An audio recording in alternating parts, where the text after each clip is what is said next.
It's tough for me to go without Fitz when I'm watching a Warrior game. Well, I told you all you got to do is go to Macy's or somewhere and get you something nice. What are you talking about? You said Fitz.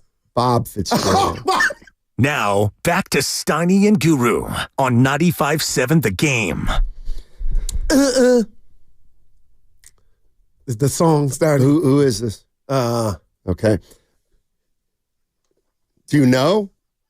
You have no idea. Steiny, just go ahead, baby. I'm tired of throwing you off, man. I'm just excited. I got ADD. It's kicking in. Okay. I think there might be pills for that. Well, I'll tell you who needs pills. Oh, the boy. coffee machine. It needs Flomax. I just told this study comes out. Oh, my gosh.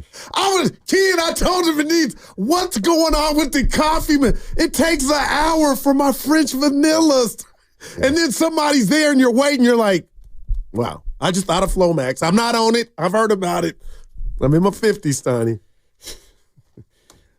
If you're just joining us, it's Giants opening day, but we got some Warrior news.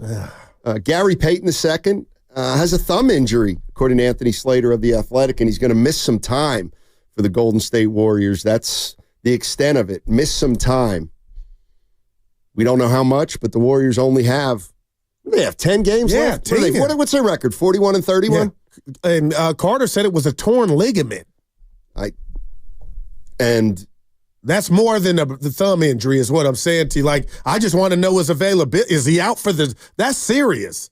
And is it the shooting hand? So it had to happen in practice. I know that won't make him come back any faster, but I'm wondering, what in the game? I don't believe the last game. I don't like that he was what am I saying, Steiny? He was just something you could count on in regard to the others. And we talked about his defense and him hitting the corner threes. So hopefully he's not out long. I won't overreact. Well, it's going to open up some time for somebody because Peyton's been playing. No doubt about it. He's been playing 20-plus minutes a game. I'm going to switch it up for a sec here. Take your time. Although, you know what? I'd be willing to make this bet that the 925 has suggested. Okay. We're gamblers. You want to take the Dodgers to win it all? I'll take the field. Yeah, I'm not there. Oh. Because one injury to Ohtani or Mookie Betts had a I thought you said they were so loaded. Over when they were in but Japan, they're so loaded. pounds. What's an injury or two going to mean? Nah, but yeah, you know it. Okay. I know what it. Now, I'm not doing that. You're not doing that. Yeah. All right. Thanks. Nice try, 925. I appreciate it. Not today. No. So, once again, just another indication that we don't really know how much you believe in your own takes. So you're calling me big mouth, it sounds like. Wow. No. Oh, no. That would be a dumb bet. DB, I don't do that. All right, I'll tell you what. I'll take the Dodgers. You take the field. I'd make that bet. Yeah, look at Let's you. hold off. Yeah. Dodgers are in first, though, right now. So are the Giants. Yeah. Gigantes. I got to ask some people about something that's going on, and this has been on my mind actually for a few months because it's not just these two guys, but it's happening all over the place in the media with media guys and athletes. It's media going at media. It's media going at pros. It's pros going back at the media.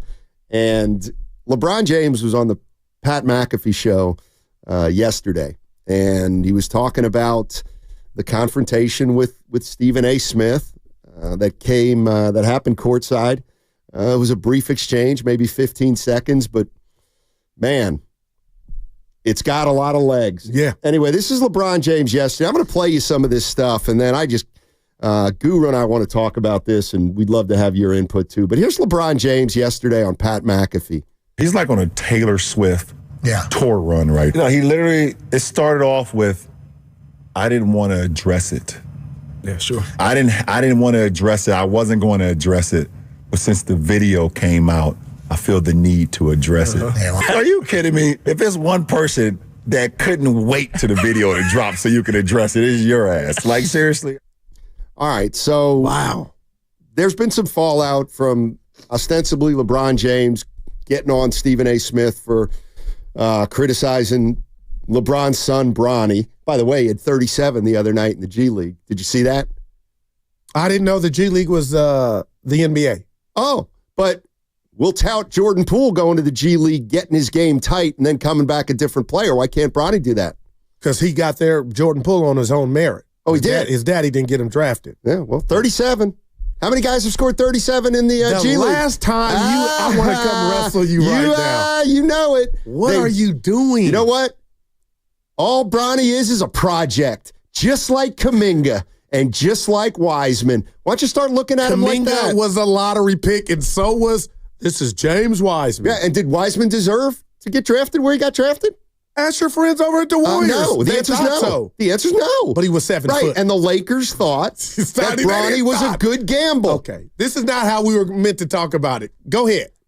Get into it. All right. So Stephen A. Smith, of course, has to weigh in. So just listen to a couple of these Stephen A. things.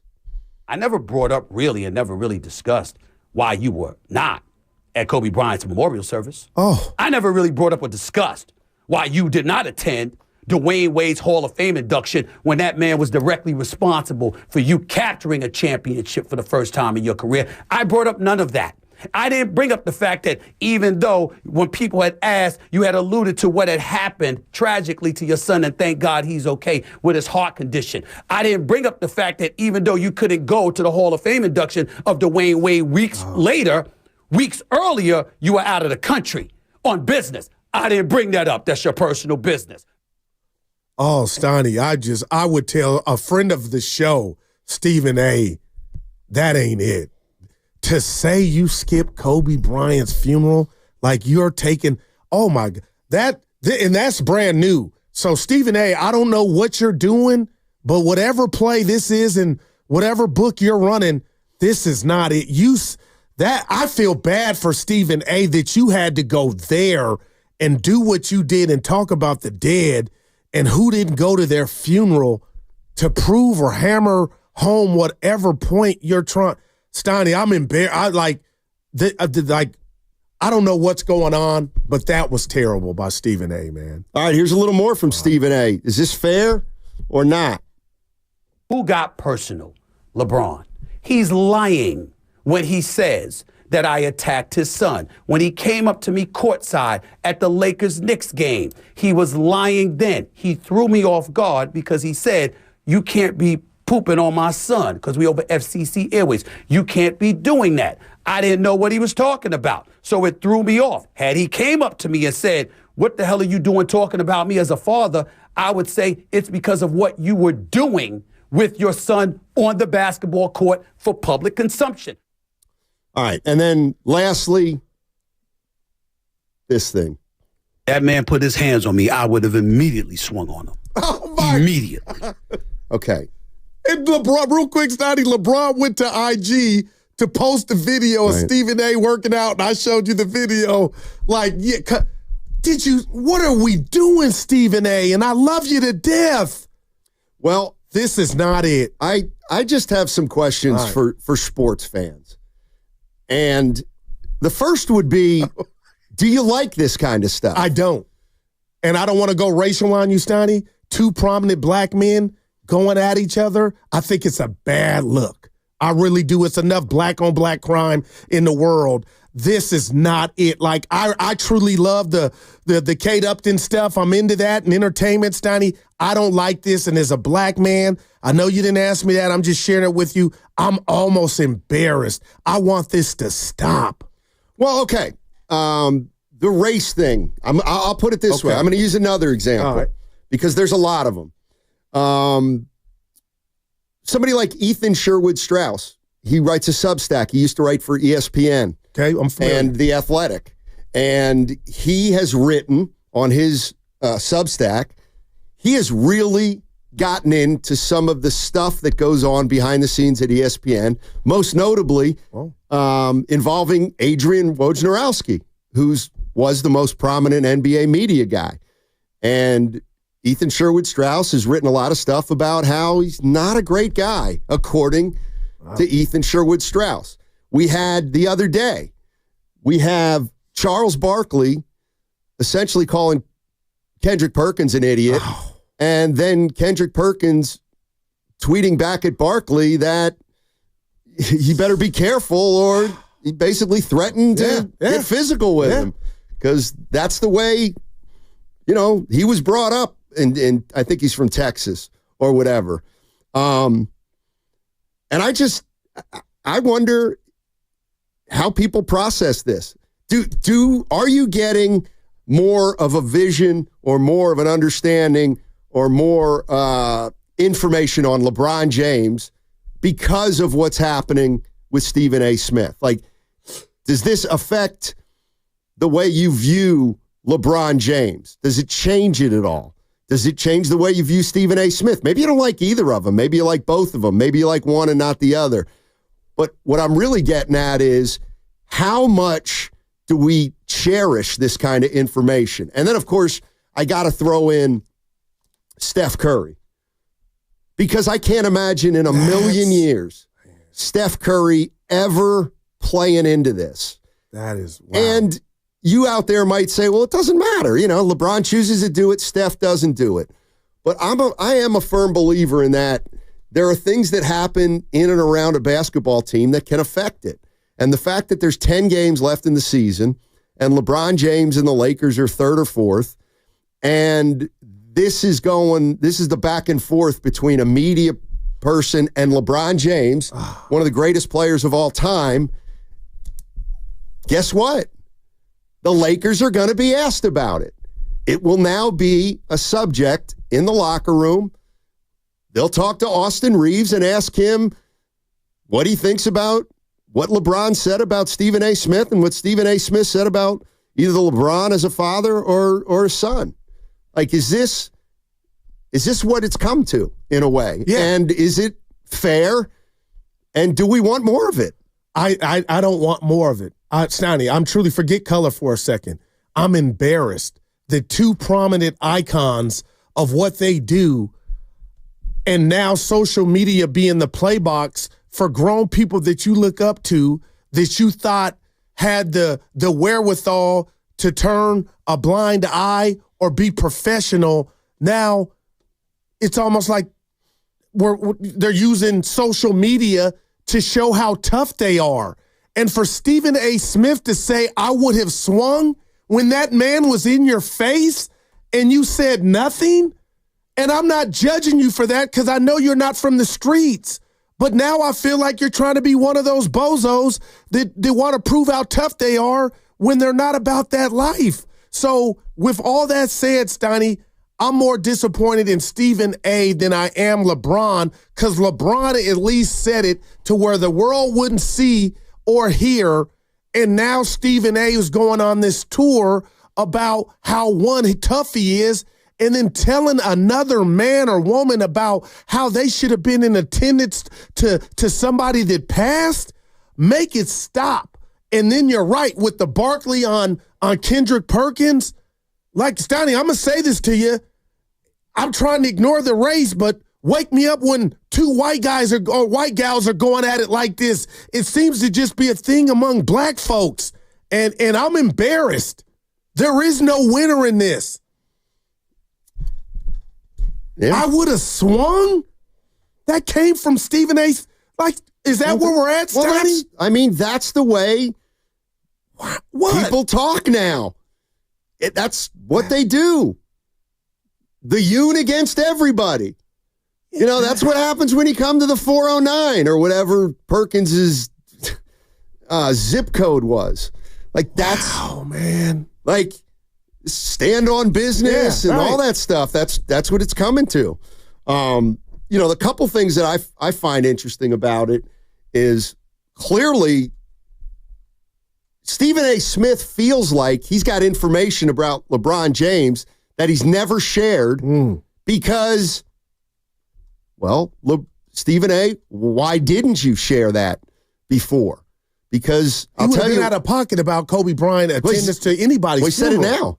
He just said it now. Why didn't he say it at the time of the funeral? But now he's scratching him. Like, that was something that should have never been said, I believe. Well, I believe that too. But the point is he didn't even bring it up until he got into it with LeBron James. So that tells me that he was withholding this information as either a favor to LeBron or they had some kind of, I don't think it was an understanding, or maybe Stephen A. Smith probably knows a lot about guys to that extent and doesn't say that, but the minute they come down his road, then he says, well, one low blow deserves another. The other thing is, I disagree. I do think LeBron started it. Okay. Because he went up to Stephen A. Smith in front of everybody, and he knew that was going to get out there. LeBron knew it. He knew it. And that's why he did it. So I think that the first thing LeBron should, listen, I'm no Stephen A. Smith, but I've had misunderstandings with a lot of athletes. And the way it's done is you do it just the two of you behind closed doors. That's the way you do it. That was old school, 80s, 90s, pre-social media. And I'm with you. That's over, Steiny. We're watching it. Let's go to, let's let Steven jump in here. Steven in Oakland. Hey, Steven, how you doing, man? Hey, Steiny, Guru, you might not know this, but Steiny, what was your favorite? Was it Days of Our Lives, Young and the Restless, or General Hospital? General Hospital. I was a Luke and Laura. Hey, I was Young and the Restless. Anyway. Well, that's what we're at right now. You know, we used to not know this back in the day. Writers had, you know, kind of a creed where they would keep that kind of stuff in the locker room. What you said was LeBron is kind of responsible. He put his son in a position where his son was going to get criticized because no matter what you believe about his play, his son was brought into the league not on his own merits. And side note, what his son is proving is that as long as you get playing time, you can get better at basketball. That's the most important thing.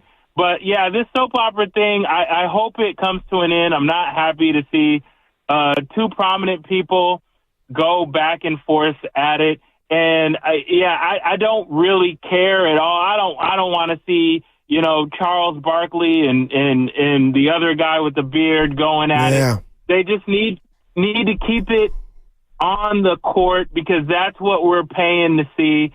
And, you know, I think Bron's got to, you know, roll with the punches. He's smart enough to know his son was going to get criticized. You brought him into this game. And, you know, me personally, it was as the world turns. So as this world is turning, we gotta like turn the page on this and just bring some sanity back to sports. One last thing that I don't like what LeBron said, that the older players weren't as athletic. I guarantee you, if you go back and look at it, the best vertical in all time was Wilt Chamberlain. How is the best vertical Wilt Chamberlain? They could bench press more back in the day, and they were probably taller back in the day. How are we just letting these modern-day players say they were more athletic when Durant couldn't even bench press one time? Like, where is that narrative coming from? LeBron. Well, he said Giannis would score 250, Steiny. That's a what? LeBron said Giannis would have scored 250 points on the old school. Over how many games? In that era. Saying in the game. He was Giannis? Yeah, he was saying, like, none of those dudes would have been able to stop him. He would have scored 300 points in the game, basically. Well, that's a joke. Yeah. And it's disrespectful to the rest of the game. Why would he use Giannis? I have no idea, but that was fundamentally not the greatest. We saw it up close. Like, I actually disagree. I think Giannis would have been less effective back in the 80s. Absolutely. But no, I mean, the other thing is you can't, the one thing that I can't, that whole thing about, we're better athletes now than then, and, you know, those guys played against this and that. I mean, you can't put a whole blanket over the league and say this group's more athletic. Because Dr. J wasn't athletic? Oh, come Dominique Wilkins wasn't athletic. Larry Nance wasn't athletic. Tom Chambers wasn't. I mean, I'll just run down the list. Dr. Duncanstein. So, I mean, there were great athletes in the past. And my feeling is, you want to say they're better athletes now? Fine. Then I'll just say today's players are fundamentally terrible. Right. They stink. Yeah. They can't do the basics. Gotcha. No fundamentals. And you would be right. All they can do is shoot threes. Let me read this to you from the chat from Andis Brown. Tell me what you think. Stephen A. Smith has every right to criticize Bronny as the basketball player. But if you question him as a father, that's personal. And LBJ has a right to feel that way and do what he did. I think there's some merit to that. I mean, when Bronny got drafted, I remember we talked a lot about it. A lot of people were like, this is a joke that this guy's gotten drafted. And then it became a bigger joke when he got a guaranteed contract. So there was a ton of talk like this at the time of that draft. But I think what happened is over the course of the year, people realized that Bronny James isn't a pro right now. And so I don't know. Why would you, if he's not LeBron James's son, nobody would even be talking about Bronny. He'd just be some guy who's shuttling back and forth in the G League like Trevor Beekman. And like we wouldn't even know who he is. And listen, I thought LeBron was wrong until I heard Stephen A. say he didn't approach me as LeBron. He approached me as a father. And I guess LeBron got mad, Steiny, when he wasn't talking about Bronny. He tried to fault LeBron for, kind of putting his son in this situation. I say all that to say is they had a conversation. Everybody saw it, didn't hear it. But for Stephen A. Smith to go on like 4 or 5, this has happened. This is what he meant by the tour. 4 or 5 podcasts and then talk about what he would have done. I think that's beneath who I thought Stephen A. Smith was. Now you're almost acting childish, like you're proving to the world you didn't get punked. And I thought Stephen A. Smith, that should be the last thing you're thinking about. But obviously now he's talking about I would have swung. Like, Steiny, I'm embarrassed for both parties. Apparently before that he said, I would have gotten my butt kicked, but I would have swung. Yeah. But again, like that whole thing about somebody got punked and now this guy's going to fight this guy. It's a sports. Give me a break with all that stuff. But I'm just wondering if there's people out there that think, well, it gives me a little more insight into LeBron James. I mean, who can really I feel like nobody's really criticizing Bronny. I mean, we don't really know much about his game other than he's not good enough to be in the Lakers rotation. Yeah, it's nepotism. It's just about Bron being able to flex and have the team draft him because of who he is. Well, then that's a criticism of LeBron, not of his son. So I'm still not 100% sure what is bothering LeBron so much about this if it's not Stephen A. taking a shot at LeBron as a father.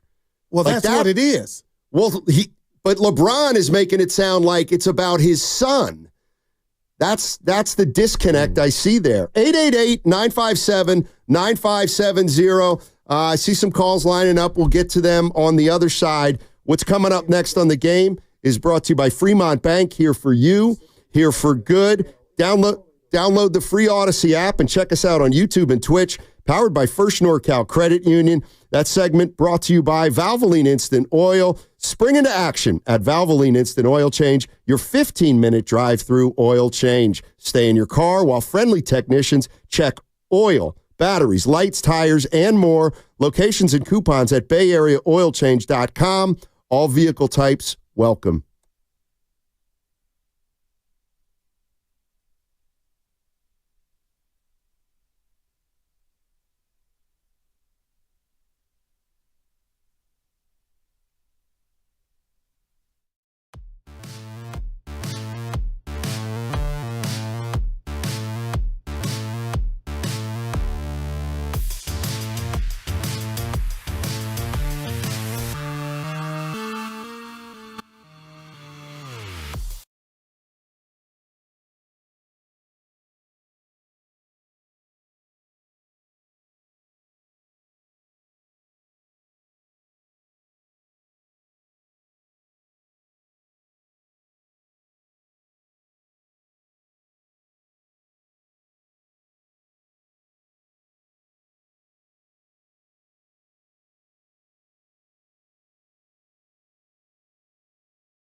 who's been a big part of the Golden State Warriors rotation, won't be in it for at least a little while.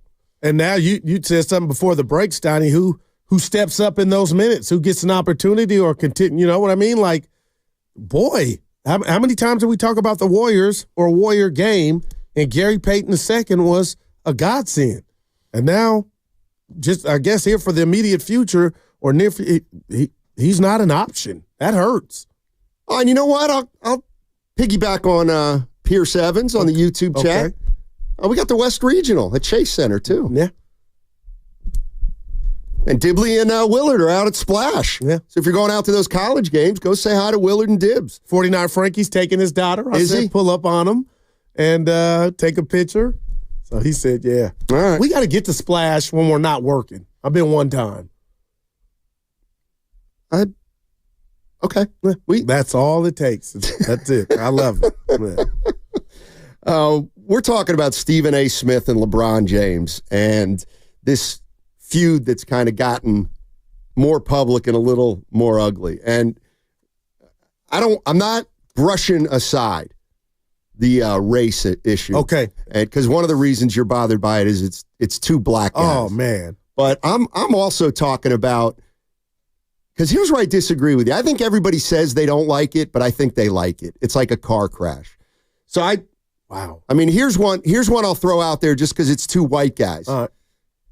And it's an oldie but a goodie. Remember Jim Rome and Jim Everett? No doubt. That was pre-internet. I watched that. Jim Rome called Jim Everett Chris Everett. He thought you. Chris Everett was a great female tennis player, and Jim Rome was making fun of how Jim Everett couldn't take a hit or, didn't stand tall in the pocket. And he called him Chris Everett, and Jim Everett said, I don't think you're going to say that again. And Jim Rome said it, and he flipped the table over. And I remember thinking, man, I've never seen anything like that before, but it feels like it's getting more and more common. Do you think that made Jim Rome? I know he was Definitely. no doubt.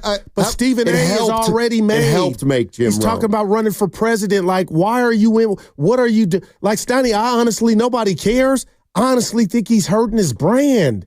You got pro athletes, former NBA Matt Barnes of the world saying, okay, Stephen, we get it, but you're doing too much.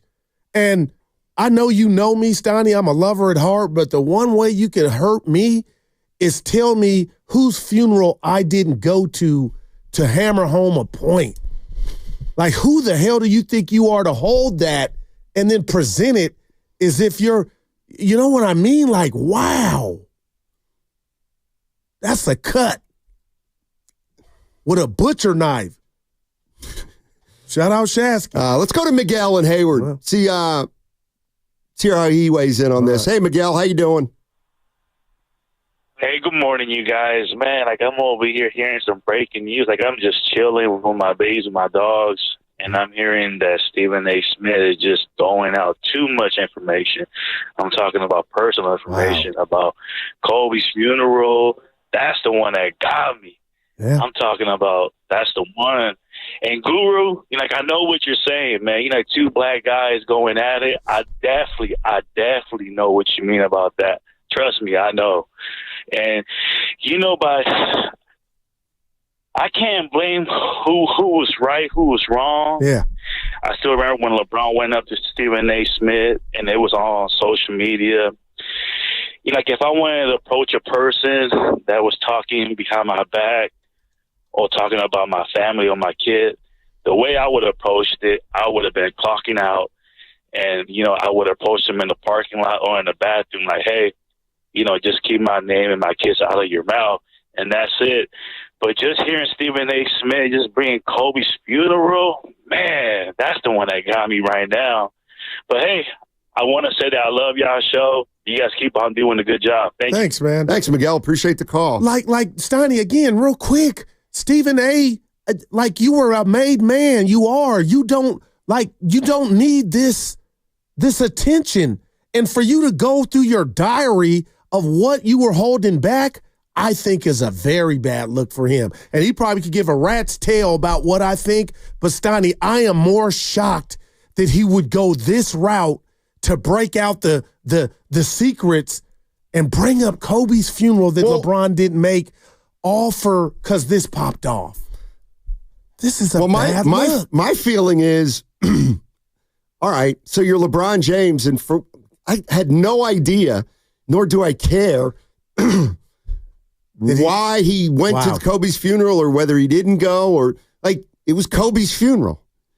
Like, I don't care who goes and who didn't go. And I don't know who had plans that day and who didn't. But I think there's an inference there that LeBron was jealous of Kobe, and so that's why, like, no doubt, that's how he said it. When you say, I'd never gotten into why he didn't go to Kobe's funeral, it's like, wow. I don't know. Does it matter? And if LeBron didn't go to Kobe's funeral, like, does that make him a worse person? I don't. No, I just want to know why Stephen A. felt like he had to play that card. Because you're telling on yourself, Steiny. That's an individual that's fighting and clawing. Like, Steiny, it's immature too, man. Well, it's Stephen A. Smith's way of telling LeBron James, you know what? You think I've been hard on you and you think I've been unfair to you. Let me tell you what. I not only have been fair to you, I know stuff about you that I haven't gone public with. And that in and of itself is kind of a threat that I don't know if you want to make. I mean, we all know stuff about other people that we can choose to share or not. But if this is new media, I'm out. And like I said, Stephen A. is built his brand. He's on top of it, with his new contract. I don't understand how this is benefiting him. And nobody asked me my score, Steiny, but I think his brand is losing after these last antics, and then him bringing up the physicality thing. Like, are you guys rappers? Like, what happened? One guy was sticking up for his son, and I thought he did Stephen A. wrong because there's no fight physically, right? Come on. But for Stephen A. to go this route, I think, like, Steiny, I know you. I'm shocked. And I think he looks bad for this, Stephen. I really do. I really do. Well, isn't this theoretically the second guy that Stephen A's gotten into it with? Because didn't him and Skip Bayless? Like, has Stephen A. Smith said worse things about LeBron James than Skip Bayless? Or does Bayless get a pass because, I'm guessing now, he stuck strictly to basketball when he was talking about LeBron? No doubt. And LeBron never had a retort, never engaged. But Stephen A. said one of the reasons LeBron is mad at him is because he won't say that LeBron's the greatest player of all time. He says it's Jordan. And he said... Oh, that I did not... Yeah. Wow. So I don't know. Yeah. I hate to see it. I'm serious. I do know this. When you talk about, I don't think this is good for any of the brands, I don't think it matters. Like, Stephen A's paychecks are still going to come. Right. And his life will not change one iota. He's still going to be traveling first class. He's still going to be on ESPN 6 hours a day. But LeBron's some of his fans, which I am, are turned off because I thought he was bigger than that. But you're not going to stop watching him. And that's not fair for me to put that on the next man. But I thought Stephen A. Smith, not Martin Luther King, that's too strong. But I thought he knew how to, how to present himself and when to turn a shoulder or whatnot. But to go at another legend, and again, Stanley, I've been I can't compare it at all, but my goodness, man. I don't think LeBron looks like the villain anymore. That Kobe funeral and everything that he cited, that let me know that this is getting to Stephen A. I mean, that was low, man. I mean, he did just sign a big contract. Right, and I got you. Yeah, I'm not saying nothing. So he doesn't have to answer to anybody. And that's where I think we might be missing the boat a little bit. The fact of the matter is Stephen A. Smith thinks he's an athlete, or he thinks he's every bit as paid like much the story as anybody he's talking about. You're on fire. And I do think more people kind of like it than we think. And I think there's a lot of people out there that say they don't like Stephen A. Smith, but they kind of like when he goes after guys. And it kind of feeds on it because now he knows he's got a reputation for quote unquote telling it like it is.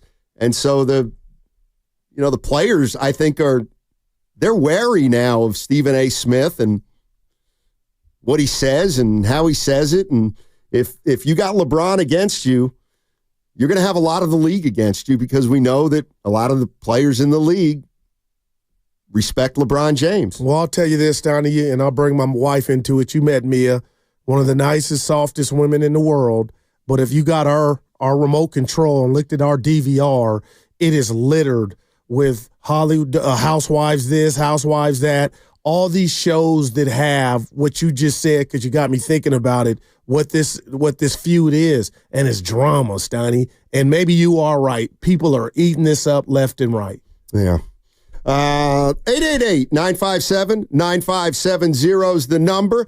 The big news today, obviously, Giants opening day. They play the Cincinnati Reds later this afternoon. We've also got the West Regional at Chase Center. Warriors are playing the Pelicans tomorrow night. No Gary Payton. He's got a thumb injury. Wow. A thumb injury. And let's I'll tell you what, let me do the legal, right, and then we'll get to Richie in Queens, the big Richie, the big San Francisco Giants fan. He might be agreeing with me. You're listening to 95.7 The Game, KGMZ FM and HD1 San Francisco. Always live on the free Odyssey app and now broadcasting from the Laughing Monk Studios. Laughing Monk, righteously brewed in San Francisco. Richie, how you doing, buddy? Happy opening day to you. Boys, what's up? Hey. Richie. It's great to be here. You guys talk. Yeah, how are you? Dynamite. Yeah, it's good to hear, talking baseball, and there's nothing better than opening day. I didn't hear you, Sonny. I didn't hear you. Are you down on them? Well, I think, yeah, I am a little bit. Like, I think there's a chance it could be a long year. That's all. I think there's a chance it could be a long year. I'm seeing a lot of the same names. I know they got Adames. I know they're hoping Verlander can turn back the clock a little, but there are a lot of familiar names, and that's where I get a little concerned. I'm on the other side, Richie. I think they got some action. Yeah. Guys, I want to think positive, too. You always do opening day. Sure. I think obviously maybe we'll get Ramos 2 years in a row in left field. That'll set a precedent. He looks like he's the real deal. You got Lee back. He does make great contact. I'm hoping Fitzgerald is the first half of what we saw.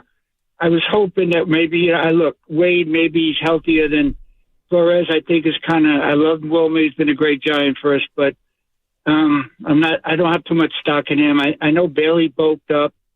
I think Birdsong can be really good. And you touched on Verlander, and Webb is what he is. He's always very, very good. And obviously Robbie Ray's going to be a big, hopefully he could be a big plus for us. So, Chapman, you watch him every day. Sometimes you bang your head against the wall because you watch most players every day. You see their faults. But the big thing is I'm trying to figure out how they can get into it, a playoff spot, because Atlanta, Philly, Mets, there's one of them's going to win two wild card guys. And then you look in our division, and you got San Diego, and you got Arizona. Obviously, the Dodgers are pretty much untouchable. So how do we squeeze into that third spot? So, last year they kept saying, 87, 88 wins. You got to win 90 games, it looks like. Yeah. So, but they had a chance. They had a chance to the end, Richie. That's what I love about baseball, that third wild card. And I hear you, but they had a chance all the way to the end. It was almost like there was more time, but they stopped doing what they needed to do. And real quick here, I know you didn't ask, I go to the Arizona model a couple years back, third wild card, got him to the World Series. And Richie, I told my producer I got to ask you this because I need your answer. Stoney looking at me crazy. Jung-Hoo Lee was supposed to be a speed merchant, a table setter, and I'm a lineup guy. Why is he batting third today and Lamont Wade leading off? Help me out. Well, because, again, the old adage is you guys on-base percentage. You got Austin Wells batting first for the Yankees. And, when somebody mentioned how come the Yankees first time in history, did you think that people years ago would put Thurman Munson up first or Jose Posada? I agree with you, girl. It doesn't make any sense. It used to be speed, move the runner up, your best hitter hitting third. Right. It's a different game. So hey, let me ask you this. You got to run. You got to. Let me ask you this, Richie, before I let you go, and it's this. It felt like last year there were tons of ifs. What ifs? What if Snell pitches like the Cy Young years? What's the biggest if this year? It feels like there's fewer ifs, but what's the most important? Yeah, I agree. There are few, but Verlander's an if. Okay. Robbie Ray's an if. Jordan Hicks is an if. Those guys have shown upside. Birdsong looks like he could be the real deal. I think our bullpen's solid. Is Fitzgerald's an if. We're going to get production from, Matos and Yastrzemski. Yeah. So, guys, we still got a lot of ifs. All right, Richie. Don't be a stranger. Yeah, that's our guy. It sounds like most of his questions are around the pitching, starting pitching in particular. Mm-hmm. But he didn't sound hopeful either, Stotty. He was talking about who nobody's won anything yet, but I get it. He's looking at the division, rightfully so. You might have 3 teams make the playoff berth with the Dodgers, Padres, and Diamondbacks, but hope is eternal this day. Stotty, how many people have actually called with the excitement for the Giants? I'm saying it's low since we've been talking about them for 2 hours. Well, I think a lot of people are a little bit like there's two. Okay, here's a generalization. There's 2 types of people. One, they're going to get up for opening day and the grass smells unbelievable. Keep going. And the smell of the wood and the sound of the bat hitting the ball. The manicured grass. I hate that. I hate it all. But the way we romanticize the game, that's what I don't like. And take it from me, I romanticized the game a long time ago. But no, what I'm saying is I think there's a lot of people that are up because it's opening day. Me, I've now watched the Giants for a long time. And the World Series are over. You know what I mean? And you might say, no kidding, Steiny, but like people still refer or reference the 2014 World Series like it's somehow relevant 10 years later. And I just don't think it is. I look at this team and say, well, they haven't won a playoff series for 10 seasons. They won a series in 10 years. So wow. I'm not closing the book on the Giants, but I'm also not going to just assume they're going to be good because we hired our former catcher to be the general manager. I've seen plenty of players fail in that role, even players that were as loved and heady as Buster Posey. Yeah, we had Javier Lopez. Stoney, I hear you. And, a lot of people will say you're not wrong. But the bottom line is if you watched this team last year who broke my heart in regard to I was hoping that they could salvage that last wild card. But the bottom line is they just ran out of gas to the point to where it wasn't even close. So they played a whole hell of a lot of one-run ball games. So, again, I'm just saying if they get better in that department, which probably takes about 10 or 9 or 10 different things, maybe that's the difference in how they qualify for the playoffs. But we do this all the time with the Niners and Warriors. What's a successful season, Steiny?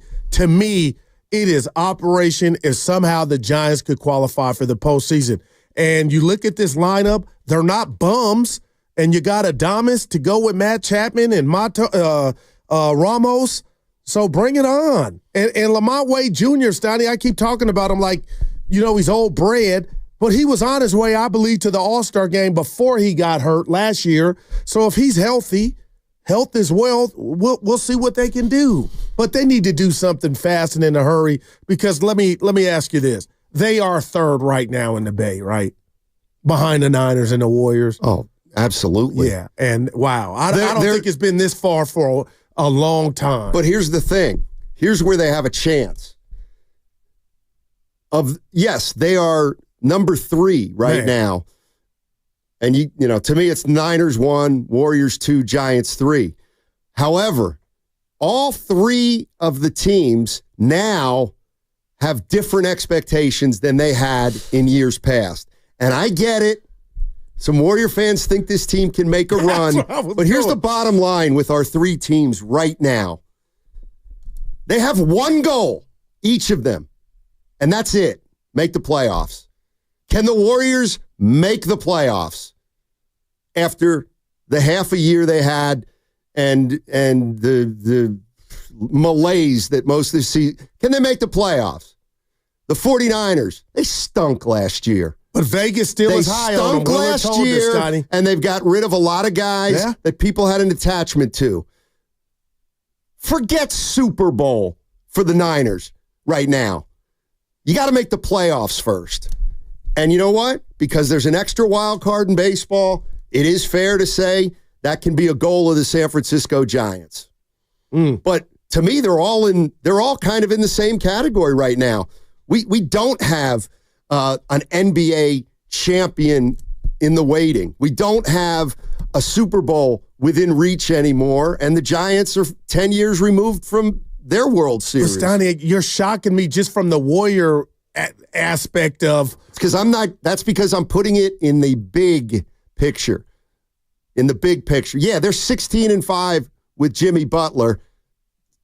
Don't tell me they're a championship team. The goal is to get to the play. They're 7th right now. Wow. They're not in this is what I mean. Can we not talk about the finals?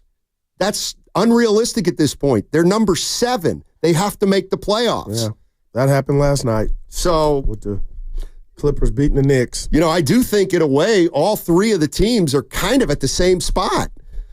And that is, we don't really know how good they are anymore. So the best way to find out how good we are is to first make the playoffs, because then you're a playoff team, and then second, see how you stack up against other teams that are good, and then figure out how you leapfrog them over the course of time. Well, I'll just follow up to that. There's no Niner player over there that knows how to win a Super Bowl because they haven't. They've lost 2, but you look at the Warriors, you talk about guys that have done it 4 times, some 3, but a majority of 4. Right. You know what I mean? 3 years ago, though. Right, which is not 10 years ago as far as the Giant comp. The goal's to make the playoffs for the Warriors, don't you think? Right, no doubt. Okay, that's all I'm saying. But then when you get there, then what's the goal? Nothing. No, it's to win the series. Yeah, you try, but I think that's unrealistic. That's what I'm saying. I think they're all in the same spot. The goal is to make the playoffs. The Niners didn't make the playoffs last year, so they won 6 games. It's miss me with, we're going back to the Super Bowl. You might, but that shouldn't be a topic of discussion right now. Topic of discussion should be, can they win the division? And sign your QB. And same for the Warriors. I know we're happy about them, and I know we have the past to look at, but the reality is you're still 7th in the West, and you've got some deficiencies. It feels like we jump ahead too much. Well, that's the fun part. But you only do it when it's you fun. Think you see something. So it's fun to talk about something that has nobody's doing that for the Giants. Well, that's what I'm saying. They have to make the playoffs. Right. But they got to make so people believers to be able to then jump forward. You jump forward when you see something and you think it's tangible and you think it's happening right before your eyes. And we saw that with Jimmy Butler's arrival compared to what the team had been before. Right, but they're 2 different things to my way of thinking. Is the Giants, they've been lousy for 10 years. Correct. They need to make the playoffs. The Warriors are 3 years removed from their last title. They didn't make the playoffs last year. They weren't headed toward the playoffs this year. They made a trade that gets them bumped up in the standings a little bit to 7, but they're still a long, long way from a title. But would you say fans are excited? I know we got to go. They are excited, but I see nothing fun in expecting the Warriors to win a title. That's going to end poorly, probably. 888-957-9570 is the number. What's coming up next on the game is brought to you by Fremont Bank. Here for you, here for good. All right, so we got a great thing coming up this weekend at Friedman's Appliance. It's their once yearly red tag.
And now you see what Guru has to deal with. Steiny is a pro. He is a G.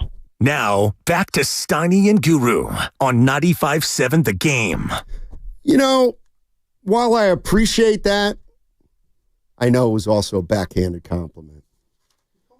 I heard that one. I heard that. He called you a G.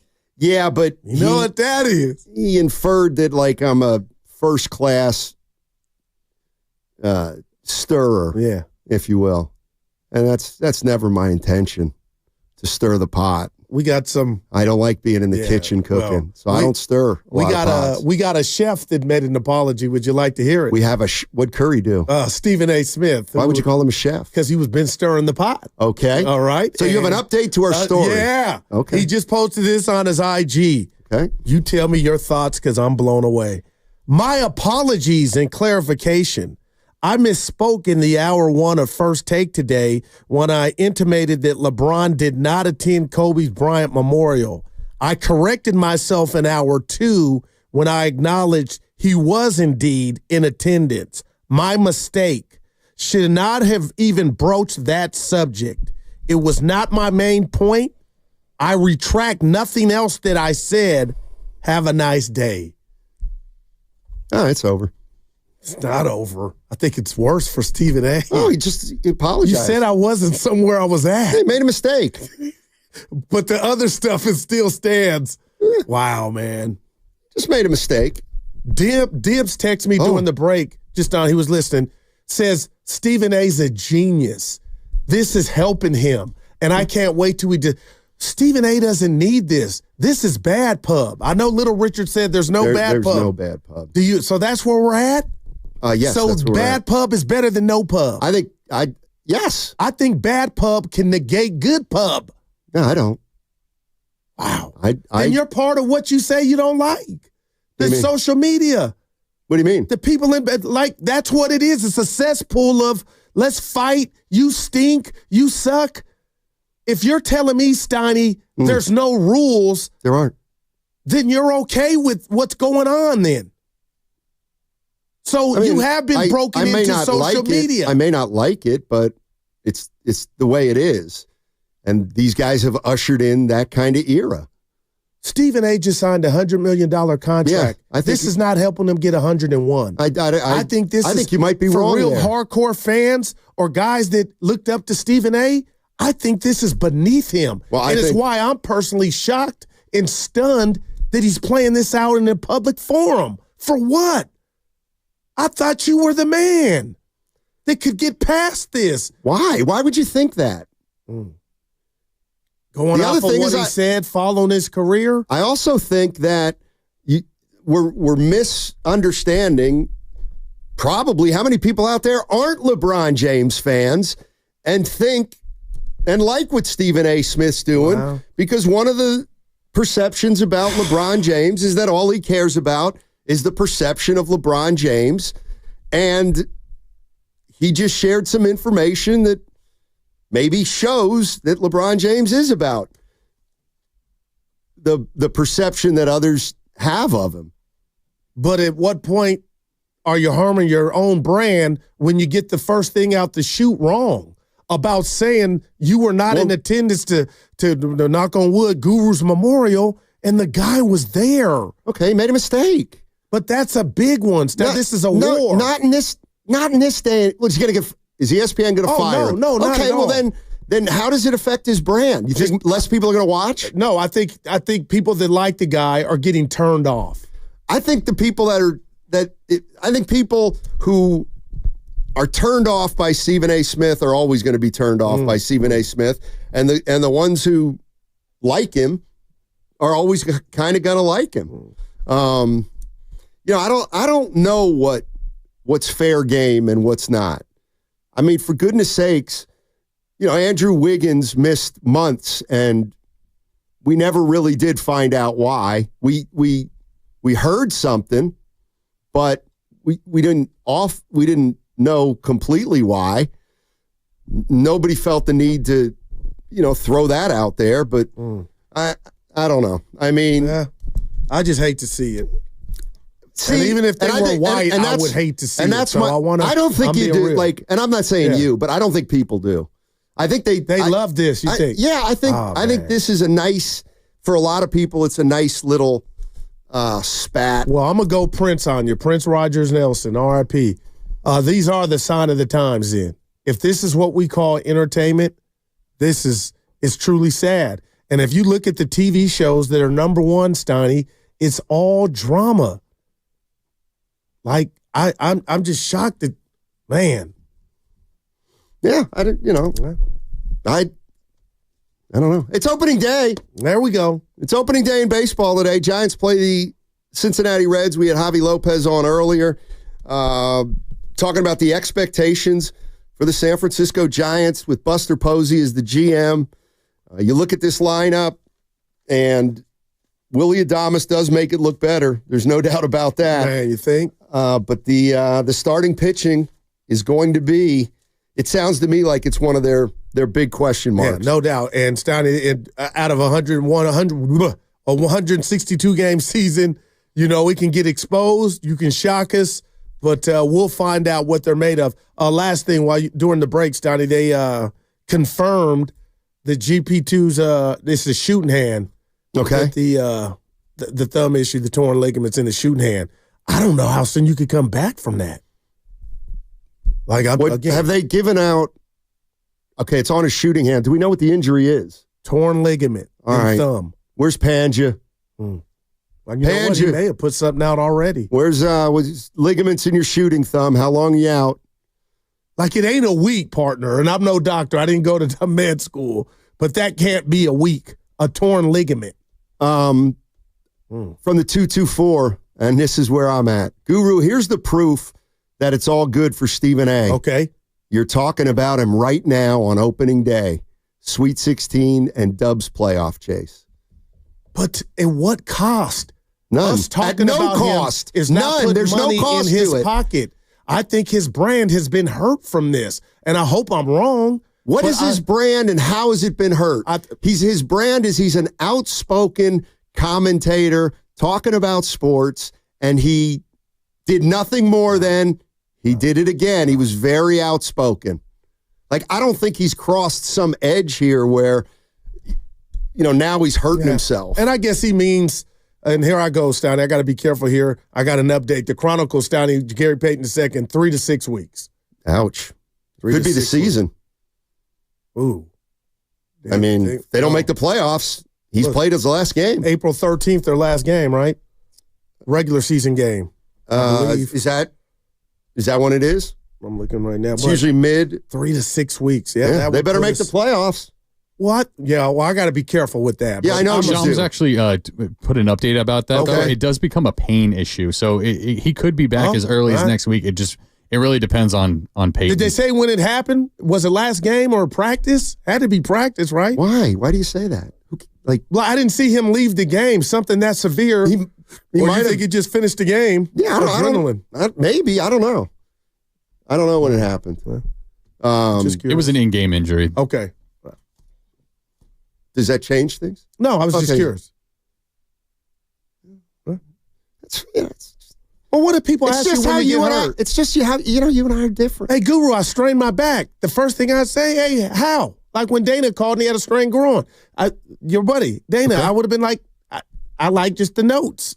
Okay. How'd you do it? I was on a ladder. But that's what I was like, hey, Steiny, when do you think it happened? Game or practice? Probably game. Game. Yeah. Okay, now what if I said actually it was in practice? What's the difference? What's the difference? It's not the difference. Is I got the answer. But the answer provides no further context that matters. Yeah, did it?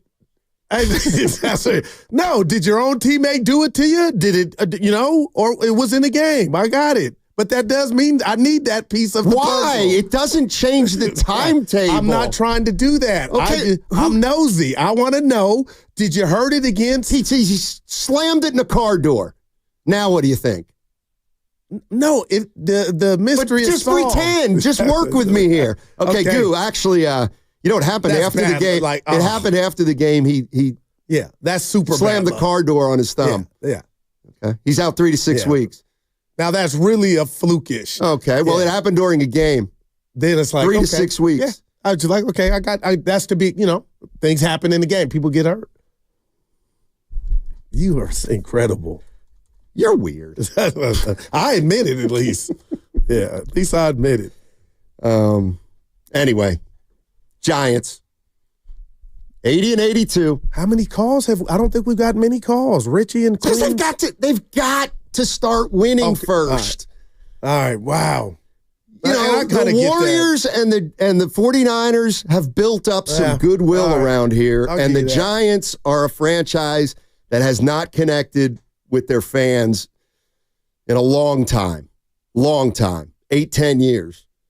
And here comes another year, and I'm looking at the team thinking, this kind of feels like it's going to be like the last couple years, but hey, it's spring training, or it's opening day, so let's wait and see what happens. But you just don't try to tell me right now that, this team's going places. Like, we'll see. We'll see if they're going places. That's interesting you say that, because Matt Chapman, when he was with the A's and they were in Oakland, Steiny, and he was up and coming, he was one of the faces of that franchise, and that felt good. So to me, just as a fan, I start there. I take inventory. Who's our guys? Winning will come, but who are our guys? So now Matt Chapman's at the, juncture he's at right now, had a great season, but I think it starts there, Steiny. Do they even have their next version of Belt, Crawford, and Posey? And, some could say, Goo, you don't need that, and I'm not saying it's a prerequisite to win, but I think as a fan, what jerseys are we going to see out there? Adames, Chapman, Webb for sure, but I think that's all business, and I think it's valid, Steiny, and maybe they don't have that guy. Maybe Fitzgerald and Ramos are going to turn into that, and that's why I'm excited to see what they do, but I think that matters, man, to fans, and I don't know if they have that right now, but I just mentioned Fitz and Ramos. It's a damn good start, Ramos, to make the All-Star, team last year, so maybe that's my answer. I actually think that this year they have players that are gonna be in the lineup most of the time. I think Ramos is going to be a mainstay in the lineup. Adames is certainly going to be a mainstay. No doubt. Chapman's going to be a mainstay in the lineup. Jung-Hoo Lee, if he's healthy, is probably going to be in there every day. What's that, 4 or 5 right there? Yes. Yaz is another one. I mean, they're not. But this is who their team. Yeah, we can't blame, the Giants not making the playoffs, and I'm not, on Yaz, Flores, and Lamont Wade Jr. Why not? They're not good enough. But the game it's more than just 3 players. Right. And they all slump at different times, and all have shown, they were a part of this team when they won over 100 games. So I'm just saying to you, Steiny, it's a blend, like a nice haircut. It's a blend. And right now, again, I'm looking at this lineup that's like, this is not a C- or D+ lineup by any stretch. If you wanted to go B- or B, I'm like, okay. All right. Well, we'll see. Especially with Adames and Chapman in the middle of that lineup. Well, those are the 2 guys that are going to be the face of the franchise. I think Chapman's on his way to being that. No, I mean, Adames got a 6-year deal, 5 or 6-year deal. Yeah. I mean, they signed Adames to be their everyday shortstop. Kevin Pleasanton. There we go. What's up, Kev? How you doing, man? Guys, what's happening, man? Hey, talk to us. Listen, man. Goo needs a hug. I'm calling to give Goo a hug. It's been a rough week for you, brother, and it's only Thursday. Man. It started off with my man that called and said you was a Laker fan. Oh, no, that was, I do. I took care of him, though. Film on Mike, but go ahead. Okay. That got you heated. Man. I felt bad for you, man. And then you let Steiny beat you up about Kuminga, man. That was a rough day. I tried to get in and save you, man. But what? I don't remember getting beat up about Kuminga. When did he beat me up? Remember you said he's a baby Kawhi? Listen. Steiny does this in his sleep. He's a G, triple OG, man. Stop it, man. I Okay, get it. so listen, man. Hold on. So look, man, Steiny was half right and half wrong. And when he's wrong, you got to come at him, bro. And that's Come on, all the Union time. City. Yeah, that's all the time. What was I half wrong about? Steiny, you were stating your feelings, and when you come out with feelings, then Goonies will hit you with facts. He You need to come at him with facts. He can't do that. He's only got feelings. That's the problem. I have no feelings. I only have facts, and he has feelings and no facts. Hey, listen, man. You know that he hates to see me happy, but when I go Lou Ferrigno, I go Lou Ferrigno, and Fillmore Mike got it. Exactly. And stop. But listen, I would be fired if I did that 24/7, baby. You got to pick your spots. Okay. Okay. But hey, man. You are the reason, bro, that I came to 95.7 the game, bro. Oh, that's people in town. And I have some people that were in town, man, and they happen to be listening to that one little snapshot with you just saying, but I just feel, and Steiny was just giving it to you, man. I don't remember that. Come on, man. Look at Steiny, you making him blush. I don't remember that. I remember everything, Kev. And then Bontemps be like, Guru, that was a 10-8 round Steiny. I'm like, what are you guys listening to? The show. But see, now I'm going, you're trying to make me go Stephen A. Smith. What do you mean? To where I have to say, I got to go Thug Life, and I'm not afraid of you. Don't make that Guru come out. I'm like the smile over the radio, and when you hear my voice, you're like, yeah, there's Goo. I mean, let's be honest. You guys keep playing with me and poking me. No. I'm going to have to Kitty do what Stephen A. is doing, but he doesn't feel with LeBron James. Don't bring that Goo out. It's not good for any of us. And you know it. Look. Because I am your protector when we're outside of the studio. Give me a break. Steiny. Hit the pike with that. I am the Suge Knight of the crew. Come on. You guys are good when we're out. Kenny, tell him. Please. That guy said I handle my own business. Yeah, I bet. You got 0 fights under your belt. That's right. You know what that means? I'm undefeated. Hey, I'll give you that. I am absolutely undefeated. Boy. No, I look at, when we have a debate about sports, let's say, Kuminga. Yeah, Willard sent us a text. The way I try to approach it is I pretend like, okay, what's this like? I've got an opinion and Goo's got an opinion. I feel like, okay, I'm the Dodgers and he's the Rockies. Okay, so, we play 19 times a year, whatever it is. Wow. 16 times. I'm going to go 13-3 against the Rockies. Please. I'm going to go 13-3 against Goo. No, this is the dynamic of the program. Real quick. Okay.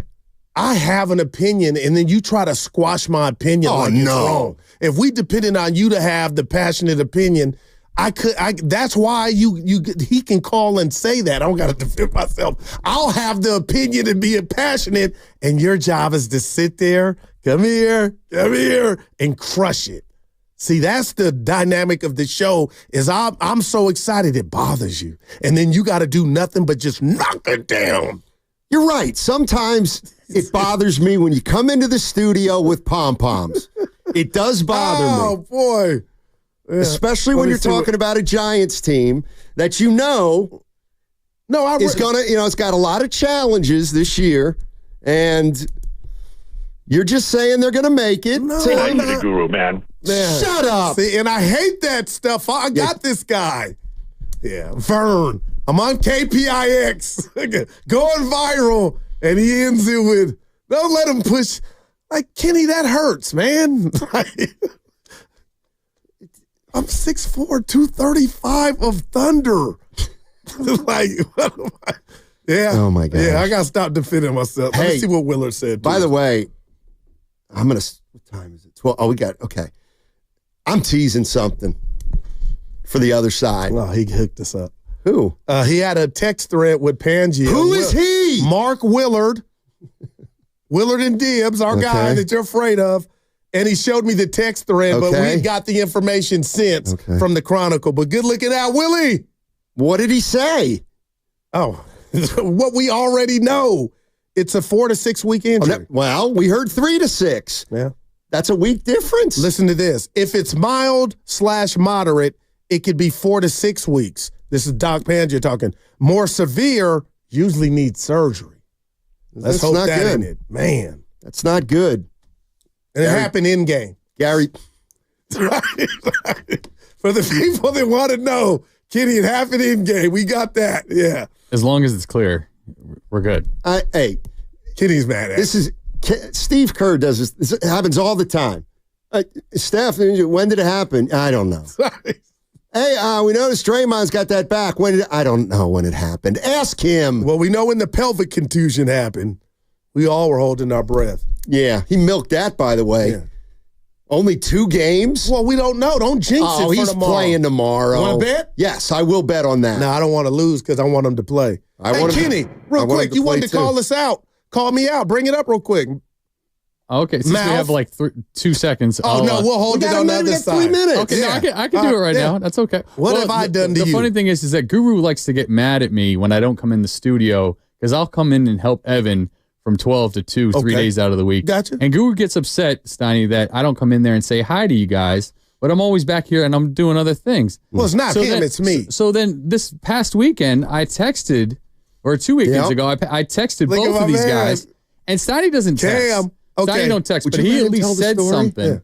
He at least said something back to me. Yep. I texted Goo a couple of times. I got crickets. You crickets, did, dude. and I'm big into. I don't like crickets, Nani. You won't believe the story if I told you, but I'm gonna say sorry, because you know when you text me, buddy. It's well, and you know why? Right you know why he didn't respond? What? Because it was about my guy, right? No, it had nothing to do with it. That was something different. Oh, okay. This was personal. Yeah. My bad, Kay. That's okay. I got you. I know you mean it though. Yeah. So Stanley only texts when he needs something from me. Very far and in between, but he'll text when he needs. I like this guy. Now I'm confused. Oh, hey, by the way, what were you talking to the boss about before the show? Kenny, I was in there, door closed. It's unbelievable. And knocks and why are you so insecure? That's not insecure. It is. You get here, when you get here, it's like we got prep to do, and the next thing I know, you're in there with the boss chopping it up for 10 minutes, and I'm like, hello, we got a show to do today. No, you were spying on me because you would have been in there when you said I had no business in there. So because he was occupied with me, you want to know, and I'm not going to tell you. I'm not in this one. All right. I'm still waiting, though. Was it about money? Was it Don't you want to know? Was it about appearance? How about this? Was it about the show dynamic? No, you would have been in there. Not necessarily. We talk about you sometimes when Just you're not talking about me carrying you. You better be careful. That was some of my back. Hey, you have Guru's gripes, but we got to do it. I was thinking about something last night. I was watching a game, and I saw something, and it all hit me. Well, we got to play the music then. It hit me why this is being done and why it's a great thing, and I'm going to tell you why. It's got to do with officiating. Officiating. I'm going to school some people on officiating. Be careful because Tibbs is listening. Oh, I know. Download the free Odyssey app and check us out on YouTube and Twitch, powered by First NorCal Credit Union. That segment was brought to you by Crystal Geyser, Alpine Spring Water.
Guru Steiny Show. Let's go.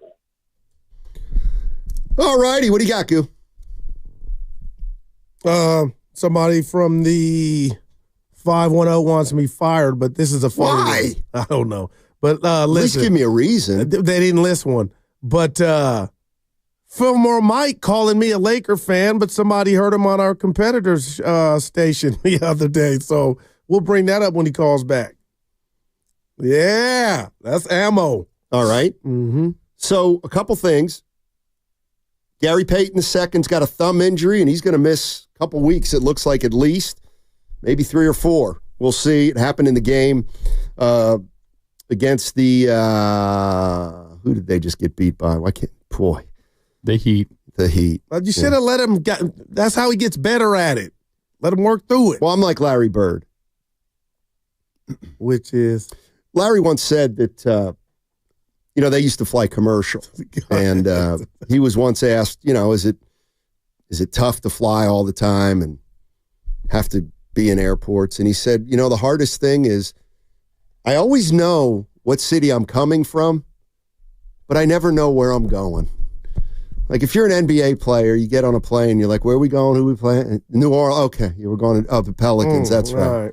Anyway, all right. So I'm watching Now I got to read this other thing. I guess LeBron James ripped my guy Brian Windhorst.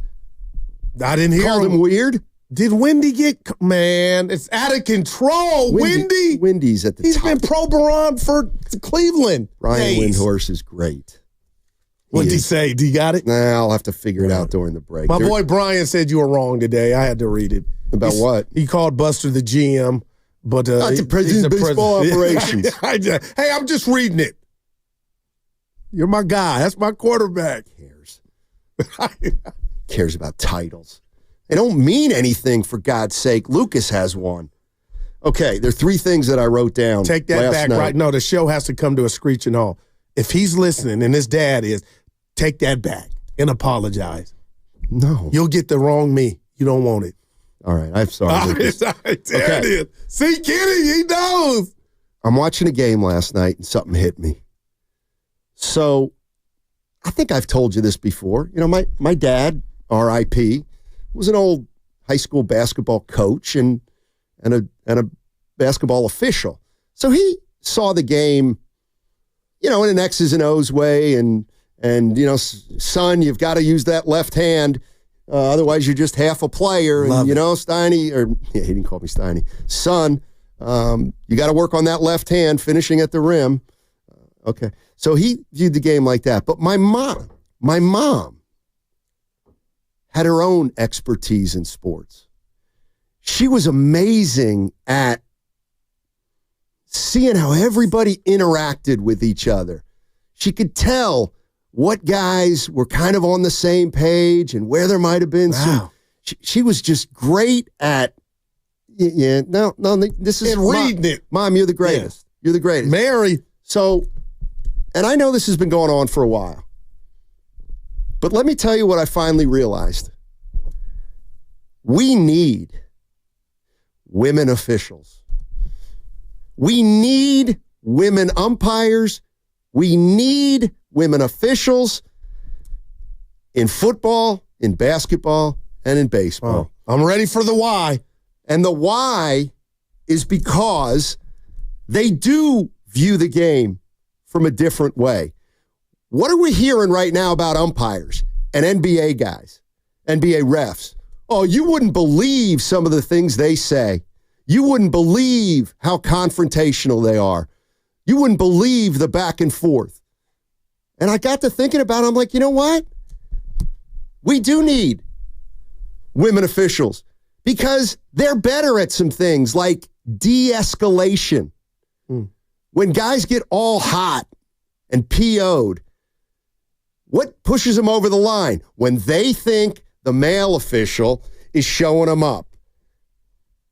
In general, women, to my way of thinking, are less emotional than men. They're calmer. There's none of this macho, toxic crap that escalates stuff.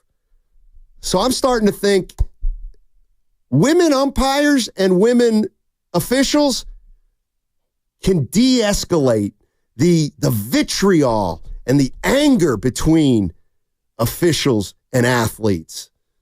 Mm-hmm. Well, wow. Interesting.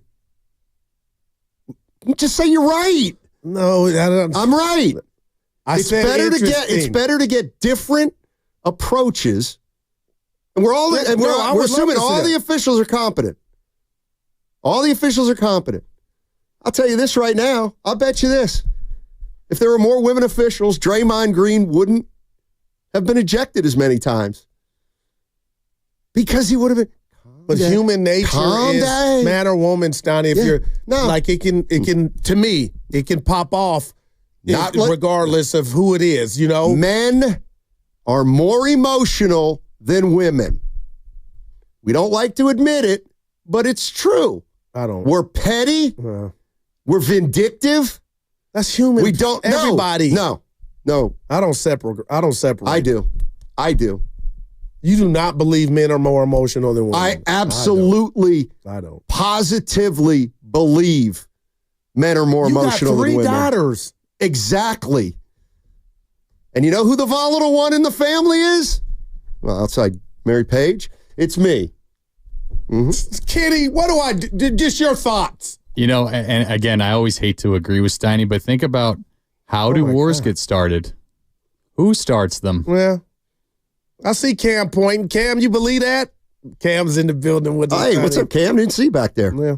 Hey, yeah, I definitely agree. A lot of bad things that happen, a lot of people who pass away is because a lot of jealous men and men because of their emotions. They can't keep them in check. And a lot of times they're doing it because of women. Like they just can't keep their emotions in check and then they just do crazy things. Yeah, I think I just think in general. I'm outnumbered. I think in general. And I don't disagree with all your examples. But if we really I want to come back tomorrow and show up for work. But if we really got into it, I think you 3 would be wrong. About women are more emotional. I believe. Yeah, I don't even think it's close. Wow, I swear to God. Men are all about telling you what you did wrong, and women are more like, how do we make this better? Mm-hmm. Not everybody, though. I guess I'm going to have to take this call from Bobby, even though I don't like the description. Bobby wants to defend Guru. I hope that doesn't mean Bobby's coming down my road. I don't need I've been on my best. I love you, Bobby. I've been on my best behavior and today. So have I. Hey, Bobby, how you doing? Hey, guys. Thanks for taking the call. Sure. Oh, wow. There's a lot to process regarding that female umpire thing, but let me just start with the topic at hand. Look, the intro to your program is that Goo brings the passion and that Steiny brings the perspective. So we need sometimes passion might trump a little bit of logic, but that's why we love Goo, right? You want to be a fan, you want to believe beyond maybe the circumstances would necessarily tell you, but that's what passion is. So I don't understand why everyone's coming down this road. I love Goo. And in fact, I need to channel some Goo because I'm driving to Chase right now to watch my Maryland. Oh, yeah. There you go. Shout out Lamont Wade Jr. I believe he's batting first today. Mm-hmm. My Maryland Terrapins going to shock the world and have some Gator soup. So I need the passion. I don't need the perspective right now in the line at 6.5. I need Maryland passion. And then, I don't know, is HR sitting in your room right now? Like, I don't know where this conversation just came from, but in terms of umpires and referees, it doesn't matter if it's a man or woman. You need someone that can have an eye to figure out the bang-bang plays. Now, of course, a male player is going to not necessarily step to a female ref or umpire and get in their face just because that's a bad look. But I don't care if it's a man or woman. I just need someone to see the whole picture and be able to identify what the play is in a millisecond. So, again, I'm not sure where this conversation is coming from, but I guess I appreciate Steiny kind of trying to step it up for the ladies. But, Goo, we're all behind you. Oh, I already know it, baby. Passion. Yeah, all day. Okay. I pick my spots because we wouldn't have a show. I feel like Stephen A. When you were in my face, I said nothing. Now that went on 8 podcasts, I would have told him. Who's the most confrontational official in the NBA right now? It was Dick Bavetta back in the day. He was terrible. That's my guy. He was a terrible official later in his career. Why do you say Dick Bavetta? Because he lost it late. Okay, but he had it once. You give me that. When he gave Larry Johnson the 4-point play against the Indiana Pacers, and I think it was the Eastern Conference Finals, and he completely ruined that series. I was done with him. All right, but I was done with him. You understand he was a big boy at one time. That's all I'm saying. You already did it without saying it. My point is, let's look at a guy like Joey Crawford, who was known to be a little bit confrontational. Yeah, so you know what? You know what the best officiating crew would be? A balance. Maybe somebody's confrontational. Maybe another person is a little more compassionate. Yeah. Maybe another person uses more dialogue.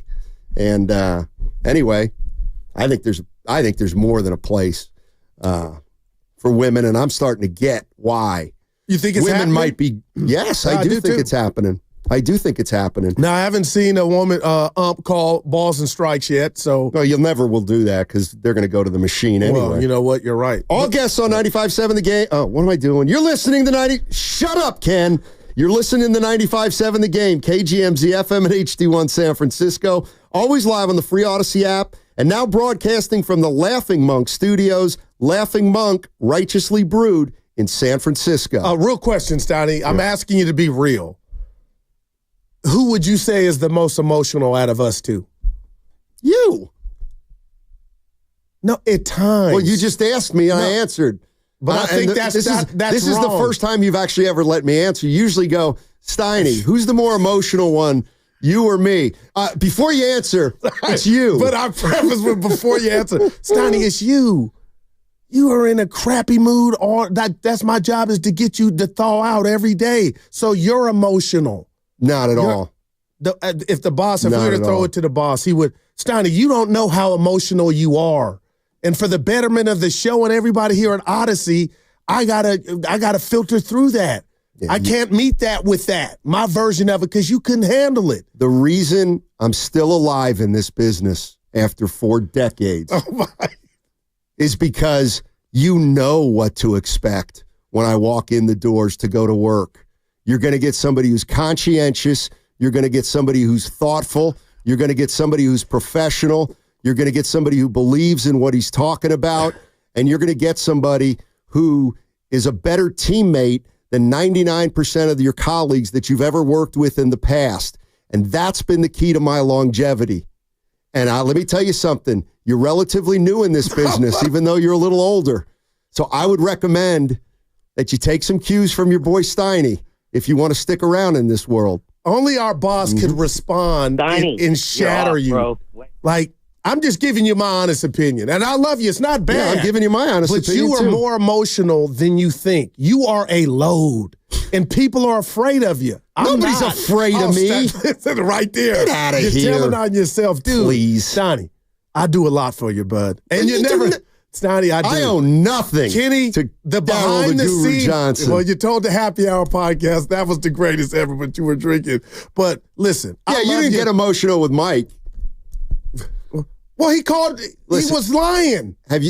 I have never jumped a caller like you have jumped callers. That's why I was waiting on him in the bushes. No, that's called sticking up for yourself. Come on, Steiny. 2 different things. You know what? How do you think Evan would answer? I don't care. We come in.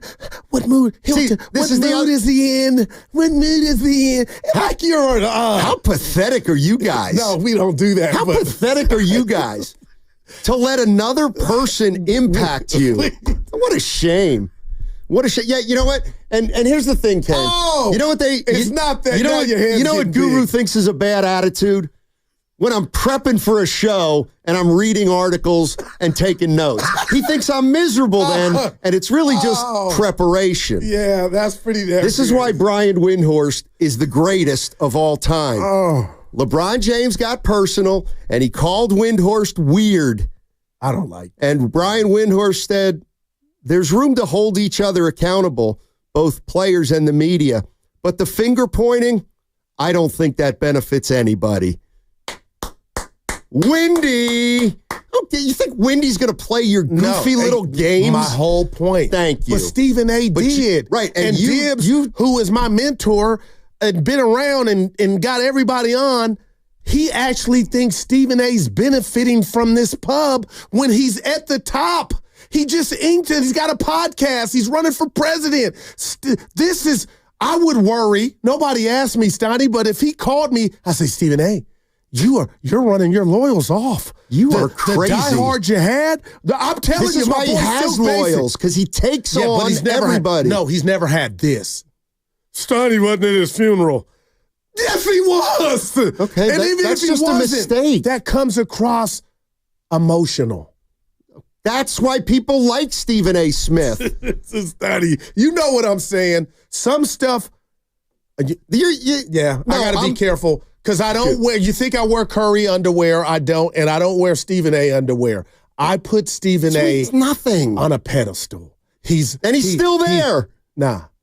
There's been some demerits. Okay, he's not on your pedestal. No, how does that affect him one iota? And that's my... See, and that's why you aren't who I thought you were. You're a part of this social media clique. How do you figure? You want to see you're rubbernecking. You're licking it to go. You want to see what happened. Who did what? I know. I admitted that.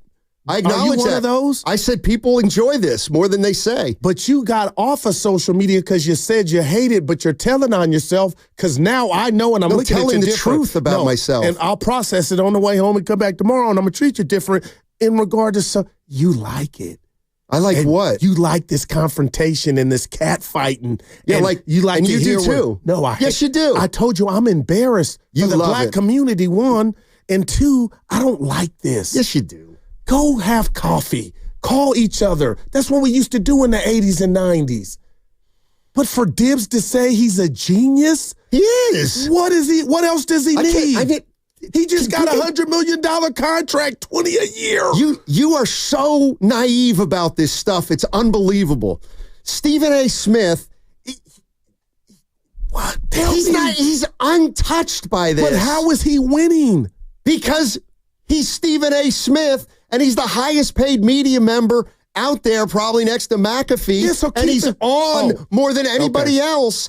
And he's not going to be fired. I hate to do this to you, but I'm going to really give you some game right now. And I hate it. In the barbershops, in the community, people are mad that LeBron went on McAfee's Nobody's podcast. mad. Lestani, the streets are. No, they're not. Listen, because McAfee wasn't black. They felt like he should have went and did that with clubs. See, you ain't ready for this part of it. You ain't ready for this part of it. They were like, LeBron was wrong for not giving Shay that. He should have did that on some up his. And I'm like, is that where we're at? I'm asking where we're going. What the fallout or what it means. Because to me, there is no fallout. I thought Stephen A. was more mature than this. Okay, that's for me. That's fair. Okay, and you've changed your opinion about Stephen A. Smith. No, not all the way, but I'm disappointed that I thought he was more mature than to take the bait. Okay, that's fine. But it means nothing to Stephen A. Smith. You mean nothing to Stephen A. Smith. He ain't gaining nothing is my point that he ain't already have. He's already gained. You're going to lose your loyals like me.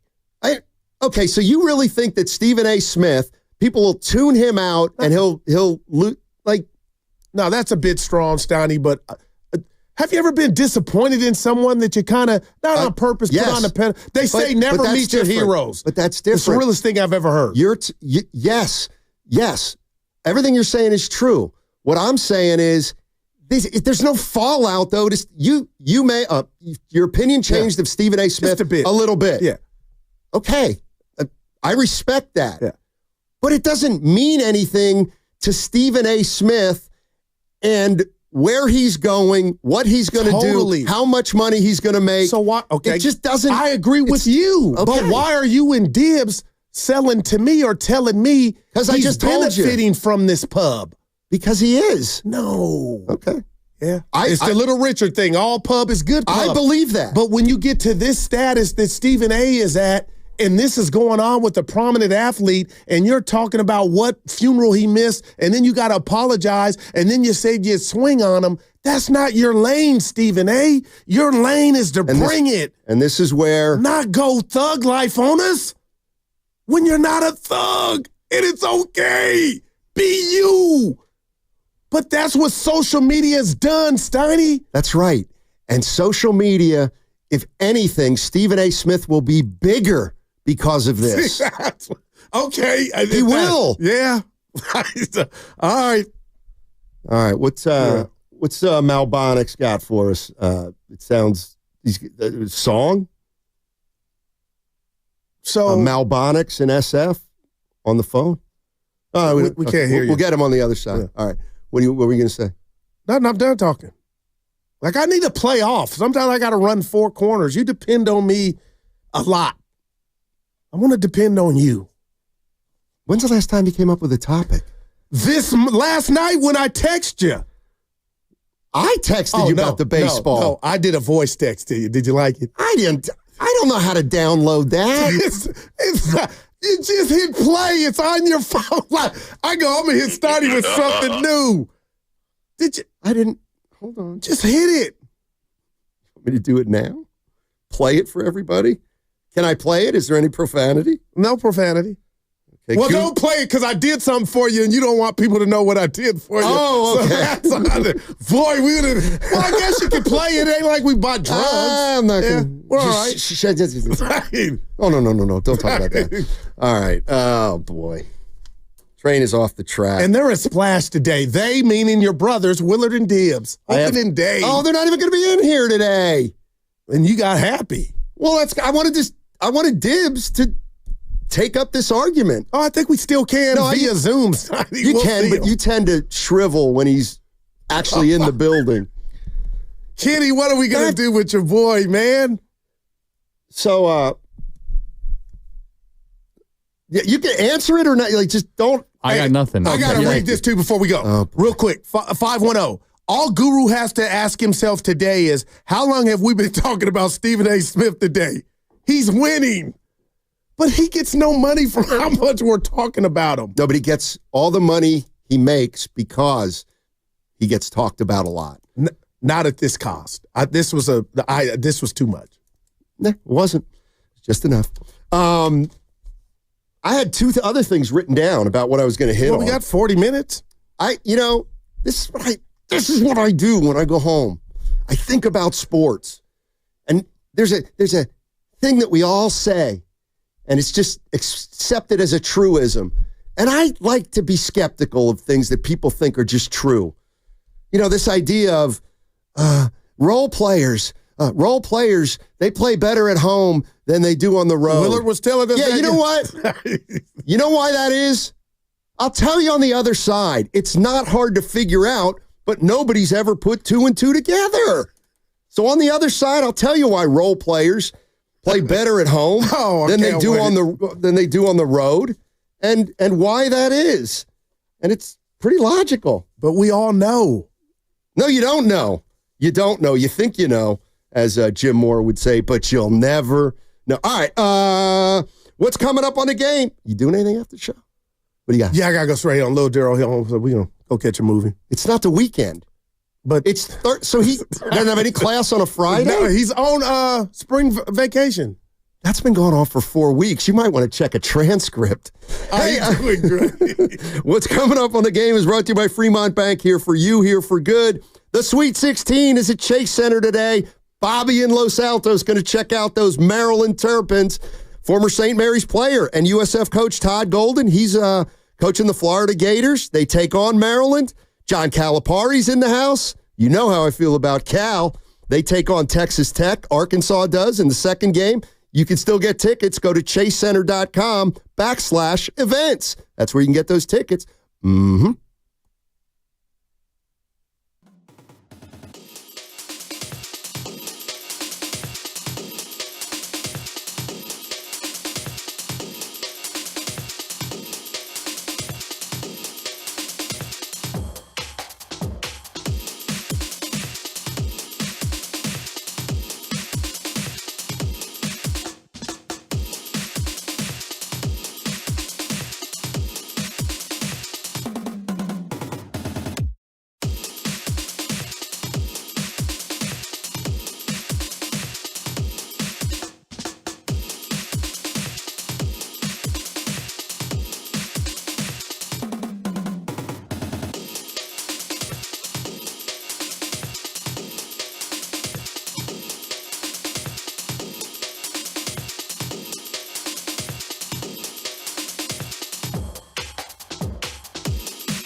to spend more time with you off the radio. Okay. Now, back to Steiny and Guru on 95.7 The Game. You know what? Let's lose that one. Nah, that's the real Steiny. Steiny and Guru. Opening day. It's back, baby. Yes, it is. Where are we right now? Oh, I know. San Francisco. The old adage about role players, they play better at home than they do on the road. Yeah. Yeah, no kidding. You know why? Ask me why. Why, Steiny? Because the Stars play worse on the road and better at home. That's why. If your Stars aren't playing great on the road, your role players won't play great on the road. But if you're great, you play great wherever you are. It's the role players are more comfortable at home.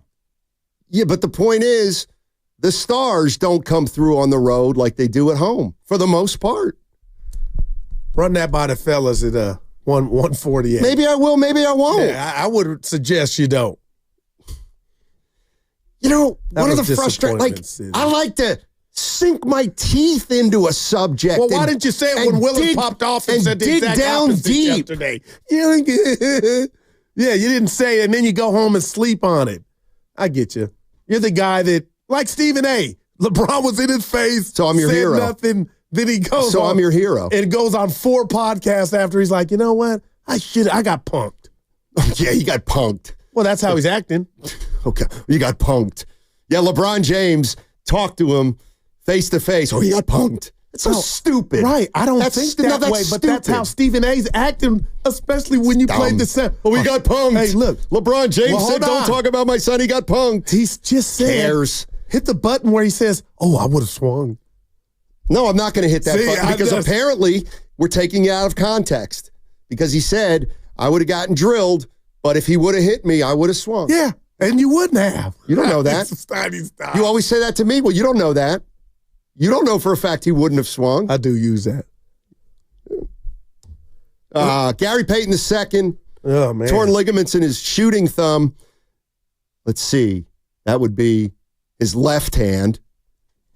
And he's going to miss a couple weeks, it looks like. Dude. All right, I got to take this call from Malbonics in San Francisco. And you said, what do we got? I don't know what we got. But hopefully Malbonics will tell us. Mal. What's going on, Malbonics? Hey, what it do, you two? Steiny and Goop. Yes, sir. I keep popping in the bait because you know I'm true. I keep on hearing you talking because the game gets to popping 95.7, always dropping. It's freestyle from the dome. You just real. I'm going to tell you, both of y'all, man, y'all know how to chill. Keep it documentary, man. Keep the literature going. I keep it real when I'm flowing and the score ain't knowing. Keep on popping like this. It's going to be legit. Don't worry about Stephen A. He don't twist. Nothing like the Bay because it's going to keep growing. You don't understand freestyle I'm flowing. Wow, man, Rakim. You don't know how hard that is, Steiny. That's a fact. I have a question, Mal. Yeah. You there? What is it? Yeah, that was great. What does it mean when you say Stephen A. Smith, he don't twist? He don't twist because he ain't got the game that pop legit. We ain't tripping on small people or small things. We already know people got commentary in the sports talking game. You know what I mean? You're going to speak your mind. Keep it real when you're on time. You got approval for that. So I'm on your line. Hey, do you really talk like this in real life? Yeah, this is very simple. I busted like a blackhead and I pop it like a pimple. 95.7, keep it legit. Yeah, you and Goop, man, y'all be making a hit. Hey, Mal, can I do something? Huh? I got one for you. Run it. I'm in the city like a giant. I come like chef to bake the curry. A flurry of flows, domes off the top. I didn't know I was going to pop like Michael Jackson, but we're talking about Stephen A. Smith. Need a lift? Uber? Nah, I drive the Cadillac. I'll be back, but I flow when the thought comes off the top like Johnny Depp, because I flow like Othello, because I wanted to act, but now it's D-Lac meeting Guru, and this is what you get. Steiny to my right, because this is how we sit. Willard and Dips coming up up on 95.7 with the dice in my hand. 7-11-7 dice, but this is how I grin when I win. Go to church cause you're sin. MCs try to check me like a wrong answer, but I'm like Richard Pryor and JoJo Dancer. Actor of the year, call me Denzel. Othello, but Mello is my man in the haystack. I'll be back. It's Steiny, listen to me rhyme. I drop dimes like the chef Steph Curry. Did I say him? I'm like Jerry Rice, precision routes. Like, what was the safety from the Browns? I forget his first. I tried, baby. Yeah. Hey, you was running it. Thanks, Malbonics. You see what you started? Yeah, Malbonics. Boy. Okay. Where do I go from here? That was a minute. What is going on here? Bob, a truer question has never been asked. Okay. Now, you did a lot of rhymes. There's no doubt about it. There were words in that thing that rhymed. But what's the takeaway?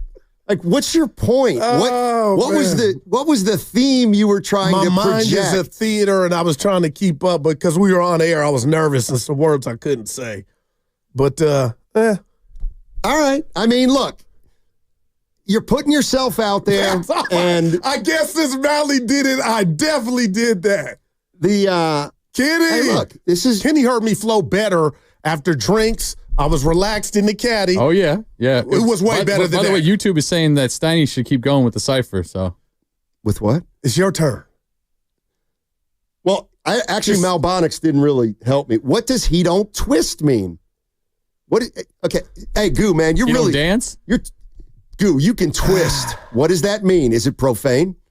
Cam might know. He's younger than me. I didn't get it. Okay, so in other words. Oh, boy, the text coming in. Yeah. So in other words, Malbonics gave us a freestyle rhyme, right? Yeah.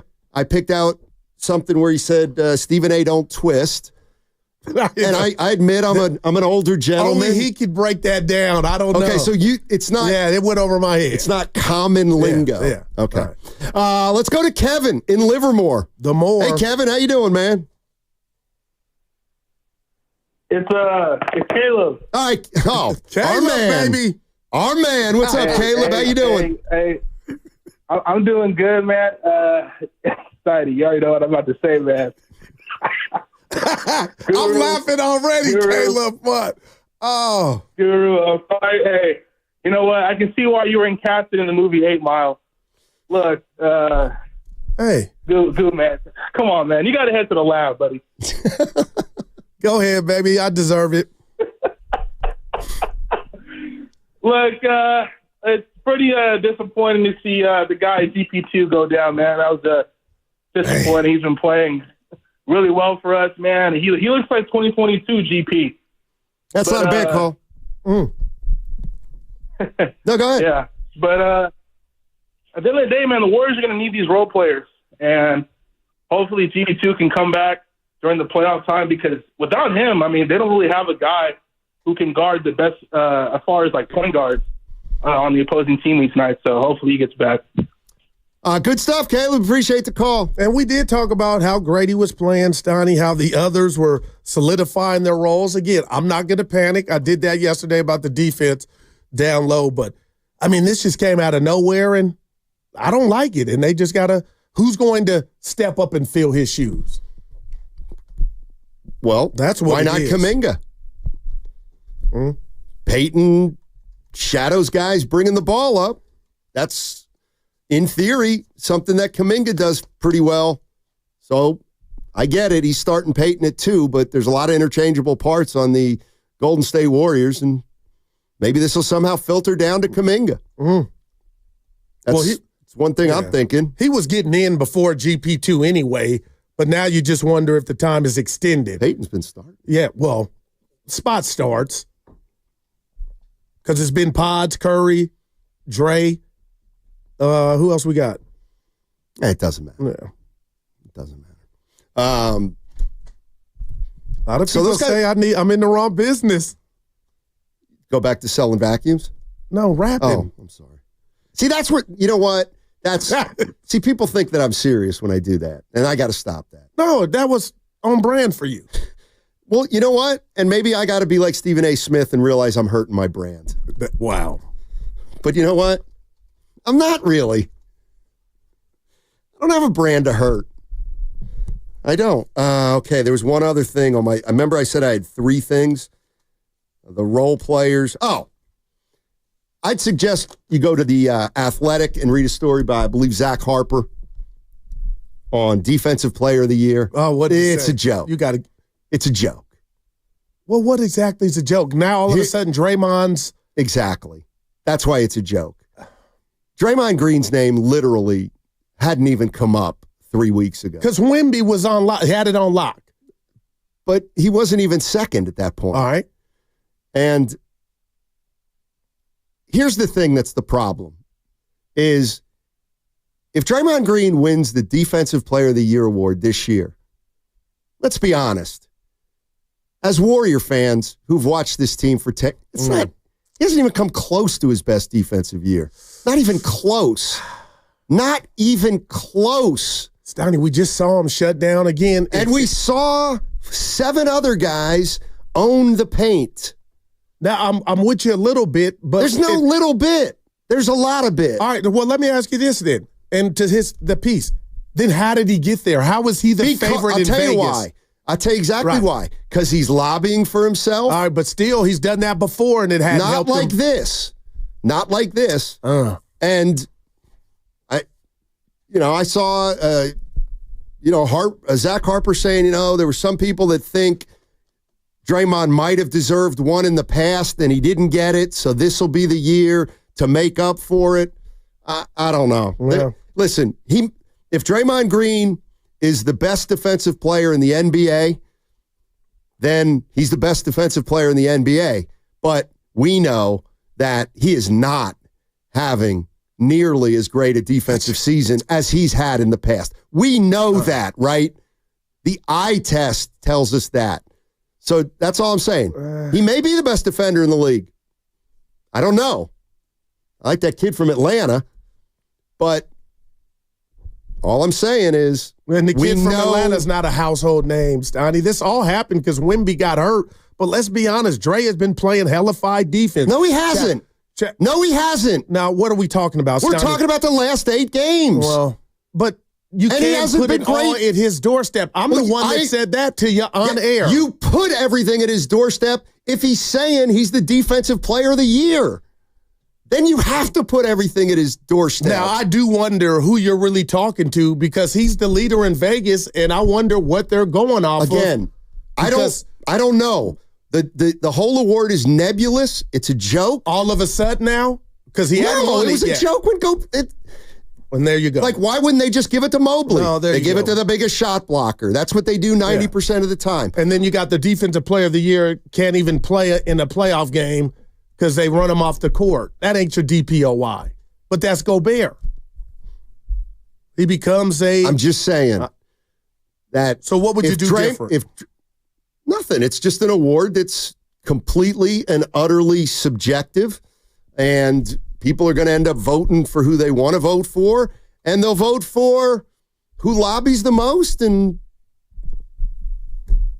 who they think is, but they really don't have a lot of info because there aren't a lot of analytics on defense. It mostly is the eye test. Again, all I'm saying is, if you tell me Draymond Green's the best defensive player in the NBA, I'll say, okay, that's fine. So he should win the award. Let me read this to you. That's fine. He should win the award if he's the best. And all I'm saying is we know this is not even close to his best defensive season. GM26 on the chat, Stoney. It says, you cannot compare Dre's previous years to this year. That's just your personal emotion. How would you respond to that? Again, I'll stand by what I said. I said if you've watched the Warriors for 15 years and Draymond Green wins the Defensive Player of the Year award, we all know, having watched the Warriors for 15 years, that this has not been Draymond Green's best defensive season. And I don't think it's been his second best defensive season. I said what I said. Yeah, it could be. But it could end up, Stoney, I'm preparing you, not that you would care. It could end up being the second time he got the award. Sure. And I'll congratulate him, and I will acknowledge that he was voted as the best defensive player in 2024, 2025, and he may be, but he ain't the player on defense that he was 4 years ago. That's all. Yeah. Let's go to Nick in Ohio. What's up, Nick? How you doing, buddy? Nicky. Nick? Hey, buddy. I want to say something about Stephen A. Oh, okay. And, I thought he always found him kind of entertaining, and I liked him when he was speaking good of the Warriors and everything. But, his shtick is just so old and tired. And but really, I lost respect how disrespectful he's been to Bob Myers on the show. There was a time, Bob's, before the trade, before they got Jimmy, he's saying how difficult all trades are hard, And Stephen A. cuts him off, says, big deal. I mean, that's what you get paid big bucks for. And then he goes off on his spiel. He's just very annoying guy. And also, Steiny, don't forget to watch Homestead Rescue. Oh, that's right. Yes, sir. Homestead Rescue? Yes, sir. Thank you for reminding me. Well, you don't got time. You got games to watch. Homestead Rescue. Not tonight. You got the college tournament. I'm not watching that. Baseball. Why would I watch the NCAA tournament? A's Mariners? Okay. Sure. Homestead Rescues. I watched last night. What's it about? You know what it's about. It's about life in the bush. Well, I wouldn't know about that. Okay. Oh, I've hit everything I've wanted to hit today, and we're almost out of time. Yeah, he'll tell you. Tell us what? If you hit everything. Sometimes you think you do and you don't. Oh, there's one thing I haven't hit. That's right. And and I like to do this just to let you do your thing because it's your specialty and you're into it, even though it doesn't matter at all. But what do you think of the new Giant City Connect uniforms? It's just something they blatantly get wrong. Oh no! You got the Jack Clark, John Matafusco, all the Kevin Mitchell. You got the beautiful colors of the orange and black, and of all the designs that you could come up with after the failure of the last City Connects that looked like the push-up ice cream thing. You come up with something that looks like it's from Living Color. Like, Stoney, it looks like they threw paint against the wall. And look at the font. What are they doing? I'm truly, really believe Shasky and I'm bringing them in this, Stoney, could go in the lab and devise a jersey that would capture what the Giants' colors and their mystique and just dude, look at a Giant old school uniform.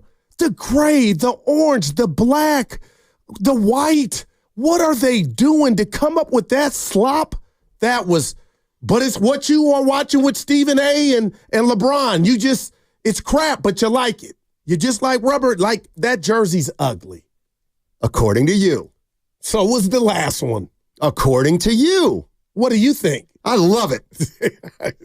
I love them. Stephen A. I love these things. Oh, man. Let's get out of the 19th century and let's get the kids involved.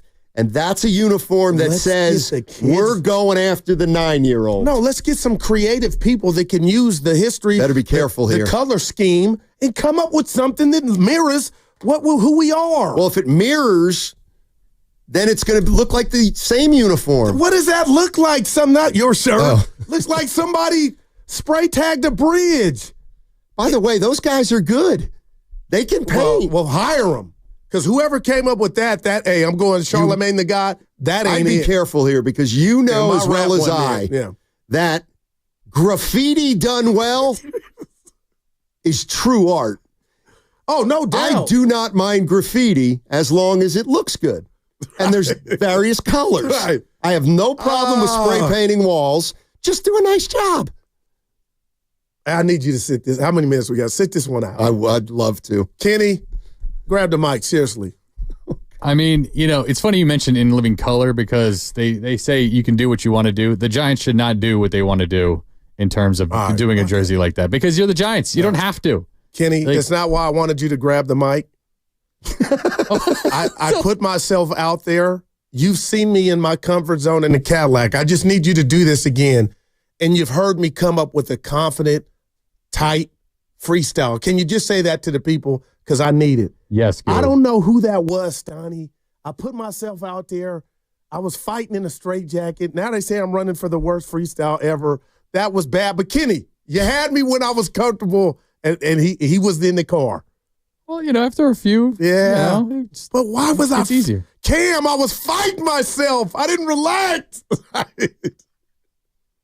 Stoney, all right, I'm done. You sat out long enough, yeah. I really wish you would have gone another minute or two. What were you looking at? That uniform. At the clock. No, the uniform. Yeah, I mean, they're all kind of goofy, right? Yeah, I'll give you that. But this is just... I mean, okay, I'm just asking you. I haven't seen every other uniform. Aren't they all probably like this? Like not well-liked by... Okay, I'll give you that. The bigger part of the fan. But this is just, what is that? And it looks like paint just thrown up against something. You get that? Hey, come on, you're the Gigantes. I mean, listen, I go back to when the Houston Astros put the stripes on their... Yeah, I remember. And everybody hated that. No, I did. And now it's become iconic. You may be looking at your next iconic jersey. We don't know. Both of your guys' freestyle was a cringe. I didn't freestyle. I was having fun. It's for effect. You can't freestyle. I think you can. I'd need you need a drink for sure. Loosen up. That's what I was missing. He made me do it. He was so great. I jumped in. Why? What do you got today? My son, we're going to the movies. What are you going to, a matinee? No. What time's the movie? 4:40. What are you going to see? Magazine. The one Evan saw. Yeah. He said, be ready. For what? He said it was one of the most disturbing movies he's ever seen. Oh, then I am not kidding. I'm not in there. All right, so we can go out after work. Nah, I got to show up, but disturbing. I'm man. It's called Magazine something. Dreams. Magazine Dreams. It's about a bodybuilder, but and it's our boy making his way back. Jonathan Major got in a little trouble, but he's back. It's apparently very dark. Very. So there's going to be like the Joker then. Like he said, no, I think it's going to be more serious than that. But Evan said he saw it. He didn't like it. He didn't hate it, but he'll never see it again. Wow. Like it's just too hard. I have a movie like that. Give it to me.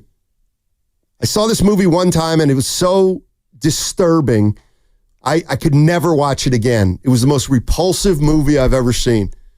It was called Kids. Oh, you told us about Kids. About these parentless kids in like New York. Oh, God, it was horrendous. That movie is less disturbing than Guru's freestyle. All right. We got Willard and Dibbs on the other side. They're coming to you live from Splash. Download the free Odyssey app and check us out on YouTube and Twitch, powered by First NorCal Credit Union. That segment was also brought to you by Honda of Vallejo. Steiny, there's nothing better than feeling good in my clothes, and that's what's happening right now, and my skin. And you know who I have to thank for that? Abundant Life Weight Loss. Recently, I knew I wanted to lose some weight, Steiny, and just feel more energized. So I called my friends over at Abundant Life Weight Loss and got started on their program.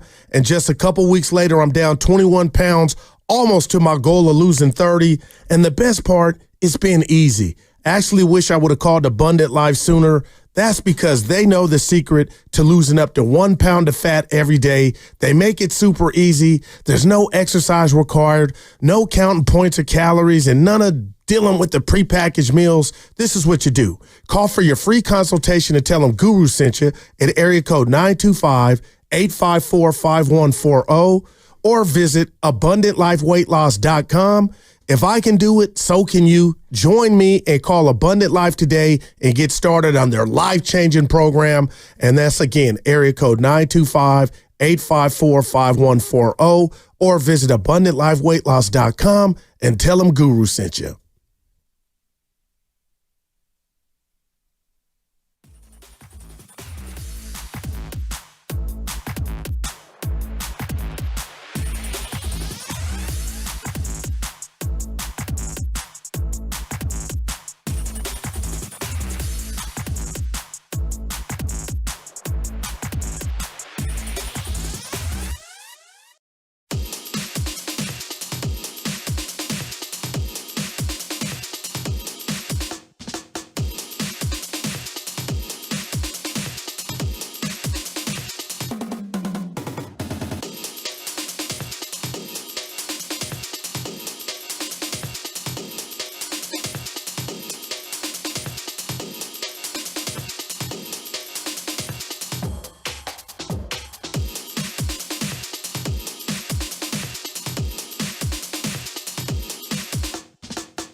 Wagner, where Dan Dibley and Mark Willard are poised to do their show from 2 to 6. What's up, gents?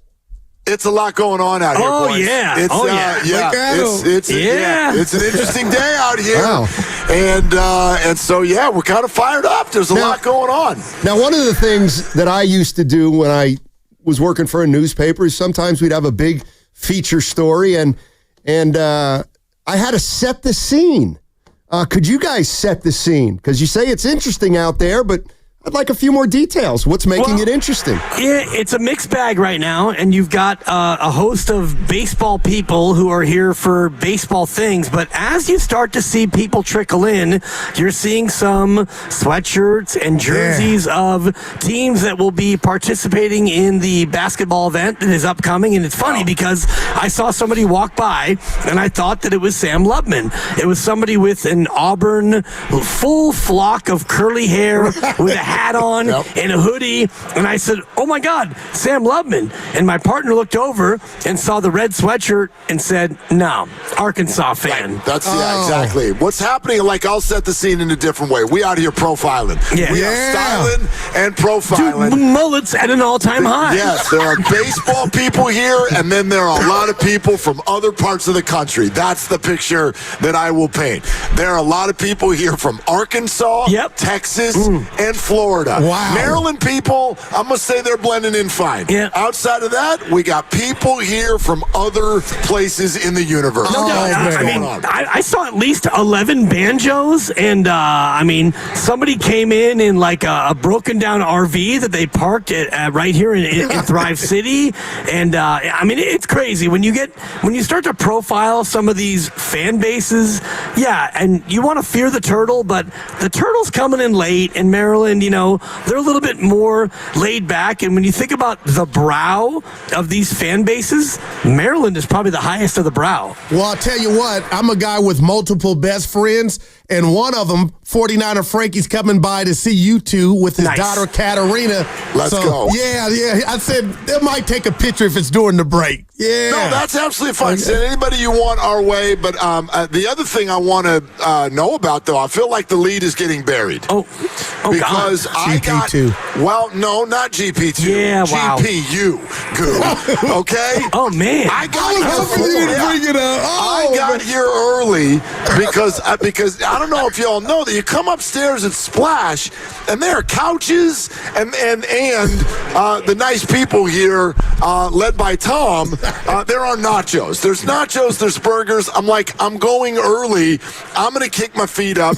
We're going to eat some food and watch 733 baseball games and college basketball games and all that. And then my phone starts riding about a half hour ago. Oh, no. And people are like, did you hear Guru rap?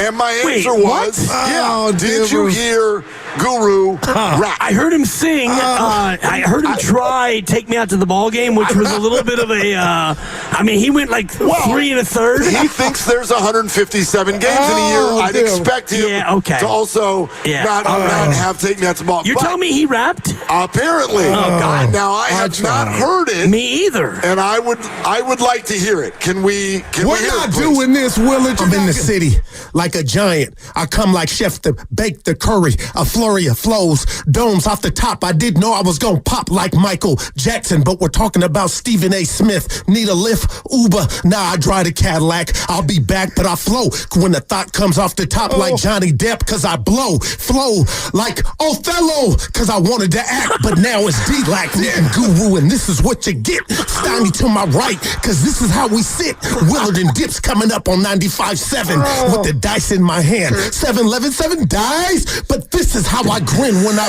win. Go to church cause you're sin. MCs try to check me like a wrong answer, but I'm like Richard Pryor and JoJo Dancer. Actor of the year, call me Denzel. Othello, but Mello is my man in the haystack. I'll be back. It's Steiny hissing to me rhyme. I drop dimes like the chef Steph Curry. Did I say him? I'm like Jerry Rice, precision routes. Like, what was the safety from the Browns? I forget his first. I tried, baby. Oh, yes, dude. Bars, dude. Bars. Those are bars. Did we get two Othellos? Yeah, Not one, the boss pointed out that he was disappointed. Two. Yeah, redundancy. But Steiny, you guys missed. I looked at Steiny like, oh my God. But we had a guy call in and rap, and I just took it from there. Embarrassing. No, not embarrassing. Courageous, and much like a good movie, Goo, I laughed and I cried. At times you got a 5, at times you got a 1. It was a complete roller coaster of emotion. It was. But dude, tip of the cap, the Goo doing it again on a big day. That was like an entire Warriors season in 38 seconds. Like Dib said, that was a journey. Bad loss in Utah. Came back against Brooklyn. Blew it against the Hawks. That was there was a trade deadline halfway through it. Oh, damn. Steiny, help me, man. Get him off me, man. Oh, yeah, exactly. Hey, Willard, I wanted to ask you one quick question. Go ahead. We were talking about the Giants. It felt good talking baseball. We were talking about the bullpen, and I remembered, I swear this just happened like a photogenic memory as Steiny and I were talking this morning. You said you thought Doval would bounce back. Duval, why do you feel that way? Okay, first off, I'm going to be straight with you and say I don't even remember saying that. But let's go with it. All right. Let's go with it. Well, first of all, he has to. That's my number one reason is he has to. That man got humbled. He got humbled. He got called out. He got sent down. He lost his job. So we know he's a talented guy. I heard Dave Fleming this morning with the guys on the roast talking about how he actually felt like last year you could see it coming because Camilo's head was just in the wrong place. Like we're all parents. You can see when somebody's head is in the wrong place, thinking about the wrong things and the wrong priorities. And I think that Camilo let his fastball and his gig go to his head last year, and it got him off on a bad route. And that has to go away this year because now you're a setup man, and now you kind of re-earn your stripes. So I don't really have a better reason than that. He has to. He has to bounce back, or his career is going to kind of go south before it even starts. There you go, Goo. You happy with that answer? Yeah, I got it. Okay, there was another. Go ahead. Well, the only other thing I'll say though is bullpens make teams. Man. They are like I've said this to you every year, Goo. They're like the offensive line of a baseball team. And so I hear too many people, I think, talking about the lineup when you're trying to assess a baseball team at the start of the year. I'm interested to know if Doval and Rogers, can Walker do it again? And then you've got other pieces out there from Randy Rodriguez and Bivens made the team. If that group shoves, then they're going to be a really good team. You good with that, Goo? I've got you. All right. Yep. Also, Goo got a text from Dibs mid-show about something that Goo took offense to. No, I didn't take offense. Very much so. Dibs, we were having a conversation about LeBron and Stephen A., and you called Stephen A. genius in regard to, like, this is good for his brand, and I just wanted you to elaborate because, Dibs, what else does the guy need? And for some people out here, right or wrong, regardless what color you are, Stephen A. was a public figure to where I thought he was above taking the low road, which I think he's taking standing up for himself. But I don't think any of this playing out and him saying who was at a funeral and not getting it wrong, I think that's beneath him. So I think he's losing in a sense, Dibs. No, I think he's winning because, you're talking about him and we're talking about him and everyone's talking about him. And, ultimately, the whole notion of, like, if he put his hands on me, I would have had to throw a hand.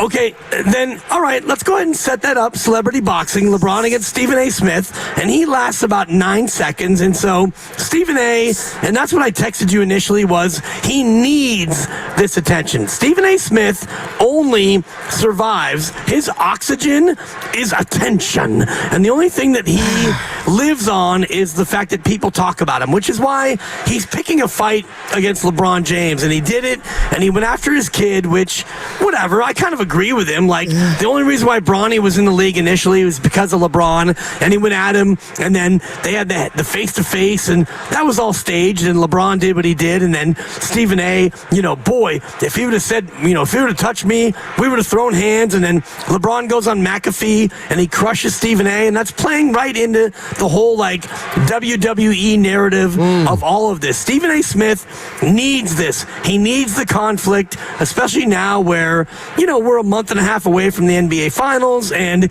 he's not really a baseball hot taker, and the NFL's not until September. So Stephen A. is trying all he can do to keep his name out there, and it's a classic move out of the playbook. So, yeah, he does this on purpose. He needs it, and, LeBron's a perfect target because LeBron's a guy who is more than happy to engage in this sort of back and forth. Where you at, Willard? You're listening to 95.7 The Game, KGMZ FM and HD1 San Francisco, always live on the free Odyssey app, and now broadcasting from the Laughing Monk Studios. Laughing Monk, righteously brewed in San Francisco. Goo, I listened to a lot of the conversation that you guys had on air, and what I struggled to figure out when you kept saying that it's bad for him or bad for his brand, I don't mind if you don't like it. Okay. You can be bothered. Anybody can be bothered by anything. And so if it turns you off, that's fine. I'm trying to figure out, though, what it is about this situation that you think is going to lead to some actual, measurable, net negative problem for anybody involved. Wow, it's a great question, Willard, and I'll respond like this. I'm a Stephen A. Smith fan, and I'd seen him from the beginning when he got wiped out, let go, and came back, the resurgence.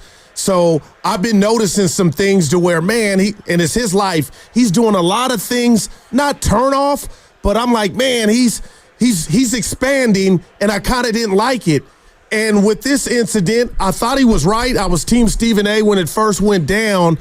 But you had the man right in front of your face, Willard, and you didn't say anything. Then you go on the tour of 4 or 5 podcasts, and he had his chest poked out about, and now he's talking about I would have swung if all this and that. And I look at Stephen A. like, Willard, a smarter guy than that, and now this is turning into some, not street stuff, but stuff you expect to see in the streets or the barbershop.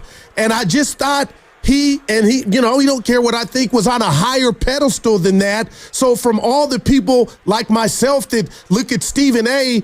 as the smart guy in the room, turn the cheek or turn the other way, he's actually turning into what I thought he was so far from, and I guess that's what I'm having difficulty processing. Yeah, for me, the reality is, this is who he is. He's a genius, and that's why I texted you that, and you sent me his, retractive apology on Twitter where, in hour 2, I acknowledged that he actually was in attendance at Kobe's funeral. Wow. So why would you say it in the first place unless you wanted to get this reaction? So, it turns out, LeBron, you were there, but the whole headline was, LeBron didn't go to Kobe's funeral, and I can't believe it, LBJ. You say that you're supposed to be one of the OGs, and you didn't show up, and then an hour later, he then realized that he actually was there? Come on, Stephen A. I mean, do you know how hard it is? Tell me.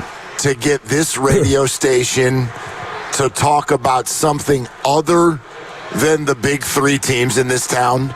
Got you. That was a home run, Will, but... You know what I mean? Yeah. So, I guess what I would say to you, Goo, is I think that whatever pedestal you might have put him up on prior to this, that might have been on you. I don't look at this stuff and think of him as a bad guy either. In fact, I know that Stephen A. is not a bad guy. He's not a bad guy, but he has a business, and it generates at least $20 million per year. Man. And this is the business. This is the business. And I get that you guys, and you said it earlier, you can feel like that's a really bad reflection on society as a whole right now. I think when people get into their 50s and 60s and 70s, they often think that about society, no matter what. So you can feel that way, but the bottom line is the man is in entertainment, he is in commentary, he is a public figure, and so none of this stuff is bad, and I don't subscribe to all publicity is good publicity. Okay, I but don't. This is not bad publicity. Wow. It's just not. There's no smear that happens, and I know these people sit around. In fact, I've been told Like the Skip Baylesses and Stephen A's, you get them off camera and at a party, they will clink glasses and chuckle at the way the world spins whenever they say something crazy. That's their business. It's their model. Follows it to a T. And you got to ramp it up once whatever you were doing at first becomes mundane. You got to push it up. How about that thumb injury? Yeah. For Gary Payton. Thanks for the insight too, Will. Yeah. I mean, wow. Yeah, well, it's from Doc Pandia, but yeah, he related, which was nice. Yeah. I'm not trying to be like other people and act like I'm a doctor when I'm just a radio host. No, but can you? I am both a radio doctor and a radio host, and I can tell you right away. And you didn't ask me, Goo, which is offensive because apparently you and I were in a fight over me coming after Stephen A. But yeah, when you have torn ligaments in a thumb on your shooting hand, it's going to be at least 3 weeks, probably 4. Wow. And I mean, that's a guarantee. And my only question was, did it happen during the game or at practice? Because shut up. You're kidding, right? This is a shtick, right? No. This is incredible, dude. Steiny, I'm sitting next to him, and I know why you're asking because I heard that part of your show. But I'm looking at his face. This is not that. Wow. He literally does not know that you guys did 17 minutes on that earlier today. So, Dib, should I fill you in? Yeah, do it. So, Goo was saying the injury, and he goes, Stein, when do you think it happened? You think it happened during the game? And I'm like, I don't know, Goo. He's like, well, then, a minute or two later, he said, do you think it happened in the game or at practice? And finally, I was like, well, who cares? It's 3 to 6 weeks. And he goes, I'm just curious. And I'm like, okay, it happened at practice. Now, what does that mean? So we got into it, and then you said you were curious to hear. So, I look bad on that one. Right. Well, and apparently it did happen during the game. And my only curiosity was, coming off of 2 bad games, did they have a practice where they were actually getting after it? And so he's out there, and they're getting after it, and he got hurt in a practice where, you know what? And if I were Steve Kerr, and you did what you did in Atlanta, and then I gave you a couple of nights in Miami, and then you did what you did in Miami, and then you gave him another night in Miami, no, I would have packed them up on the plane, and we would have been running gassers. I know it's a high school thing, but you had that effort in Atlanta, and then we gave you extra nights in Miami, and you did that. Going to New Orleans, and we're going to practice, we're going to get after it. So I was just wondering if it happened during a hard practice against New Orleans. Probably not, but and I didn't see anything in the game against Miami where it's like you said, Goo, GP2 is holding his hand, and now he has to come out. So, well, I'd like to know the exact. I would like to know the exact minute. Oh, look at Will. I'd like to know the time, and I'd like to know how far above the equator he was when the injury happened. That's what I was hoping. Well, you should. I mean, if we're going to grind on everything, I'm being serious. I want to know these things. Well, I actually think this probably happened a few weeks ago, right before he got hot from 3-point range. Maybe it's because of the injury. Who knows? I mean, he's shooting the hell out of it. Yeah, the bigger issue is that this is not an injury to be sort of swept under the rug because he's just a bench player. This is I think this is a problematic thing for the Warriors, who are already kind of struggling defensively of late, and it makes them turn to even more of their young players at the biggest of moments. You know what I mean? Yeah, no doubt. I don't know how ready they are. Hey, I really don't. You know what? We're going to find out. But I do, before we get out of here, I want to ask you too. I love the game of baseball, and we know the Giants are opening up. But I asked Steiny this, and I want to hear from you two, Willard and Dibbs. How far do you think right now the Giants are behind the Warriors and Niners?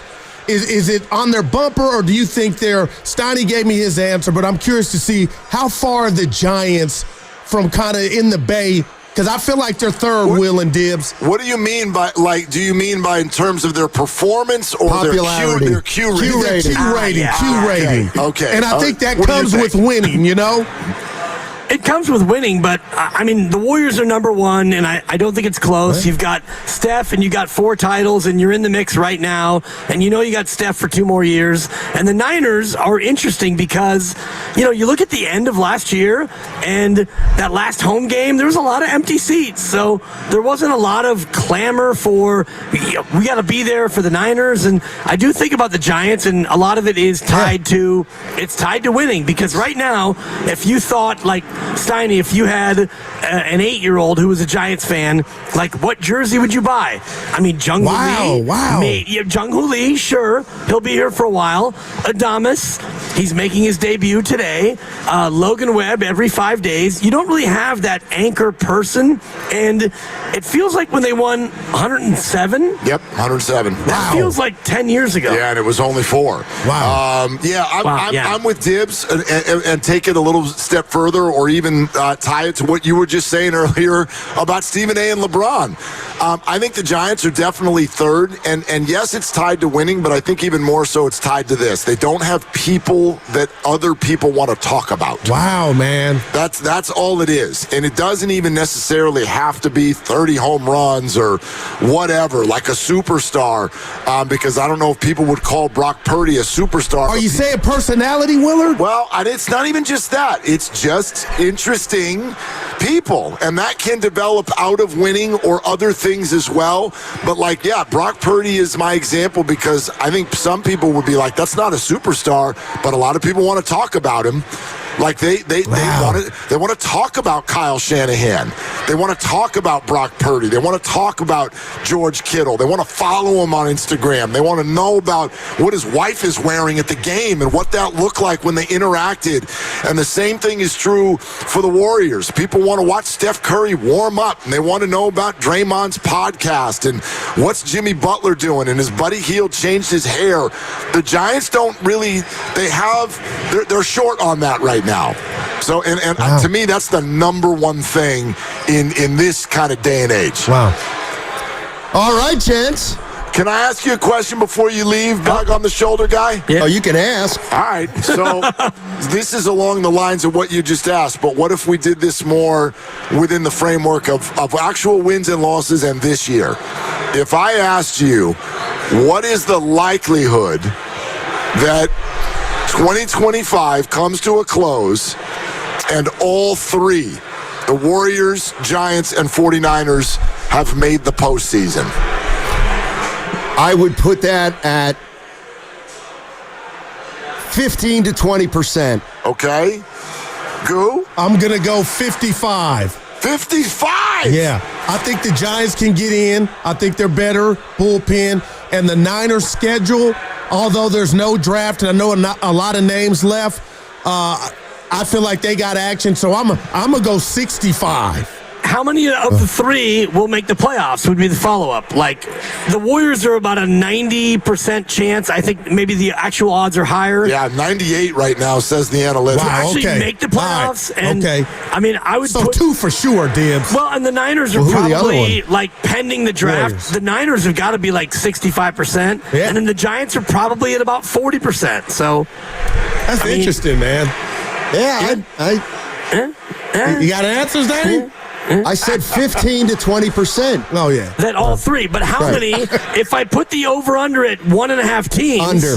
I'm going over. Under I'm going over. I would. Okay. And it's one team and one team only, and that's the Niners. Oh, wow. I mean, they want, I'm just looking at them as a six-win team, and they got to get to 10 or 11. Vegas has them still. We said Not 10 easy. and a half. What's going on?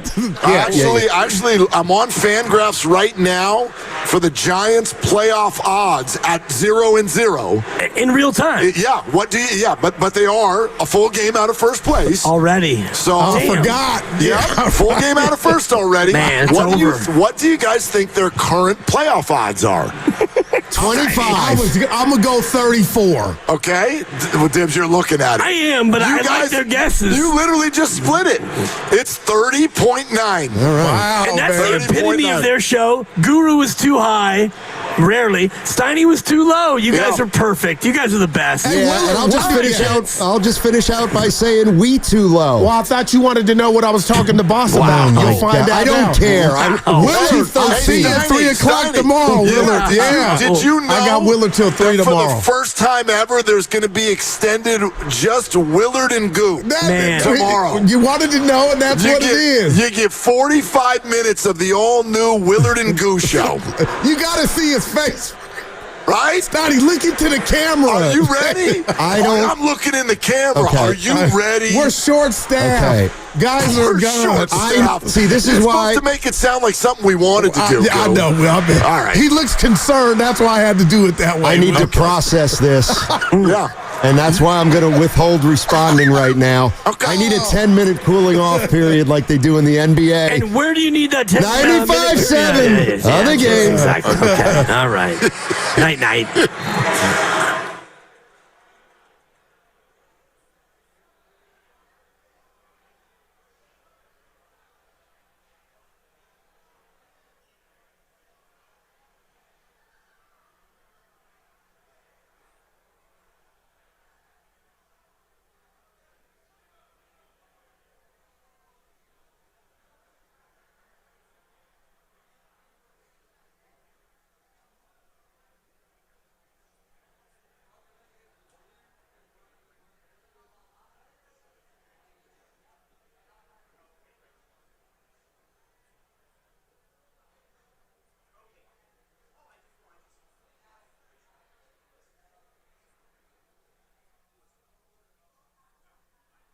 Let's go. We are in the middle of it all yet again, and I'm especially happy for you. Thank you. Because we were here last Thursday. It was in these seats that we sat last Thursday and took a drunk dial from Dan Dibley. It was right here in these seats. I was fine.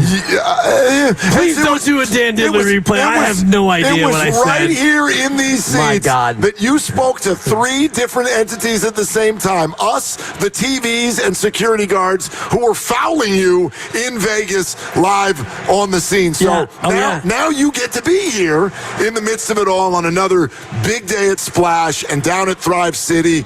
I mean, if there's ever been a day built for Dan Dibley, it's this. Yeah. Is right outside our door. And I can't wait because you got a couple of good games here. You've got Maryland taking on Florida, and Florida's a team that I thought was cut out to win the whole thing, but Maryland has been kind of a fun little surprise. They're a 4 seed. I got the Terps in the Elite 8. Yeah. In the bracket. That means they beat Florida. That means they win tonight. Yeah, and the whole thing about But I don't know what I'm talking about, so it's just something I did with a pen. No, you do, and I just want to let everybody know that. Well, and the SEC has been incredible, and then the late game, of course, is Arkansas with John Calipari, who seems to keep doing it against Texas Tech, who is patently better, but they are ripe for an upset, and 2 other games in between. And so, yes, come 4:09 when the first game tips, you might as well start your solo radio journey. Well, you know what? I'm ready for it. Okay. We're going to be all over it. Kirk Lacob is going to be here at 3 o'clock. Can't wait. Ish, something like that. Somewhere 3:30. We'll hang out. I can't wait to ask him about Cooper Flagg. Yeah, he's gonna. That's going to be a no from him, dog. I know. He's not going to talk about any specific guy, but you can talk about it. Are there any prospects that wear blue that you like? You could do something like that. Find a creative entry point. But also, they're going to probably lose their first-round pick unless they wind up in the lottery and they wind up in the top 10. So they're not going to wind up in the lottery, and they're not going to wind up in the top 10. So their first-round pick is gone. So I mean, really, it wouldn't be tampering if he didn't have a first-round pick, but he won't know that yet. And so, I might just ask him about his Stanford Cardinal being a member of the ACC. Okay. And how that feels. Pretty exciting. Yeah, want to see a home game? Fly to North Carolina to go. When Wake Forest came for the first time, did that give you all the feels? All the feels. Right. Yeah, very exciting. What are we doing? Anyway, so it is a special day down here and a very Bay Area, San Francisco type of day because we got all kinds of different personalities from all different places around the country, all coming together to eat nachos at the same time. Splash is the site right outside Thrive City and Chase Center. That's where we originate today to talk it all out, and Kirk Lacob is going to be on the show as we said, here in a little bit. And one of the things I do want to ask him, not just about future Warriors, but current Warriors. Let me share with you a text message I got from a good buddy just 2 days ago. A source? Not a source. Okay. No. Just a fan. Just a friend. So you say he's just a friend? I say he's just a friend. Oh, baby, you? He's got what I need because it's you never let me down. It's content. It's content right here on 95.7 The Game.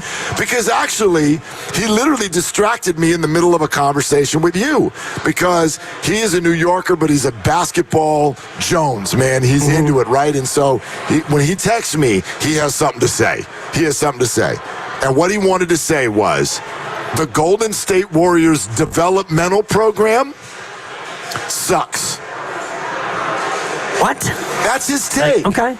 That's his take. I'll read the exact text to you here in a second, but that's the summary of what he had to say. Yeah. The Warriors cannot develop players, and it really especially popped to mind when I saw that Gary Payton II is going to be out potentially even for the rest of the year. If we look at this, right, it's possible. Oh, it's most likely. Well, but you're talking regular season, weeks. Yeah, right? exactly. But it's possible that he misses everything. Yeah. And the Warriors may need to advance in the playoffs.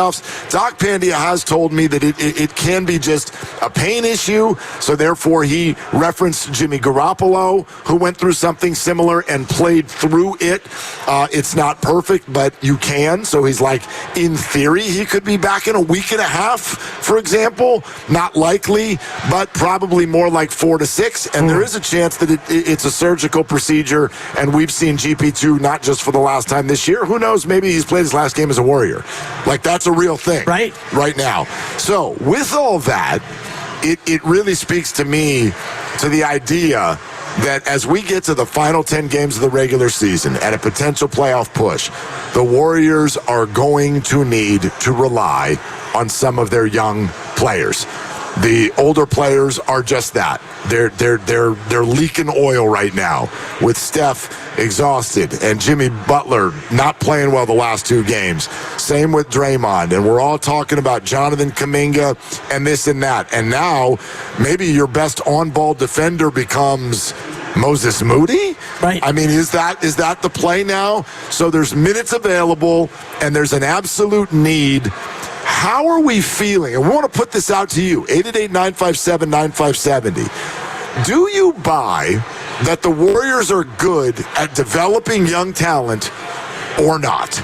It just depends on what you want to consider development. And I think every individual is different and every case is different. And we had a little show thread going, and I was thinking about like the other teams that are always good or always competing for titles. How do they do in development? Because, you know, if you look at Detroit, Cade Cunningham, who was good in college, and he came in here and he's been developed and he's turned into a top 20 player because his team hasn't been very good until January. Now they're good, and still, though, that they don't have any expectations. So he can develop in a way like Paolo Banchero. 1 year at Duke, he was good, and he's come in and he's trending toward being a star. It's fine. You're in Orlando. It doesn't matter. So development is not a fair bar across the board. So when you get Kuminga and Moody and James Wiseman, they come into a championship culture where we can't give you 28 minutes a night for 82 games. We're not going to do that. So your development, for me, becomes a different trajectory. And the one example I gave to you on the thread was Payton Pritchard, who has turned into a really good player. But when you look at Payton Pritchard, he's 27. He played 4 years at Oregon. He came into Boston, and he slowly has built his way into being a six-man, a knockdown shooter. And yes, Grandy, I know you're listening somewhere. He's from Oregon, but he's 27. So I do think when you look at like Moses Moody and Jonathan Kuminga, and even James Wiseman's a great example. James Wiseman played 40 minutes of college basketball. His year got shut down because he was deemed ineligible. He was 18, raw, a project.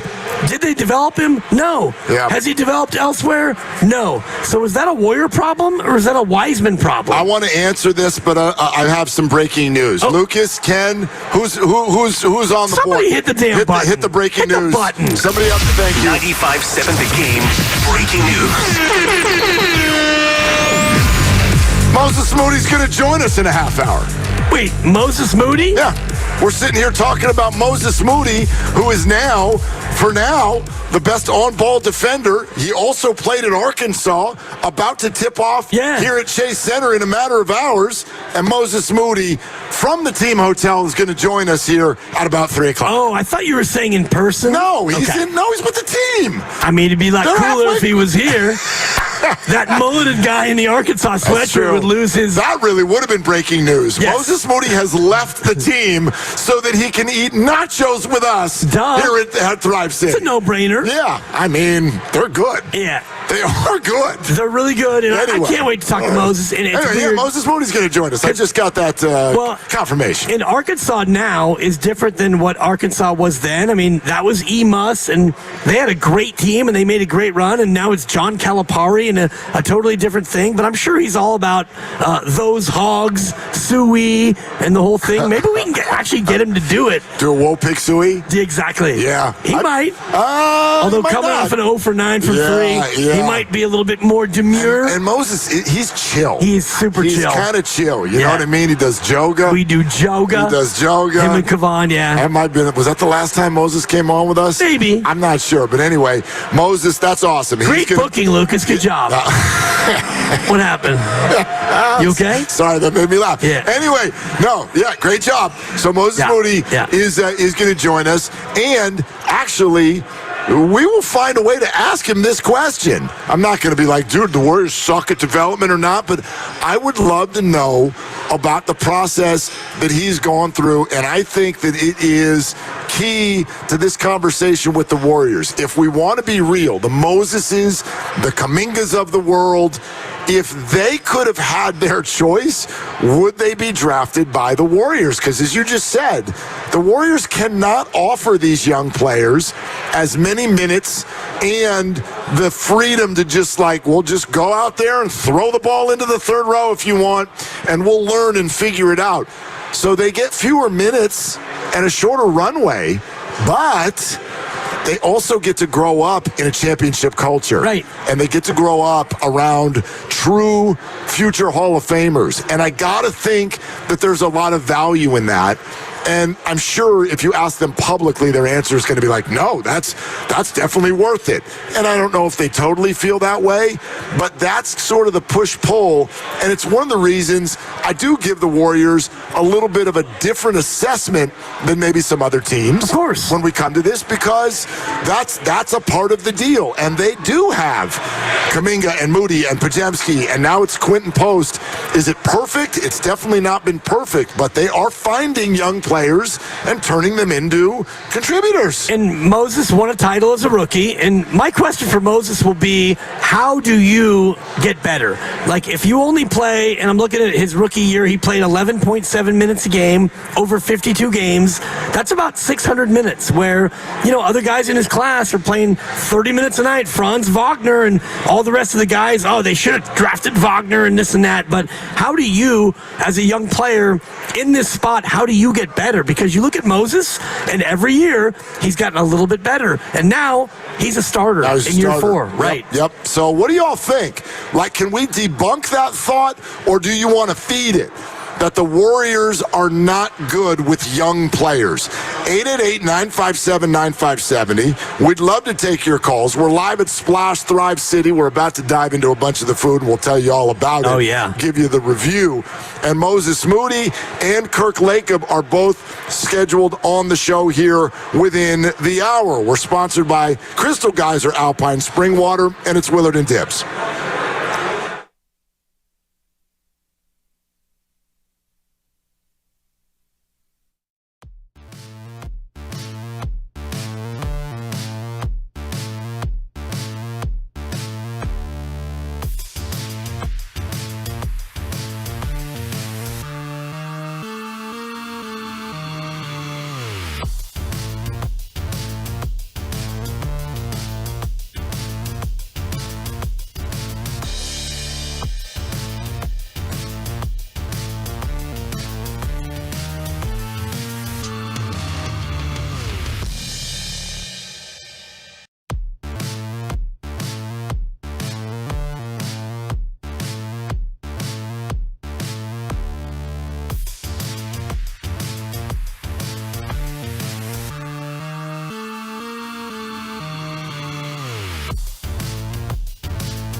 95.7 The Game.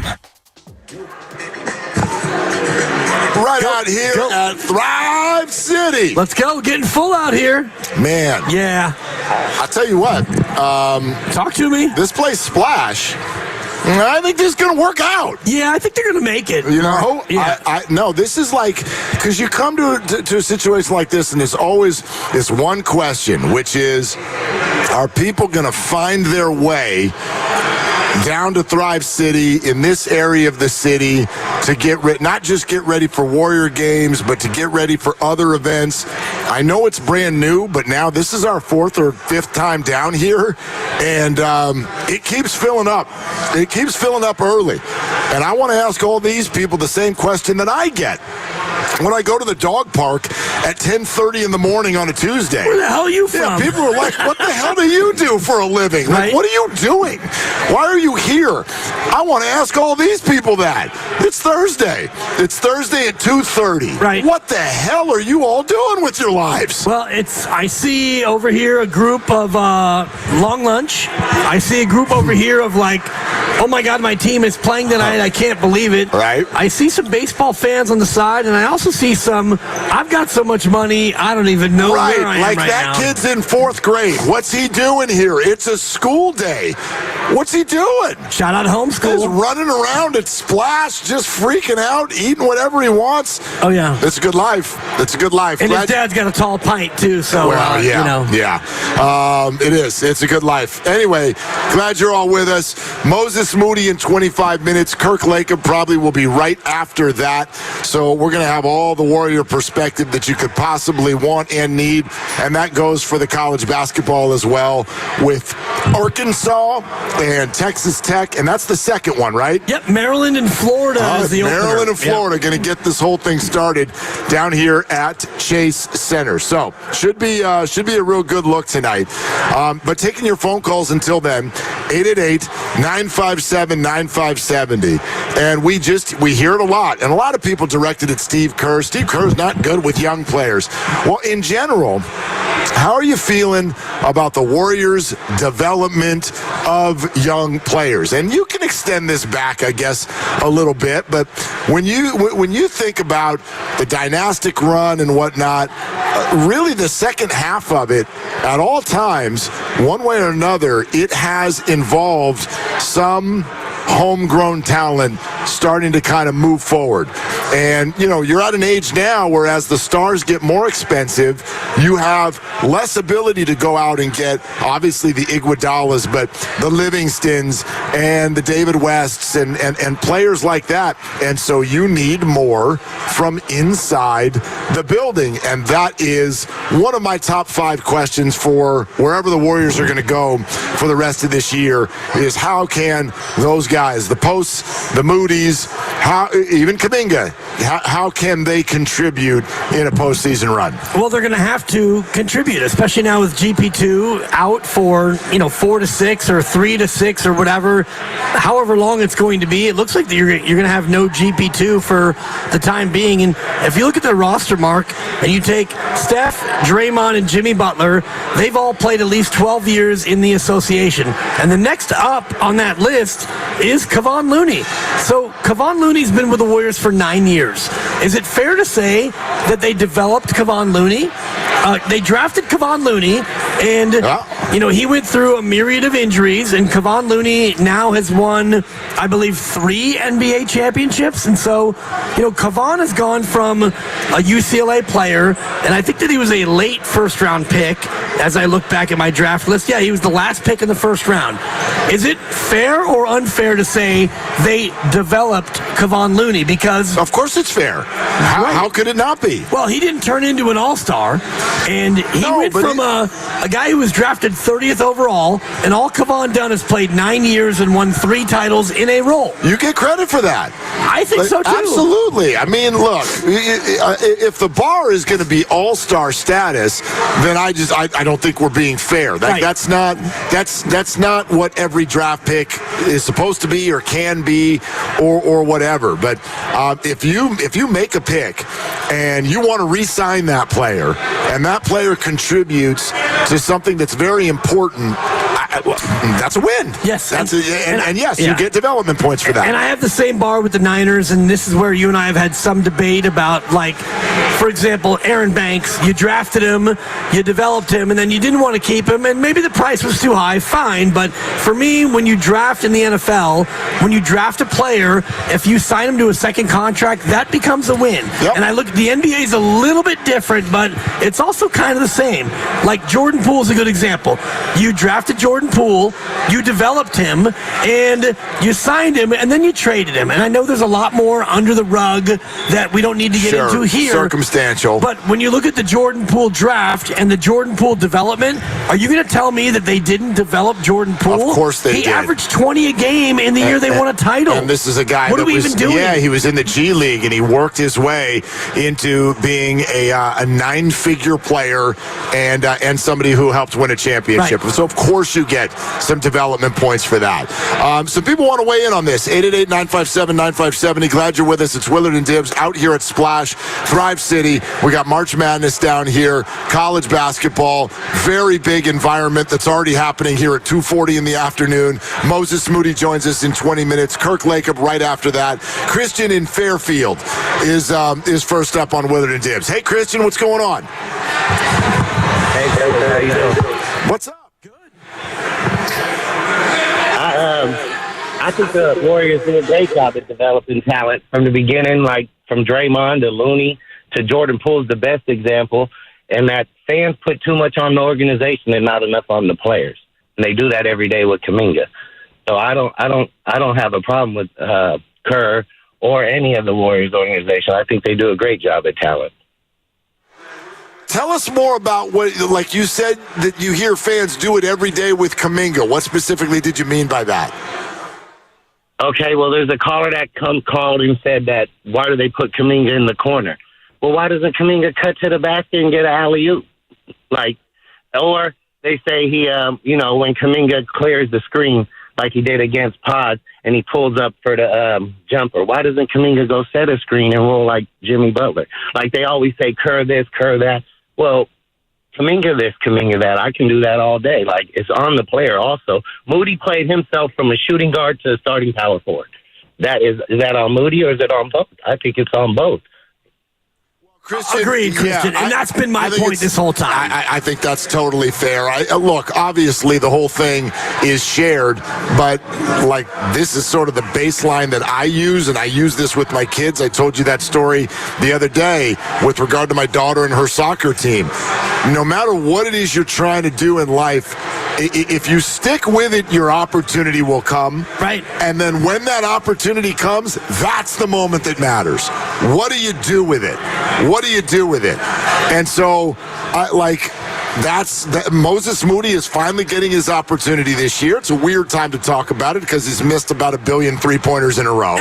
But I think... Joins us in 20 minutes. Thank you. That's what I'm saying now. Okay. But largely, he is making the most of the opportunity that is being presented to him this year, I feel. Right. And for me, that is part of the development. And the whole thing about development is a two-way street. Like James Wiseman, did the Warriors not develop him? Yes.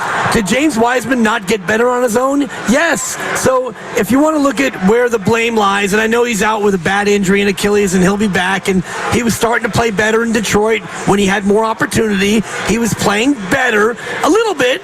He was playing a little bit better. But he's the number 2 pick in the draft. Right. So, but you drafted an 18-year-old with no experience, and that's where I don't want to make this all about Kuminga, but when I look at Kuminga, a guy who spent 1 year in G League Ignite, and the G League is not known for fundamental development. It's all about, you play well, you get elevated, and then he came here, he didn't get to play, he's gotten better. Yeah, but Jonathan is a very, no matter what, at his floor, he's a viable NBA player. Right. I don't know if he's a star. No, but I mean, he can play. James, James is a bust. And again, I'm sorry. James and Trey Lance are busts. If you want to say that. And they've not had great opportunities, but you have to work your way into that opportunity. Well, that's what I believe. And I love the statement. You have to work your way. Yes. And I go back to Jordan Poole, who Jordan Poole was struggling early, and you look at the year during the Steph injury, during COVID, and Draymond shut it down. Jordan Poole went to the G League, and he got a lot better, and he worked on his craft, and he got better, and he became a guy you had to play, and he was a bucket getter, and all the rest of it. And I look at Kuminga, and he's gotten better. He's only 22. I'm not even close to ready to give up on him, but the whole idea for me, Mark, about development is a two-way street. Yes. One, you got to be on a team that needs you to play a lot, or you have to go in the lab, shout out Guru, and you have to get better on your own. No doubt. I just think in general, you can see talent. And then you blend it into the whole, like, what's the opportunity that is at hand, and how can we work this way in, and does someone force their way onto the court? Here's something that I never believed to be true. I never believed this. If somebody has been a professional for 4 or 5 years, and they do not get, and they've been in multiple organizations, and they don't get a big-time opportunity, there are still people out there who will go, well, still haven't seen him play. And my answer every time is, there's a reason. Right, they've seen him play. That person can't play at the level that's necessary. So whenever someone goes, still haven't seen Trey Lance play, right, and you're not going to in the NFL either. Not anytime soon. He's going to now have to maybe go to Canada in order to get a shot. 2 organizations have looked at him in practice every day and had no inclination to put him into the game. And James Wiseman is not much different for me. Tougher deal for him. The injuries were even worse. Yeah. But James Wiseman, when put through the window of number 2 pick in the draft, he didn't make it.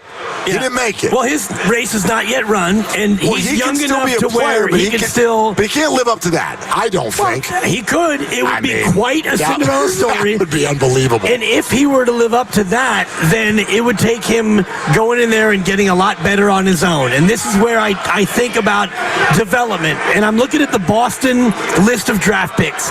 Boston took Jaylen Brown, number 3 overall in 2016.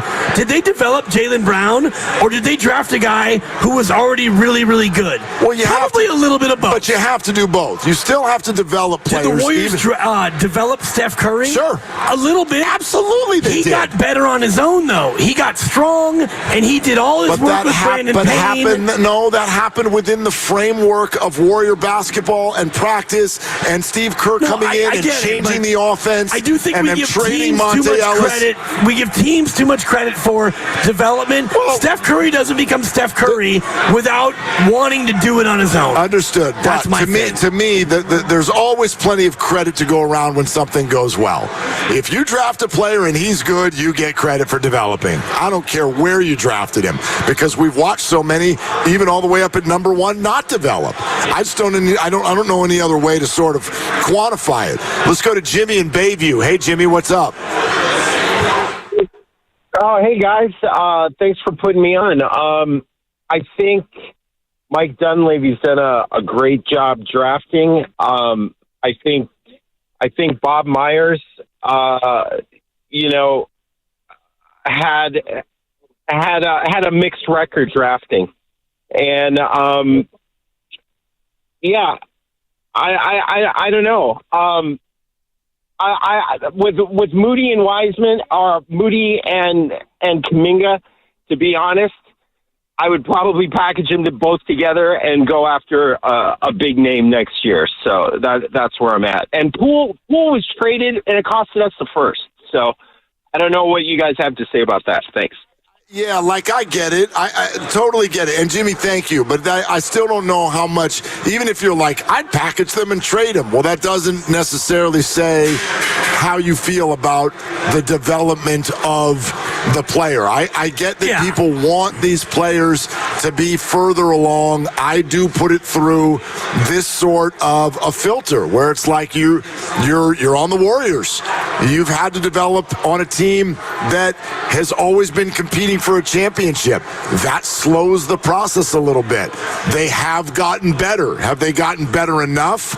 I don't know. That's where you then fall into the bucket of I'm not sure how much is on the team and how much is on the player. But I have seen enough to feel like young players can get drafted by the Warriors and become good NBA players. That they've had quite a few. Right, and I don't appreciate Bob Myers catching a stray there, because if you want to look at their draft picks, he got hired in 2012. Here are the order of his first-round picks after that. Let's hear it. No pick, 30, 28. I'm sorry, 30, no pick, 28. Yep. So his first 6 drafts, and you can give him credit for Harrison Barnes and Draymond Green if you want, because that was the year that he was kind of transitioning with Larry Riley. But his first 6 drafts, the highest pick he had was 28. Exactly. And in 3 years, he had no pick. So if you want to scatter him with a shotgun for bad picks, you could do that. But if you want to go through all these names, Damian Jones, last pick of the first round. Right, but he got Looney with one of those number 30 picks. Correct, and he's still here. Yeah. And Jacob Evans at 28. When you're picking in the high 20s, you might as well be taking a second rounder. Well, the bottom line, though, is that after Looney, it goes Damian Jones, Jacob Evans. You give him Jordan Poole at 28. I'd say at 28, that's a great hit. Yes. Then there's Eric Pascal in the second round. That's not much. All-rookie team. Right, but the problem Had to for get that Bob in there Myers, for James Kincaid. the problem for Bob Myers, fair or foul, is the watershed pick. The face of his picks, if you will, is James Wiseman. Yeah. That's my word, a bust. Yeah, and I'm not going to bet against it, because if he turns out to be an 8 or 10 year NBA player, that would be an unbelievable come from behind story, because right now it's looking like he gets healthy and he goes to Europe. Or maybe Asia, even if he becomes an 8 to 10 year player, he's 7 feet tall, he can be on a roster, and I'm not going to call that a hit when you were the number 2 pick in the draft. Agreed. Yeah, agreed. You can't just be on a roster. You gotta be somebody. You gotta be a dude. And I would love to, if we want to go back to one day in history, I would love to be a fly on the wall in that draft room when they took Wiseman at number 2 and really find out who had the loud voice, who was saying this is the guy, and what else, what were the other thoughts in the room and whatnot. But ultimately, it didn't really cost you a title. Like the Trey Lance pick with the Niners, you could look at it and go, man, if they wouldn't have given up those first round picks, maybe they win. Who knows? Maybe they beat the Chiefs. Who knows? Maybe they would have had a dude who could have made the difference. But the Warriors still went out and won a Larry O'Brien. Or what if they hadn't made that pick and they had done something else at the quarterback position, and that may have gotten in the way of Brock Purdy. You may have never picked Brock Purdy, and you may not have gone to the Super Bowl at all. True. I mean, I like that. That gets pretty tough. Let's go to Telmo in the city. Hey, Telmo, thanks for calling. What's up? What's up, fellas? How you doing? I keep hearing this notion of Steve Kerr doesn't know how to coach players, and the organization doesn't know how to develop players. And I just look at it look at these guys like GP2, Juan Toscano-Anderson when he was with the Warriors. These guys that bounced around the league, home, and they found a way to put him in the system and make players that they were the best version of themselves was with the Warriors. Even you look at Santos in that situation, and these are players that when they succeed, it's because they try hard, they give it their everything. And, honestly, there's just some players that I feel like, don't do that. And when we look at Jonathan Kuminga and people keep going, it's the organization's fault, it's Kerr's fault. Yeah, he's athletic, but why does he not rebound? Why is he poor at free throw shooting? Why doesn't he get a jump shot? These are things that aren't necessarily the organization, lack of trying or coaching. These are things that as an individual you need to get better on. So I just don't understand this notion of they can't develop players when I've seen firsthand them maximize so much out of players that otherwise wouldn't necessarily be successful the way they are within the Warriors organization. Listen, Telmo, thanks. I think that's fair. I really do. Like, I think what you're looking for is, like, for instance, are you drafting players that you then try to develop, you don't get much out of them, and then they go somewhere else and they really pop and become stars or they become winners? I don't really see that. I don't see that. Like, if the Wizards were a playoff team and Jordan was super consistent, and by the way, that's not even a good example because he did contribute to a championship team with the Warriors and establish himself as at least a very good player in the NBA. I think what you're looking for that are the red flags about development with an organization we don't see. I don't see those with the Warriors. Yeah, like you said, a player who you had who goes on and does great things elsewhere.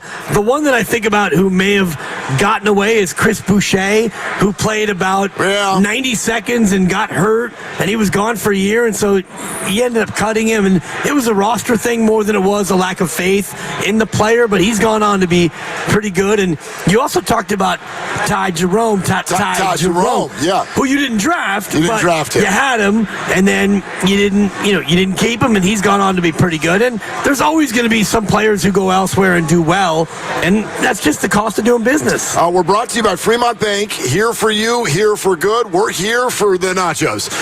We're here at Splash. They're good, too. Yeah, they're really good. Yeah. We're here, and Thrive City is really starting to fill up. It's thriving, Mark. It is, and Splash is doing the same. Everybody's gathering around to watch everything that's going on this afternoon here in San Francisco, including the big games with the Sweet 16 here, with 2 games about to light up Chase Center tonight.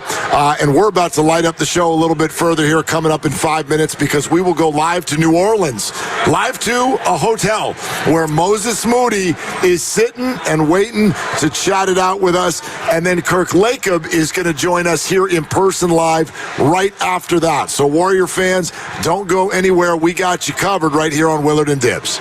Lawton Skilled Nursing and Rehabilitation Center is a 5-star facility located in the Sunset.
River Islands guest line, and excited to have Moses Moody of the Warriors join us right here live on Willard and Dibs. So first and foremost, on an off day, Moses, really appreciate it. Thank you so much for taking the time. Oh, yeah, no problem. I'm glad to be here. So Arkansas fans are all over the place in front of us right now as we get ready for this game tonight. What message do you want to send to these fans, Moses? Welcome to Dub Nation. It's really cool to see my hometown people, my hometown crowd, and loved ones and fans in my new hometown fans and fandom, just like my two worlds colliding type of sensation. It's cool to see. I mean, it's incredible, Moses, and I had forgotten that you are from Little Rock, and so you go to Arkansas, and in your last year, you guys went on a special little run to the round of 8, and E-Mus had you guys popping. What was it like in that March, which, by the way, now quietly is 4 years ago, Moses, when you were doing what you did for the Razorbacks? Yeah, that's crazy to think about that it was 4 years ago, but time flies when you're having fun. Doesn't seem that long ago. It was a great run. It was a lot of fun being in it. It was COVID year, so we was kind of huddled together the whole time. It was a good environment. Moses, do people still do this chant? Like, is Chase Center going to be a bunch of this "Whoa Pig Suey" thing? Does that still happen? Oh, most definitely. It's gonna. I can promise you that you're gonna hear exactly how to do it. Yeah, somebody next to you might even give you a tutorial. Well, actually, Moses, what if the person we're talking to now just wanted to explain to us how to do it? Oh yeah, I got you. So you go woo pig suey 3 times, and on the third one you go woo pig suey Razorbacks. I love it. I think I actually heard that on the walk up, even though they're in the late game, but they're kind of the party crashers, Moses. And so I got to ask you, you're down there in New Orleans, I assume, which is a pretty fun town, and no obligations tonight. Where are you watching the game? Yeah, I think I'm the only Razorbacks fan around here right now, so I might just be in my room watching it. I might go see if Kevin Knox want to watch it with me, but I know you said you might have heard it earlier, but by the time the game gets started, you're not gonna have to wonder if you heard it or not. You're gonna hear it loud and clear. Moses, are you the type when there's a big game you want people around you watching, or do you want to zone out and be by yourself? Either is fine with me, but I like to just be able to sit down and focus on it. So yeah, either one. Good stuff. Moses Moody joining us from New Orleans. And here we've got March Madness right here in the Bay and Arkansas, one of the teams in. We certainly want to talk Warrior basketball with you too, Moses. And the road trip has not gotten off to a good start. And so what's your take right now? You guys have fallen out of the 6th seed. What's kind of your feeling on the vibe as things get a little stressful here? Yeah, it's all good. That's how the NBA works, You win, especially right now at this point of the season, last 10 games. I try not to focus on too much about what's going on around the standings on the NBA as much to say if we win games and stuff will go how we want. So we just got to focus on doing that. We failed 2 games, but we got one tomorrow and another one after that. So just keep it rolling, keep the hot spirits, and we know what to do. How much has the evolution of your playing time added to your confidence? Because now, I mean, you're starting and you're getting 28 or 30 or more minutes. How much has that fueled you to feel like, you can ride through maybe a rough stretch of games? It's still that mindset of being prepared for whatever. It definitely helps, being consistently playing and finding your grooves, finding your rhythm, where your shot's going to be, but our team been moving around so much with guys coming in and out of the lineup being with injuries that that's hard to find that consistency. But I mean, that's what the NBA is about, and we can do it. Moses, what do you make of this stat? As of 2 weeks ago, you have the highest win percentage as a starter in a single season in NBA history, like ever. What? Yeah. What? Like, do you know that? And what do you make of that? Wow. No, I did not know that. That's crazy to hear. The NBA's been around for a long time, so yeah, that's a crazy stat to hear. All you do is win, win, win, no matter what, right? Yeah, no matter what. Well, I wonder sort of what your thought on is that in terms of how those numbers kind of coincide with each other. Obviously, part of it is that you started getting a lot of run, and then Jonathan is hurt, and the acquisition of Jimmy Butler. But I guess for you, how has that changed the NBA game experience? Your eyes of having to do it as a starter instead of coming in off the bench. Yeah, it's different. It's a different flow being able to start the game. You kind of get to create the energy rather than coming in later and having to read it and react to it. So it's definitely a difference in that way. But yeah, it's good. I like it. What's it been like having Jimmy Butler join the team? And, you're playing a lot of 4 now, even though you're listed at 6'5". Feels like you're taller and you play bigger than that. But you got Jimmy now and Draymond and you and Steph when healthy in the starting lineup. What's been like the experience with Jimmy Butler being a part of the team? It's been good. It's been good. I mean, clearly, being able to see the success of it, but, him being such an offensive and defensive player that gets everybody involved, that can score, that can pass, that can make the offense flow. Yeah, he's definitely been a good addition to the team. Moses Moody with us here on Willard and Dibbs, and we're live at Splash outside March Madness, and one of the teams here are Moses' Arkansas Razorbacks. So really appreciate your time on this night. Moses, we're not going to run from this. You're in a little bit of a shooting slump. How do you handle that? What do you do to get out of it? Shots feel good. It's tough when they don't, but shots feel good. So, you can't really rely on the result as much as the process and controlling what you can. So, as long as shots feel good, I'm good. And is that kind of the message for everybody after these last couple of games where, slow start against Atlanta, then you all played good for 3 quarters, wasn't enough, and then the game against Miami a couple of days ago was just kind of a dud? Or are you able as a team to just kind of slough those off and move on? Yeah, that's what you got to do as a professional. You can't just play good when you played good the last game. That's called being a front runner, things like that. So, just keeping that even keel mindset and keeping it rolling. Moses, take us through your evolution as an on-ball defender this year. What's the role they're asking for from you, and how do you handle it, especially now with the news that Gary is going to miss some time? Yeah, it's putting pressure on the ball, making guys uncomfortable as on the offensive side of it, just to cause a disruption on the defensive side. And, that makes everybody else's job easier a lot of times because they can't get into their sets the way that they want to, but it's just been a disruptor. Does it give you a little bit more confidence knowing that you've got Draymond behind you a lot of times, a guy who's pushing for DPOY? Can you be a little bit more aggressive at the point of attack knowing that Draymond Green is behind you? Yeah, you definitely can. He's a problem stopper. You can make a couple more gambles knowing that you got your insurance plan behind you.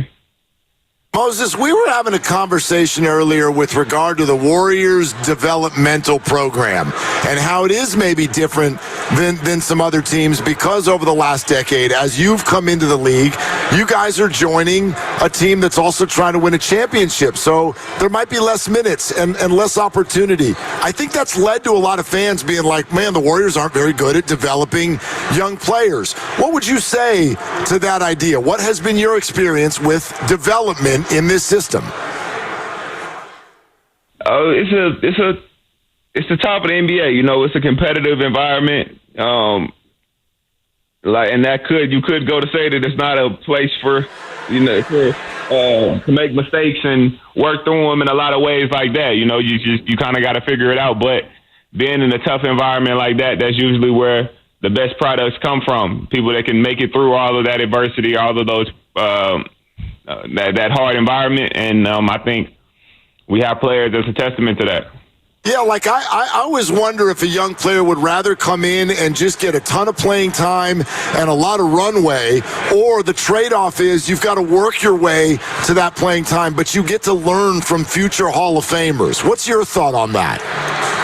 Yeah, me personally, I would rather the harder environment.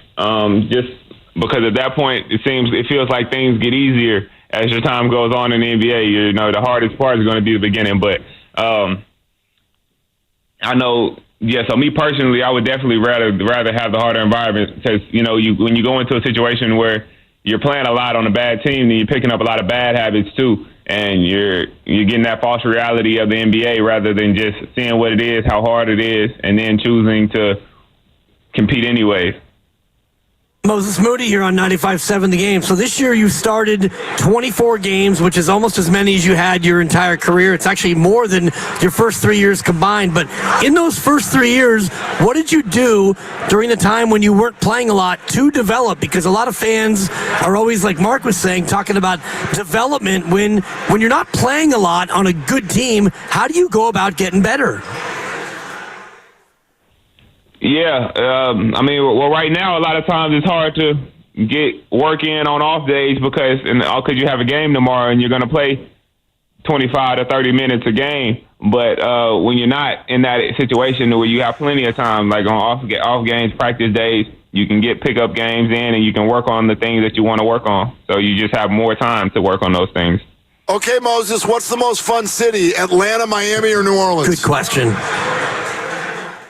I'm biased. I have a lot of family in Atlanta, so I'm gonna definitely go with Atlanta. Okay, so if you could pick one of the 3 cities to spend an extra night, that would be the pick?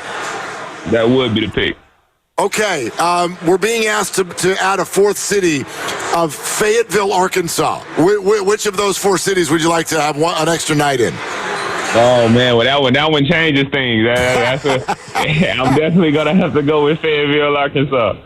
I've never been to Arkansas, and, you know, I've been to New Orleans, and I've been to Atlanta, I've been to Miami. If I was to go to Fayetteville, what's the one thing as a non-Arkansanian, and I'm making that up on the fly, what's the one thing that I would have to go check out? Well, as a non-Arkansan, going to Fayetteville, there's a lot of cool things that you can check out, but it depends on what you like to do. If you want to go get a club scene, you can go to Dixon Street. That's where all the bars are at. You might go towards the campus if you want to catch a game. You know, plenty of things that way. Places to eat, places to get outdoors. It's a lot of cool things out there. Arkansan, I do appreciate that. Yeah. I knew I had it wrong, but, you know, on the fly, Moses, sometimes you got to improv. Oh, good. I got you back. I appreciate you, Moses. I just got, we got helped out with your reference to seeing if Kevin Knox wants to watch the game with you tonight. His younger brother is on the team, huh? Yeah, he is. So, yeah, we got a couple fans rooting for the Hogs today. Okay. All right. Well, hey, Moses, thank you for the time and enjoy the game. Yeah, go ahead. Just one question, Moses, because one of our favorite drops on the station, and, doing radio, we take little clips from people and we replay it all the time. And you famously said when we had you on last time that you and Kevon Looney do yoga. And the drop is, we do yoga. So I'm wondering if you and Kevon still do yoga. Yes, we do. We still do it every game. Thank you. It's so good to hear. I love it. All right, so it's on the schedule tomorrow night. Yep. Yes, it is. Okay. Hey, Moses, the best. You're awesome. Thank you for the time. And 3 times, whoa, pig suey. Yes, sir. That's it. Woo pig. Woo pig. All right. There it is. Good luck tomorrow, Moses. All right, there it is. And good luck tonight as well. Yeah, there it goes. Moses Moody live in New Orleans joining us. That was a whole lot of fun. We'll react to that.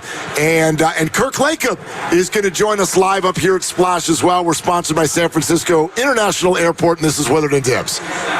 Traveling in 2025? Start your journey right at SFO. With the most nonstop flights from the Bay Area, easy parking, and tasty food, why settle for less? Start your trip like a true Bay Area champ. Fly from SFO, where your best journeys begin. Visit flysfo.com. Hey, it's Willard and Dibs for Safeway. Enjoy these amazing deals for members. And as always, save up to 20% off weekly with For You and your Safeway app. How about this? USDA Choice Boneless Beef Chuck Steak Value Pack or Roast Mega Pack, just $5.99. $1.99 per pound. Yoplait yogurt, 4 to 6 ounce sizes, or Yoplait protein yogurt, 5.6 ounce selected varieties, just 39 cents each when you buy 10. Dibs, you have anything to put in that yogurt? Yeah, I have something to put in there, and it's strawberries. 2 pounds of strawberries, just $4.97 each, or exclusive digital deals on Lucerne shredded, sliced, or chunk cheese. 6 to 8 ounce selected varieties, just $1.97.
by you. No problem. And I do want to share for those people not on the YouTube page.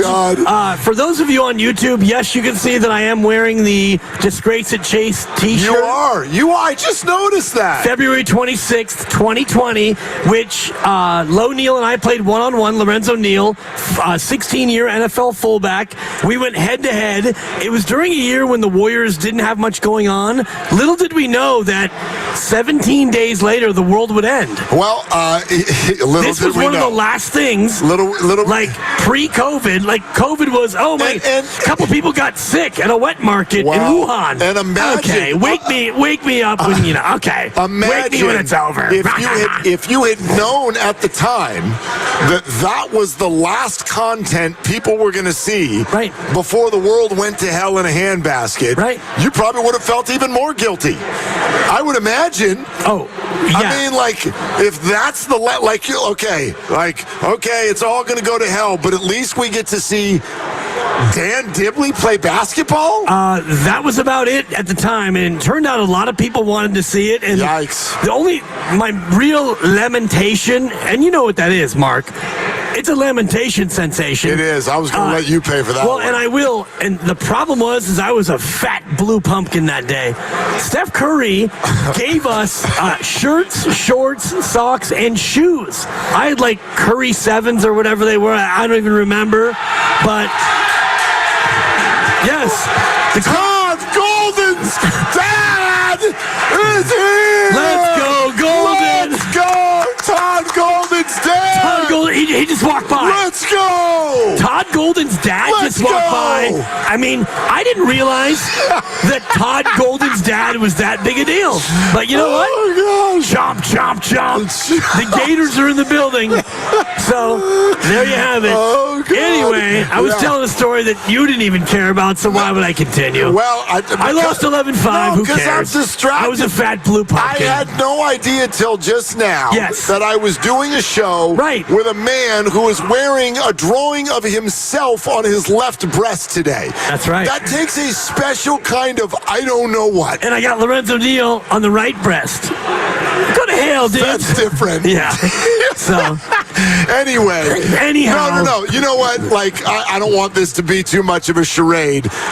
Let's let everybody know that Todd Golden's dad. No, the San Francisco Giants have just blown this thing open in Cincinnati with a 4-run rally. Is that going on right now? In the top of the 9th inning. Well, it's not anymore. It's not anymore because I'm feeling cocky. Oh, boy. And no. 162 now. No. Let's go. No, I am confident that the Giants bullpen is going to finish this thing off. Wilmer Flores just hit a untying 3-run homer in the top of the 9th. Yeah, okay. That after a Patty Bailey base hit tied the game with 2 outs in the 9th. So it's a grinder day for the Giants, and they are 3 outs away from victory. Exciting. Yeah. And we'll talk a lot more about the Giants after this one's complete, and George Kontos is going to join us at 5 o'clock. But Kirk Lacob is going to join us in about 20 minutes as well as we continue chatting out all things Warriors and Chase Center tonight. Right, and part of the Chase Center experience has become Thrive, and you and I were lucky enough to have a lunch that is ongoing. We had chicken wings and nachos. You had the smash burger. I had the margarita pizza, and it's that thing has got like levels to it. This lunch, and the food is delicious. The crowd in here is absolutely packed, and you've got a mix of baseball fans, Warrior fans, and certainly a lot of fans here for the basketball that's about to take place. I want you to say it to me. I want you to look in my face, and I want you to say it to me. Well, if I look at you, you're going to be looking over my shoulder anyway. Look at me. Okay. Thursday is the best day of the week. Well, look at this energy. Where do you think this is coming from? It's not coming from a random Thursday. It's coming from exactly. That's part of the deal. That happens on Thursdays. Thursday night football happens on Thursdays. Don't miss the Colts and the Jaguars. What? Second-rated television show in America. Fine, but second-rated television show in America. Thursday's a nice little day. It's a cute little day. Dude, Thursday's neat. No, it's and you know what? This Thursday's great because I'm off tomorrow. So this Thursday is like a Friday. That's the point. People take Fridays off. You've been in the city. When's the last time anybody did anything on a Friday? That's why Thursday is the best day of the week. If you're a college student, what do? You build a schedule that has no classes on Fridays. Boom! Thursday night's the best night of the week. But you have a class on Thursday, so it's automatically not as good as Friday. But we're going out that night, and there's all kinds of energy. I'm just telling you, man, on Fridays, people are tired. On Thursday, you're not tired yet. You're tired because you have 5 kids and 4 jobs. I'm tired every day. Exactly. But not Thursday. Thursday's on the Mount Rushmore of days. It's on Mount Daymore, but it's not Washington, and it sure as heck ain't Lincoln. It might be Jefferson. It might be in the Reagan spot, or whoever took over number 4. It's tremendous. You watch. You come out here. Roosevelt. You're going to come out here. Those two. You know what happens on Saturday? Because March Madness will be right back here at Chase Center on Saturday. Yeah, for one game. Exactly. Half as many games as there are tonight. Yeah. Thursday for president. Thursday. Thursday is for president. Thursday is the Marco Rubio of days. It's the Secretary of State. I'm not kidding. You're welcome. I'm sorry to be topical. That was not political.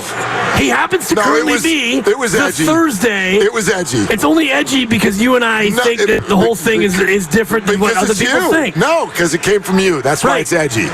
Thursday is the Secretary of State of days. Alexander Haig. Remember when Reagan got shot? And for you kids out there, I mean, the year was 1980. I have to do a show with this guy. You were in preschool. It's unbelievable. So Reagan gets shot. What's he talking about right now? Reagan gets shot, and the Secretary of State, Moses Moody, comes Alexander Haig, and 5 minutes later he's talking about Reagan getting shot. So what happened I don't know what to do right now. So Alexander Haig, after Reagan got shot, jumped in and said, "I'll be taking control." And it's like, no, dog. Are you turning him down? That's smart. Thank you, Tim. Ladies and gentlemen, that's Tim Jordan in charge of turning Dan Dibley off. And now that I've found that that's an option, the Willard and Dib show is going to be different from now on. It's going to be a little different around here. I didn't even know that was a thing. I feel like Guru, and I got through a song halfway, and I forgot the lyrics. So my God. We're going to leave it there. Anyway, Thursday is the Secretary of State of days. Thursday for president. Wind it up. And by the way, I do want to make this observation about our conversation with Moses Moody. I get it. These guys are pros. They know how to talk to the media. They know how to handle the big stage. But I also think that you can genuinely tell when someone is faking it and when they're not. And Moses is chilling. Moses is chilling. Yeah. Like 0 for whatever from 3, 2-game losing streak, fell to the 7 seed, and as quickly as possible, he's like, that's the NBA. We're doing yoga tomorrow. I'm going to watch a basketball game tonight. And actually, we've talked to Moses probably 4 or 5 times in his time as a Warrior. We usually get that once or twice a year. That was about as energetic and happy sounding as I've ever heard Moses. That chilling. And you know what, Mark? And this is something that you always point out, and I'll do it here because I do think that it's a real thing.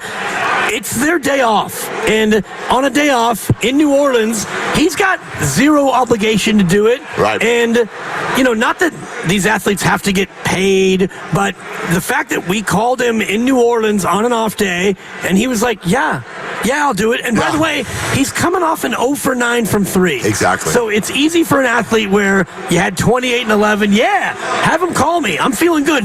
The man went 0 for 9 from 3. He was not good. They were not good. And he took the phone call. And I was looking at his college log from that year in Arkansas that we referenced.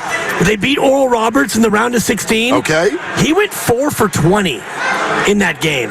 Wait, they beat Oral Roberts in the round of 16? Correct. Oral Roberts was one of those plucky little underdogs. And like they won a game? They won 2 games, Mark. Oral Roberts. Oral Roberts. Okay, I don't remember that at all. They beat Oral Roberts by 2. Okay. Moses Moody went 4 of 20. Okay. So he's been through this before. So for him to come in here and be like, yeah, there's another game. Moses has played enough basketball, and he's played well enough this year to know that 0 for 9 in Miami, 2 losses on a road trip. big fish dinner. Yeah.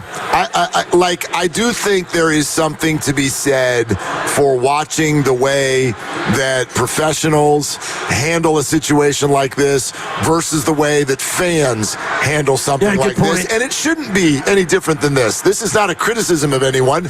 We are all just out here eating nachos and watching TV. Yeah, we are. While they actually are doing it. So therefore, their energy gets to get put into that. But I think they're much more built for the idea that, like what we're watching right now in the Western Conference. What we're watching in the Western Conference right now is very hard for fans to take. You win one game, you're the 5 seed. You lose the next night, you're the 8 seed. It's up and down. It is a real difficult kind of journey for them to go on, I think, at times. But the players just keep it right here. Just keep it centered, keep it okay, and focus on winning the game tomorrow night in New Orleans. We kind of looked at this about a week and a half ago, and we knew this was going to be a little bit of a roller coaster. It's always a roller coaster, right? And you talk about 82 games, and when you play 82, you're going to have probably 15 that are great, 15 that are absolutely crappy, and then the other 52 are going to be kind of in between. And, we talked about this before, looking at the Warriors and their record. When they shoot it badly, under 30%, they lose 4 of 14. When they shoot it great, over 40%, they've won 16 of 21. The other 37 games they played, when they shoot between 30 and 40%, which is, not bad, not wonderful, but solid, they're 21 and 16. So 37 of their games, which is almost half, have been right in that range of you're good, you're not bad, you're not extraordinary, you're good enough. So for Moses to go 0 for 9, I'm sure he's not thinking like, oh my God, the world is ending. Just like if he went 8 for 9, he wouldn't be thinking, you know what, 3-point contest for me next year. You can't get too high or too low when you're playing 82 of them, right? Absolutely not. And you can't get too high or too low when things are happening in a fluid way. Oh, yeah. In the midst of what we're all doing. Let's make an executive decision. Let's go ahead. Let's bring him in. Kirk, you want to do it now? I mean, he's got a kid on his lap. Do you want to relax for a little bit? It's fine, too. All right, come on over here. He's got 2 kids with him. I mean, and a bunch of problems, I'm sure. Well, no doubt. And my first question will be whether or not those 2 young lads will be a part of his Warriors World 3-on-3 team. Because he rolls out Zaza and he rolls out NBA talent. Will he include his young children? Good to see you, brother. Yeah, how you doing? I'm doing great. So happy to see you. I'm glad you brought the family. Isn't this awesome? Yeah, well, they're excited for their first March Madness games here in person. Love it. Kirk Lacob, Executive Vice President, Basketball Ops Warriors, for those of you who didn't catch the messages, we pulled that all in. Yep. But it's great to have you. And just first, kind of a quick comment on this that we're all experiencing right now. The Warriors are in New Orleans, and Thrive City looks like Klay Thompson is returning tonight. It's popping. It looks great. Yeah. It looks really good. I'm actually glad I don't know, this is probably the only time you can sneak 4.5-year-olds into a sports bar. They seem really entertained by it. You know a guy, so it's okay. No, it looks fantastic in here. The vibe is great. Obviously, the Giants rallying here in the 9th. And they just won, by the way. That's the final. The Giants beat the Reds today 6-4. Yeah, that rally, I think, brought a little extra juice here. No doubt. So, anyway, with that said, kind of your view on, you're no stranger to this. The fans are stressed right now about the way this road trip has started with the Warriors. So what's your thought on just kind of the lay of the land in the Western Conference? It's tough. It's really tough. I mean, I think what we're seeing is every game matters. This sort of stuff, we lost 2 in a row, games that I think we thought we were going to get. And you never want to go into an NBA game thinking that you're going to win a game. It's just not reality. Anything can happen any day in a single game. And so you can't let up. And, unfortunately, it is hard without your best player, too. Yep. But that's not an excuse. You see teams win all the time without it. And we've won plenty of games this year without Steph, so we've proven we can do it. It's just the consistency is hard for a team, and I think we're going to welcome him back here pretty soon, and that'll help. But I think the reality is I'm not stressed. I mean, I also don't have to play or coach the games. Right. So it doesn't help to be stressed at all. But it's just so apparent how much every game matters right now. I think that's great for the league. Honestly, maybe fans are stressed, but it's great for fandom too. When every game matters, we're not coasting through stuff. So I'm excited. We have 10 games left. Yeah, it's awesome. I mean, for us, being the flagship station, it certainly is great to have every game, every possession matter like that. And, we were actually here when we got the Jimmy Butler news. And, Mark and I, we were all talking about, would it be KD? And, the whole summer of marketing and whatnot. And it all comes down as Jimmy Butler. And we both kind of privately thought, okay, well, we're going to wait and see. And what we've seen after that has been an unmitigated success. So for you guys in ownership in the front office, what was it like to go through that? And, how have you felt about, the Jimmy Butler era so far? I think it's obviously different for us. Everybody else lives through this stuff. They don't know everything that's going on. Of course, why would they? And so we have a different view and probably more of a steady and longer-term view of these things. But we're really happy with the way things ended up. We love Jimmy. We've always been huge fans. It took a unique set of circumstances for him to end up here. I don't think in a normal world we're able to get a guy like this. But he's been a phenomenal fit, obviously, and we're really excited to see about where this can go from here. And that's about it. I mean, I think he said it the other day. We're here to win.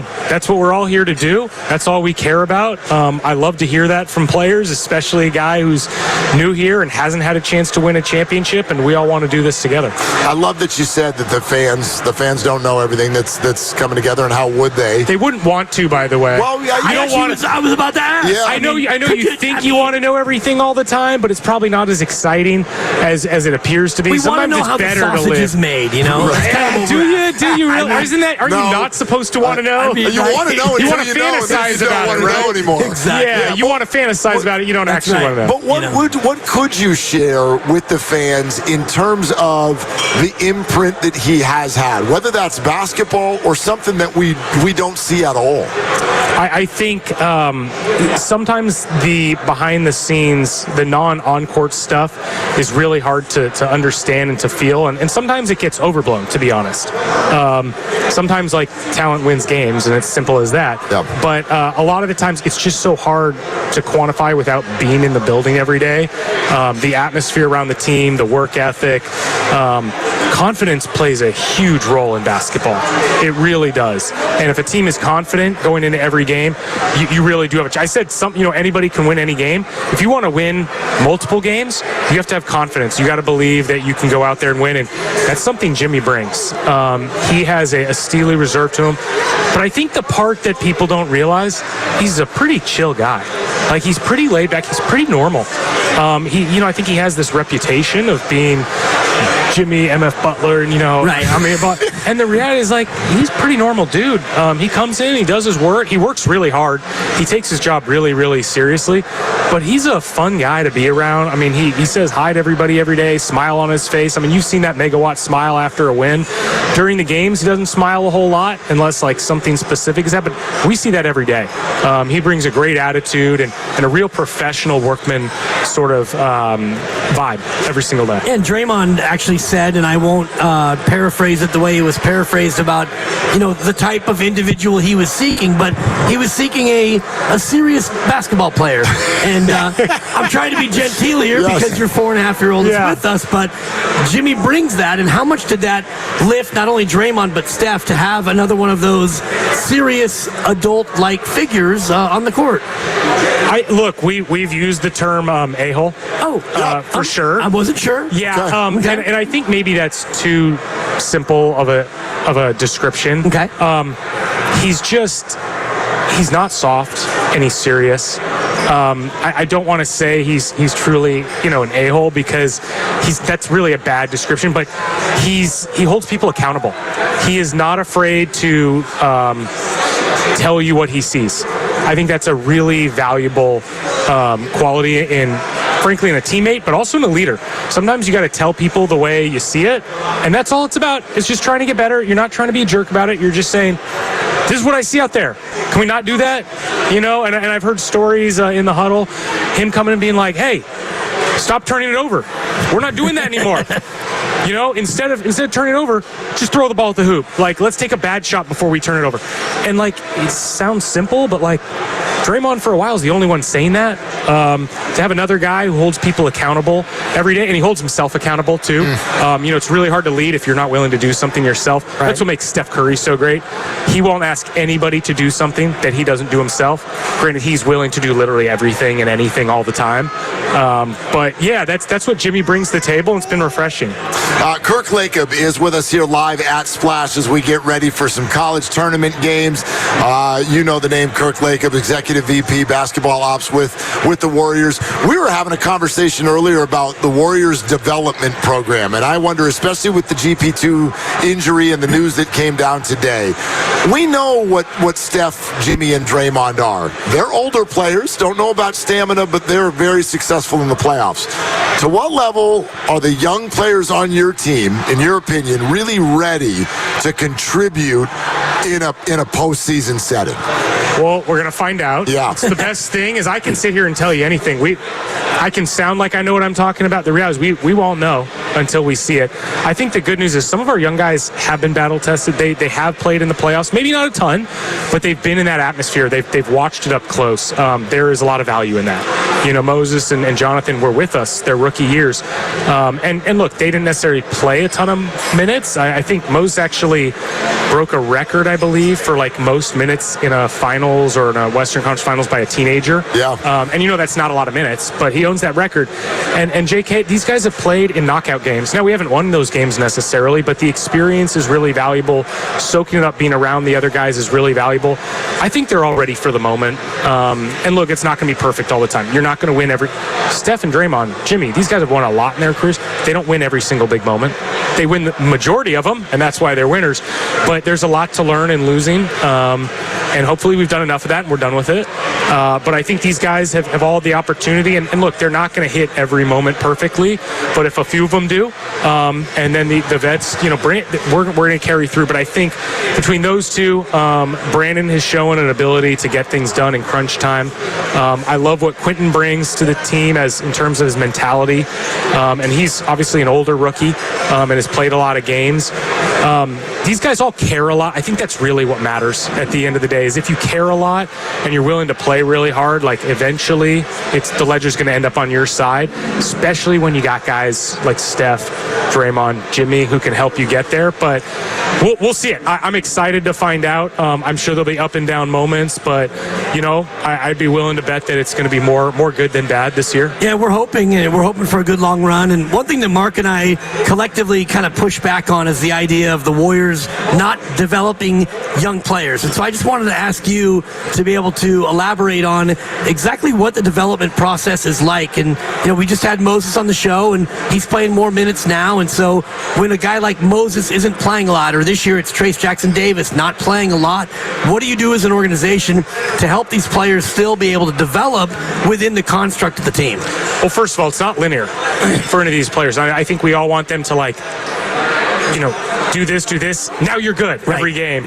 And I mean, you even look through what Steph and Draymond went through with our organization. And I can't speak to Jimmy. I've watched his career from afar, obviously wasn't here for it, but talking to Mike, who was there for the early part of his career, it takes time for these guys. And it's not linear. There's ups and downs. Sometimes you look great and then you regress a little bit.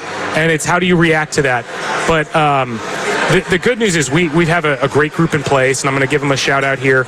We put together an internal player development group about 2 years ago, and David Fatoki and Seth Cooper lead that group, and those guys do a phenomenal job, and their job is to sit outside of basketball operations and the coaching staff. They're Switzerland, and they say, this is a development plan. This is, I understand what you guys want. I understand what you guys want. I understand what you're seeing. I understand what you're seeing. But they build out, you know, real KPIs. What are the things these guys need to get better at? What are they good at today? day. Sometimes the goal is focus on the things you're already good at, and just be good enough at the things you're not good at until it's time to open things up more. But I think that group, building a long-term development plan and a short-term how do we get there roadmap for each player, whether it's a veteran or a rookie, has been invaluable. And you're seeing it with guys like Guy Santos. You're seeing it with Quinton. He started out in the G League, had no chance of playing, and now all of a sudden he's playing a major role. Trace, I think they did a great job getting him ready last year. And, Trace has struggled a little bit. And frankly, I think he'd be doing pretty well if there was an opportunity, but other guys jumped in there and we started winning. His opportunity, his moment is going to come. I think that group does a phenomenal job. I think it's great that Steve lets them do their job. You're only as good as someone empowering you. And I think that group, they're finding a lot of diamonds in the rough for us. They're helping guys go from fringe guys to real guys. And, the hardest step is, can you go from a solid player to a really good player or a great player, an all-star? It's really hard because you got to bring it every single day. But that group's doing a phenomenal job helping us get there. And I don't think they get enough credit, or frankly, we don't talk about them enough. I don't think people know what goes into it. But they're really doing work every single day. Kirk Lacob is with us on the scene at Splash Willard and Dibs 95.7 The Game, with all the college basketball that's about to unfold, and last weekend as well. Like, when you watch these games, are you just watching basketball, or are you looking at individuals and starting to think about where this goes next for the Warriors? It's a combination. I'm a huge college basketball fan, always have been, and this is a very special time of year. There's nothing like this. Single elimination, the passion. These guys are young too. Well, most of them, I guess now some of them are like my age, still playing. Right. No, but it's really a special time. I try to enjoy it mostly as a fan. It is random too because it's a single game. Like, often I always say, you can ask me or one of our scouts to help you with your bracket. You're going to do worse if we do it. We know too much. We're too objective about this stuff. And sometimes it's a little random, but that's what makes it exciting. That's why it's so much fun. But yeah, I also try not to put too much stock into one or two games. We watch these guys all year. We get intel.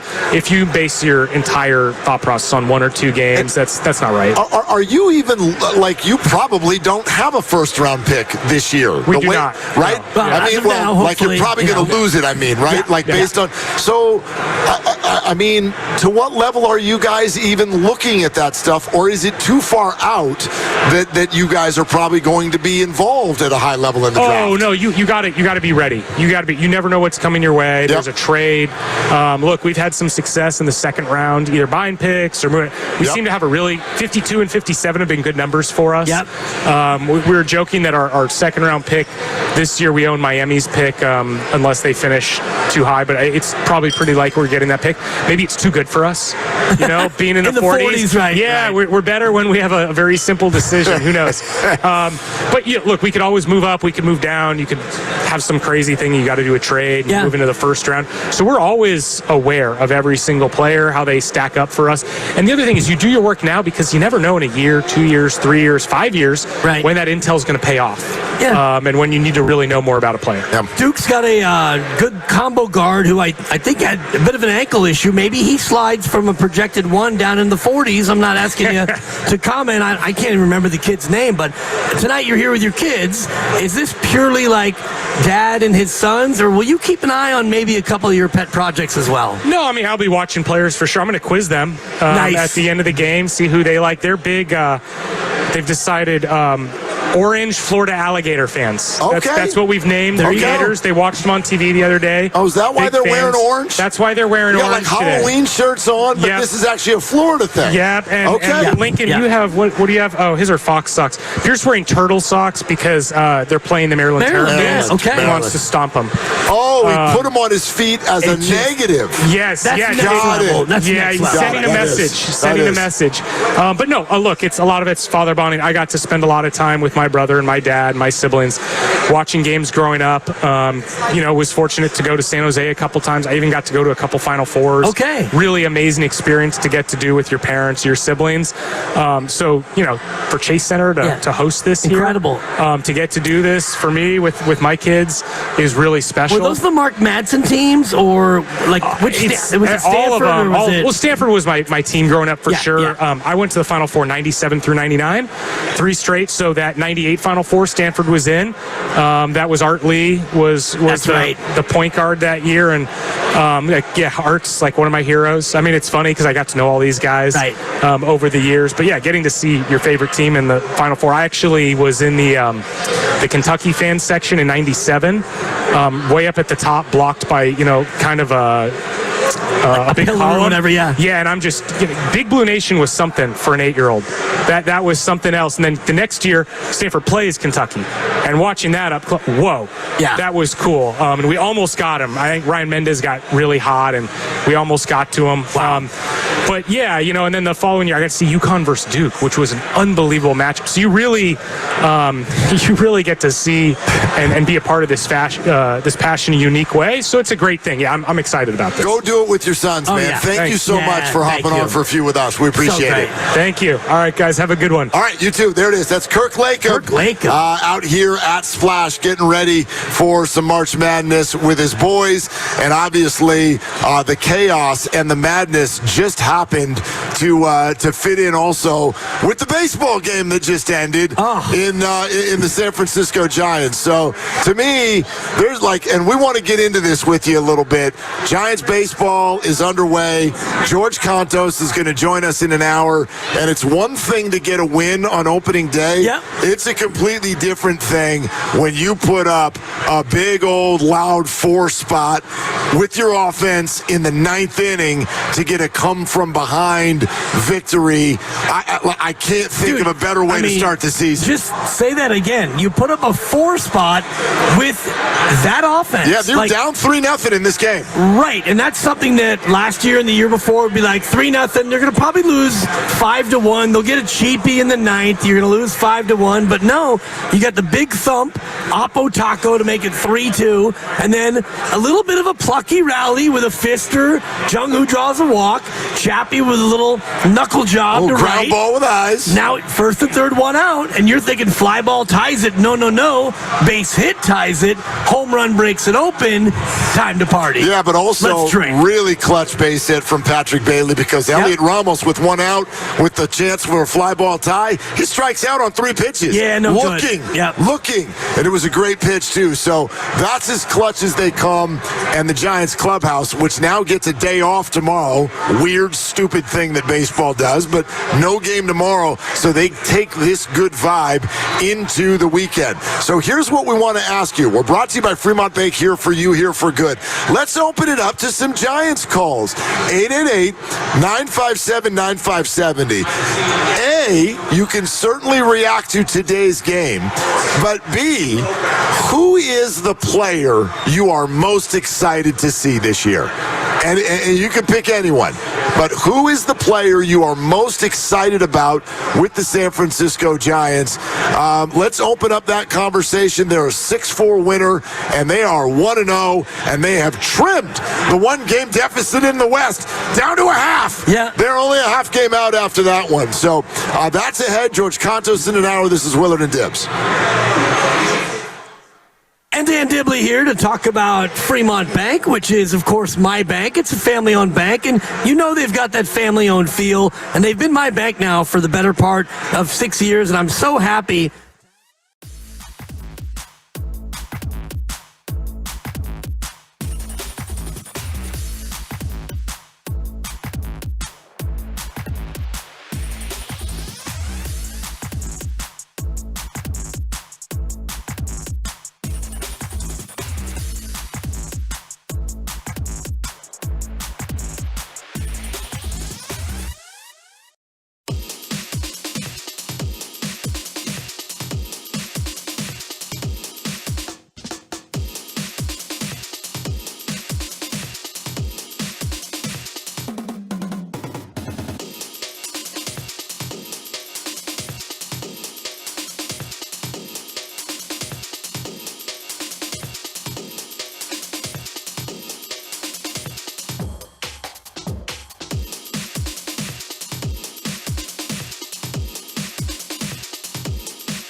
through. It's 3-3. High drive to left. Done back. Out of here. And the Giants take the lead on the home run by Wilmer Flores. Unbelievable. High to left field and deep. Ramos back at the wall, and this game is over. Well, you might as well start out the season with just a little bit of torture. And the Giants come back with 4 in the 9th to beat the Reds. First 9th inning comeback win on opening day on the road in Giants history. How about that? Now, back to Willard and Dibs on 95.7 The Game. That's all from NBC Sports Bay Area, the voice that absolutely needs no repetitive introduction. Kipe on the call, and did you hear what he just said there at the very end? Dibs, look, it's 1 of 162, but ain't nobody gonna break my stride. I am fired the bleep up for what happened in Cincinnati today.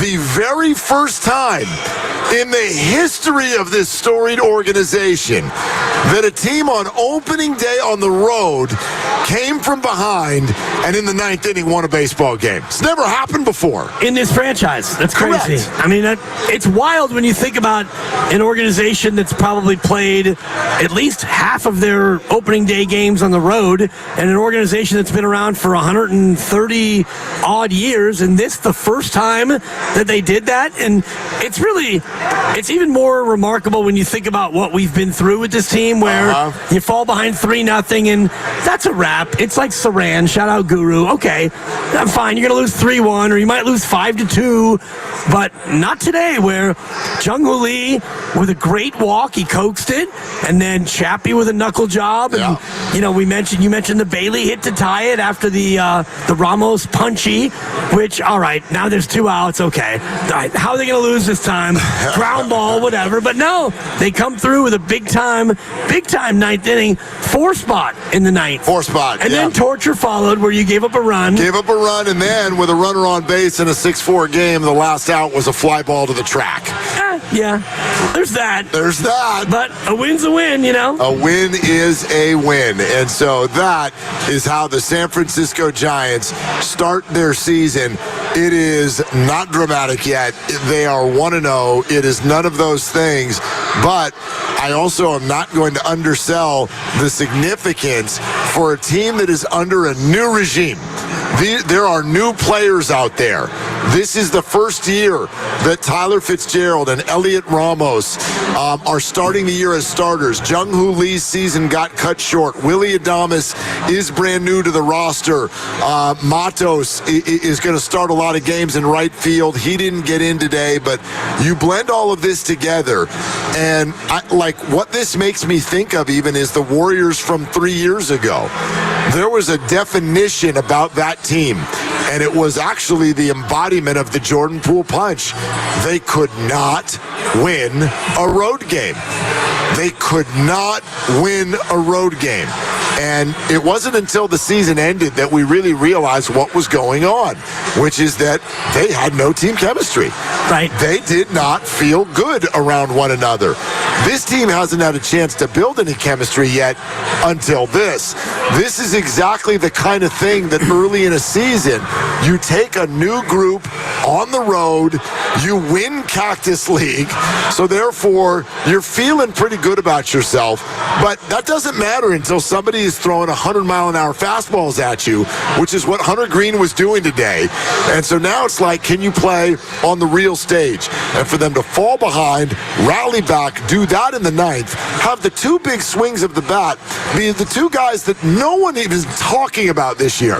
No one's looking for offense from Wilmer Flores. He's the forgotten old guy of the group. Not DH now. Yeah, exactly. Because by default, that wouldn't have even been him. That would have been Encarnacion if he hadn't broken his hand last week.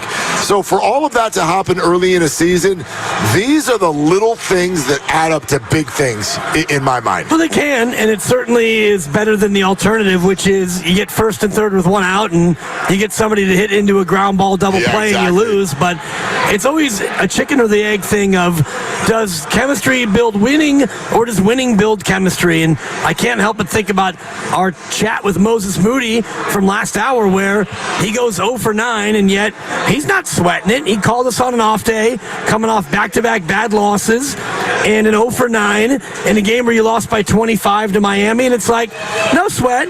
We're going to go ahead and, still chop it up, and we're going to be willing to talk to the fans and all the rest of it, and it's because the Warriors have that confidence, they have that chemistry. Who are you most excited to watch play for this team this year?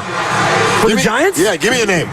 Probably Jung-Hoo Lee, just because we got a taste of it last year, and he's grandson of the wind. Grandson of the wind. He's already said that he wants to get the gold glove, and I know he was a 5-time gold glover in the KBO, so he's exciting out there in center field, and he would be a great leadoff hitter, but he's going to bat third, which tells me that he is a more than adept batsman. He's got great personality. He's going to be out there every day in center field. I really want to see if this guy is the real deal or not. Yeah, I have no issue with this. Just because you brought it up, let's address it for a second. I think a lot of people, if you haven't been following spring training, you might have expected Jung-Hoo Lee to lead off. That has not been the Giants' plan for weeks, as it turns out. And I think there are multiple reasons for it. But what they have decided is you've got two players on this roster who are really good, not only with their bat, but with their eye, and they're really good with their splits, and the Giants want that person to be first in the lineup. So it's going to be a different person each day, depending on if they're throwing a righty or a lefty. So if you're going to get a righty on the mound, you're probably going to get Lamont Wade leading off because he's an on-base percentage king. And then if you get a lefty, you're going to get Elliot Ramos leading off because he has been absolutely devastating against lefties. And so his on-base percentage is going to be through the roof. And they really believe Jung-Hoo Lee is someone who obviously, and I think this is the definition of this year, there are everyday players on this roster. Finally. And he's one of them. And so he's batting third. I don't care who's pitching. He's batting third. They love his bat speed. They think he's got underrated pop and power. Not that he's going to hit 25 home runs, but he might hit 15. They think he's someone who has the ability to hit north of 280.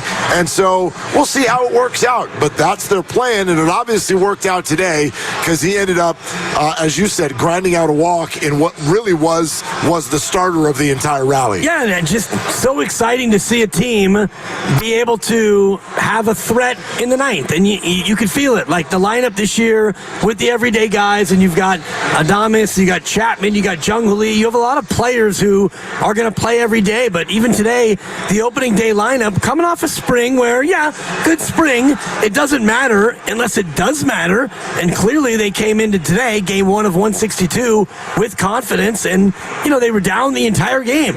They gave up a run in the first, and they never led until they led, and they won the game. Yeah, absolutely. And so we're sitting here in the midst of talking to Moses Moody, and I think we had some callers calling in and whatnot, but I'll just say this. Maybe this is just my personality, and I am a very, very big San Francisco Giants fan, but that swing from Wilmer Flores got me up out of my seat, literally, and pumping my fist on opening day. And I don't know how many times I can count that I've done that with regard to Giants baseball since 2021. It just, I don't know, man. It feels different. And I wonder if any of you out there are feeling it. Like, what if that was actually the slogan for the Giants this year? I'm feeling it. It feels different. Yeah. This feels different. I don't know if it's going to. I don't know what the sustainability is. But I can tell you, just from watching the team, been around them a tiny little bit over at the stadium, watching spring training, looking at the analytics, the Willie Adames thing is huge from the clubhouse vibe, Buster Posey too. This feels different to me than the last 3 years. Well, that should be the slogan, because although you don't want to disparage what's come before you, but this does feel different. Yeah. And, the pitching staff is really, really good. If Verlander can get you 20, 25 starts, and you start to think about a rotation that could be solid, and you got help in the minors if you need it. You have a bullpen that is deep and diverse, and then you've got a starting lineup that actually is going to be a starting lineup, which is different than what we had the last couple of years. So Giants baseball, this feels different. Yeah, that's what I or would even go this with. hits different would Just be good. Yeah, that's pun intended. Right. Yeah, they hit different. We would love to hear from you. 888-957-9570. George Conto's not going to join us for another 45 minutes. So we got some room here to talk to you. Does this feel different to you? The emotions that you felt when the Giants just came back in the ninth, how would you describe it? 888-957-9570. And I'll answer a comment that we have on our YouTube page right now. One of our very good listeners, Adrian Gutierrez, just said, the Giants are not beating the Dodgers. Come on now. Nobody said they are. Why do we always have to skip to the end? Why, that's part of sort of my pitch when it comes to the baseball season. This is that's September. And by the way, you don't need to beat the Dodgers in order to make the postseason. Oh, you don't need to beat the Dodgers to win the World Series, you maybe. You don't need to even beat the Padres in order to make the postseason. And that's the way it is now. So I don't want to skip to the end and go through the doldrums of, the Dodger roster is really good. That is not even a thought in my mind right now. What is a thought in my mind is this feels different. This feels different. Yeah. So let's talk it out. 888-957-9570. We'll take your Giants phone calls right now as we sit out here at Splash. We're sponsored by Frontier Ford, and this is Willard and Tibbs. And Dan Dibley here to talk about Abundant Life weight loss and just what a great program it's been for me. I've lost 25 pounds, and I did it in about 2 months with Abundant Life weight loss. And if you have weight that you want to drop 20, 30, maybe more, this program is probably the right one for you. All you have to do to get started is give us a call for a free consultation. The number is 925-854-5140. 925-854-5140. You too can find out the secret to losing up to 1 pound of fat every day with Abundant Life weight loss. No exercise required, no counting points or calories, no prepackaged meals, no surgery, no drugs, no injections. You follow the program, you lose the weight, and it stays off. It's just that easy. Call for your free consultation, 925-854-5140. Make the call, tell them you heard about it from Dibs, or go online to AbundantLifeWeightLoss.com. Homeowners and contractors.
How often have we been asking for that word, swagger? A long time. And, just the fact that they were down, and like you said, you had a guy throwing 100 and you couldn't touch him, and that's to be expected. But this team threw one game anyway, and the spring, whatever. The spring is either something you could look at and say, yeah, that really helped us, or it's something you look at and say, it was just the spring. We weren't that into it. But right now, coming off 20-6 and with 5 ties or whatever they were. 21-6. 21-6. The record matters not if you then come out and you open up 4-10, or you could have a terrible spring and you could open up 10-4. So it just depends on what you look at and how much it helped you. But just today, the way they won is a way that I'm not used to seeing them win. I'm used to seeing them win with, early offense and a dominating pitching performance, or you're going to win 2-1, or one of those games where you're facing a pitcher who stinks and you put up 9, fine. Today you faced a good starter, you struggled, you fell behind, and you found a way late. And you found a way late to not only kind of eke it out or get a cheapie, you fought for a run to tie it, and then you broke it open. And that's something that we're not used to seeing. So is there staying power to this? Well, only time will tell. They won't go 0-162. They might go 162-0. That's all we know right now. And I look at the playoff odds put out by Fangraphs, and there are 6 clear-cut favorites. And then there's a group of Milwaukee, San Diego, the Giants, the Cardinals a little further. They're all kind of in that mix. So the Giants have enough to be a wild card team. Could they win the division? They're allowed to. They're allowed to. I would say probably not. Yeah, and right now Fangraphs has the Dodgers at 84% chance to win the division before the year even started. Yeah. And that is, okay, you can see that. That means that the rest of the teams share 16%. The Giants have a 3% chance to win the division. It's a long shot. Can they be a wild card? Absolutely. 85 wins. Can they win 85? Sure. And 85 might be enough to get that done. Well, I also just think about the observations of the day. Like, you want to know something else that stood out to me today? When people talk about the lineup, I think what we're looking for, what we've wanted for a long time, is the middle of the order. Yeah. And it does feel a little bit different with Adames in there, and now knowing that we've had Chapman for a year and we know what that looks like. We'll see how Jung-Hoo Lee does batting third. We're still getting to know him, but it feels like a little bit more of a middle of the order. But I want to focus on the other part. Do you know what I noticed about this Giants lineup? For the last 3 years, once they got through basically their 3 or 4 or 5 guys, and sometimes even that felt sort of like uninspiring, but once you got past that, you're like, oh my God, like what are we doing down here? And now the Giants, they send Tyler Fitzgerald, who as a rookie last year comes up with double-digit home runs, is clearly someone who has pop. That's their 9th hitter. Like, this felt very different watching a lineup where the entire time the idea of a threat felt like it was there. And that to me is a very key observation for the day. Yeah, and if you have a lineup, you want length and you want girth. Girth meaning you've got 3, 4, 5, you've got real meat in the middle of it, or you could have a 1 through 9. Now the Dodgers kind of have both. They've got some real big sticks in the middle, and they've got 1 through 9 of like real hitters, but the Giants for the first time, like you said, Mark, you look at their lineup, 1 through 9, and there are threats. Maybe not all long ball threats, but there's guys who are professional hitters, other guys with pop, and you throw Yaz in there who either strikes out or hits a home run pretty much every time out. So you do have some power in different spots, but what I see from this year's team and this lineup is you've got length 1 through 9 where you can move it along, and that's kind of how they won it today. Jung-Hoo with a walk and Chappie with a base hit, and you mentioned Bailey who came through, and everybody kind of just chipped away. You kept it going, and then the big Wilmer Flores homer broke it open. Yep, absolutely. And I want to point this out. Here's another thing that is, again, one game, but good sign. Watch this. Lamont Wade leading off, 0 for 4. Willie Adames with his Giants debut, 0 for 4, 3 strikeouts. Cut him. Hat trick on the day. Now, Jung-Hoo Lee got the walk, and he got a couple of them, and he scored both times, but he went 0 for 2. So your top 3 hitters in the lineup went 0 for 10. And you scored 6 runs. Right. You scored 6 runs. And so that's another part of what I'm talking about, which is when you start putting threats, like Wilmer Flores batting 7th, this is a moment for me. I'd like to take a moment, because does anybody, if you're a Giants fan, you'll remember this. Eric Karros on a national broadcast, Giants-Padres game 3 years ago. On a Saturday, Eric Karros is broadcasting the game, and Wilmer Flores is batting 3rd. And Karros goes, look, this Giants team, let me talk about it for a second. Wilmer Flores is a nice player. I've got nothing against Wilmer Flores. But if Wilmer Flores is batting 3rd, that's not the kind of lineup I'm trying to put together. Well, guess what? Now he's batting 7th. This was a moment. Well, he was right to say it, and it hurts because he's a Dodger. He's absolutely right to say it. But that's the point. Now Wilmer's batting 7th. You're not asking people like Wilmer Flores to go in there and be the anchor of your lineup. But the other thing that does is it sticks somebody like that in the 7 hole who has the ability to change a baseball game late in the innings like he did today. Yeah, and Yaz in the 8 hole with a couple of hits, and Tyler Fitzgerald, not a great day today, going 0 for 3, but he's a guy, if he's your 9 hitter, he's more than capable. And the thing about today, Mark, that really struck me is they only had 6 hits, but 2 of them were home runs. Yep. So they've got a team now that is built a little bit more like modern baseball, where you don't have to, get 3 hits anymore to get a run with this Giants team, where it's like you need a single, and then you need another single because you don't have a lot of speed, and then you need a 3rd single and hope that guy can make it around 180 feet. That's the difference in the game. The Giants kept the ball in the ballpark. The Reds did not. Yep. And it's the Great American Small Park. That's how you win games out there. That's what the Giants did today. We'd love to hear from you on Giants baseball, on what is really an exciting way to start the season. They win it 6-4 with a 4-run rally in the 9th. Let's go to Nicholas in Martinez on Willard and Dibbs. Hey, Nicholas, thanks for calling. What's up, Willard and Dibbs? Great show, guys. I haven't been able to listen to you very much. Was listening to the game, and it's cool to have baseball back, man. And I know it's one game, but Willard, the excitement in your voice, the homer coming out of you kind of got me excited too, so I'm enjoying that. I would be a liar to say I wasn't right there. Nicholas, it takes a lot to get the homer to come out in me. It takes a lot for that to happen. So today's big, Nicholas. Absolutely, it is, man. We're off to a great start, and I'm not going to take up too much of your time, but I will point out one thing. Don't forget what Buster Posey said when he came back here. He said, "I'm here to make memories." This was a memory. This you know what? Yeah. That's a really good call, Nicholas. Thanks, man. Appreciate the call. He absolutely did, and I'm with Nicholas. Look, we've all, if you've been watching Giants baseball for a little bit of time, you know that there are somewhat recent World Series victories. I don't know in the last 15 years of baseball where I'm going to put today on the memory list. Don't think it's top 5. Don't think it's top 10, but it's a thing. Like sitting next to you at Splash and watching that all unfold. While, by the way, another observation that we would like to throw along today. Yep.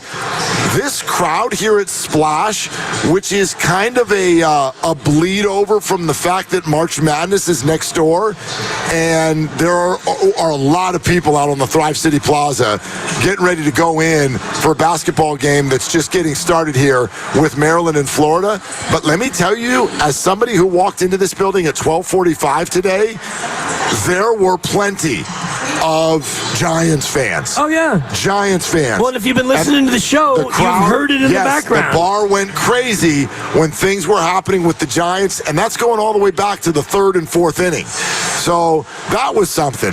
Because we haven't been seeing bars in the city look like that for a number of years. We haven't, and also I think there's a couple of major factors. One is we are now 5 years removed from COVID, and so I know people have been getting back out, but I do think that the mindset now is for a day like today, March Madness, Giants opener. Let's go somewhere. And the other piece of it is this whole China Basin, Mission Rock, I don't even know what we call it anymore. Yep. It's a whole new city.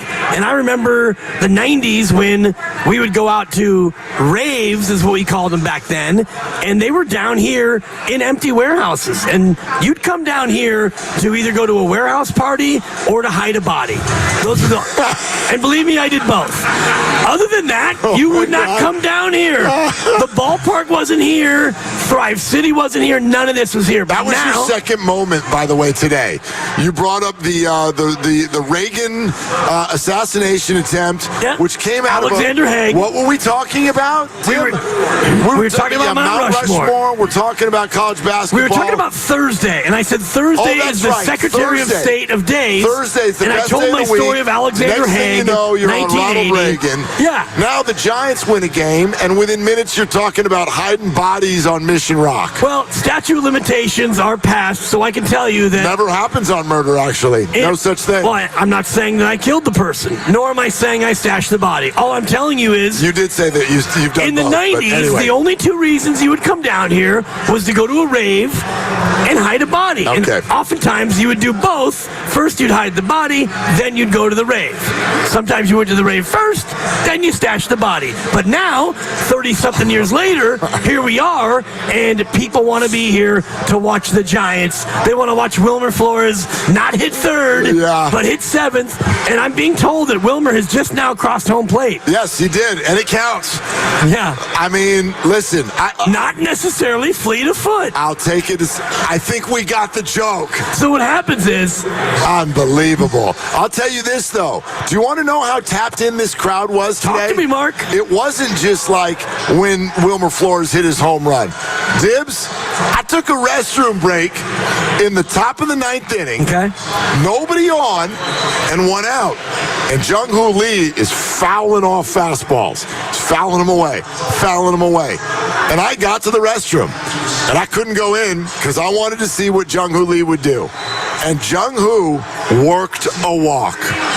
And I know that sounds like the most boring, exciting thing that can ever happen.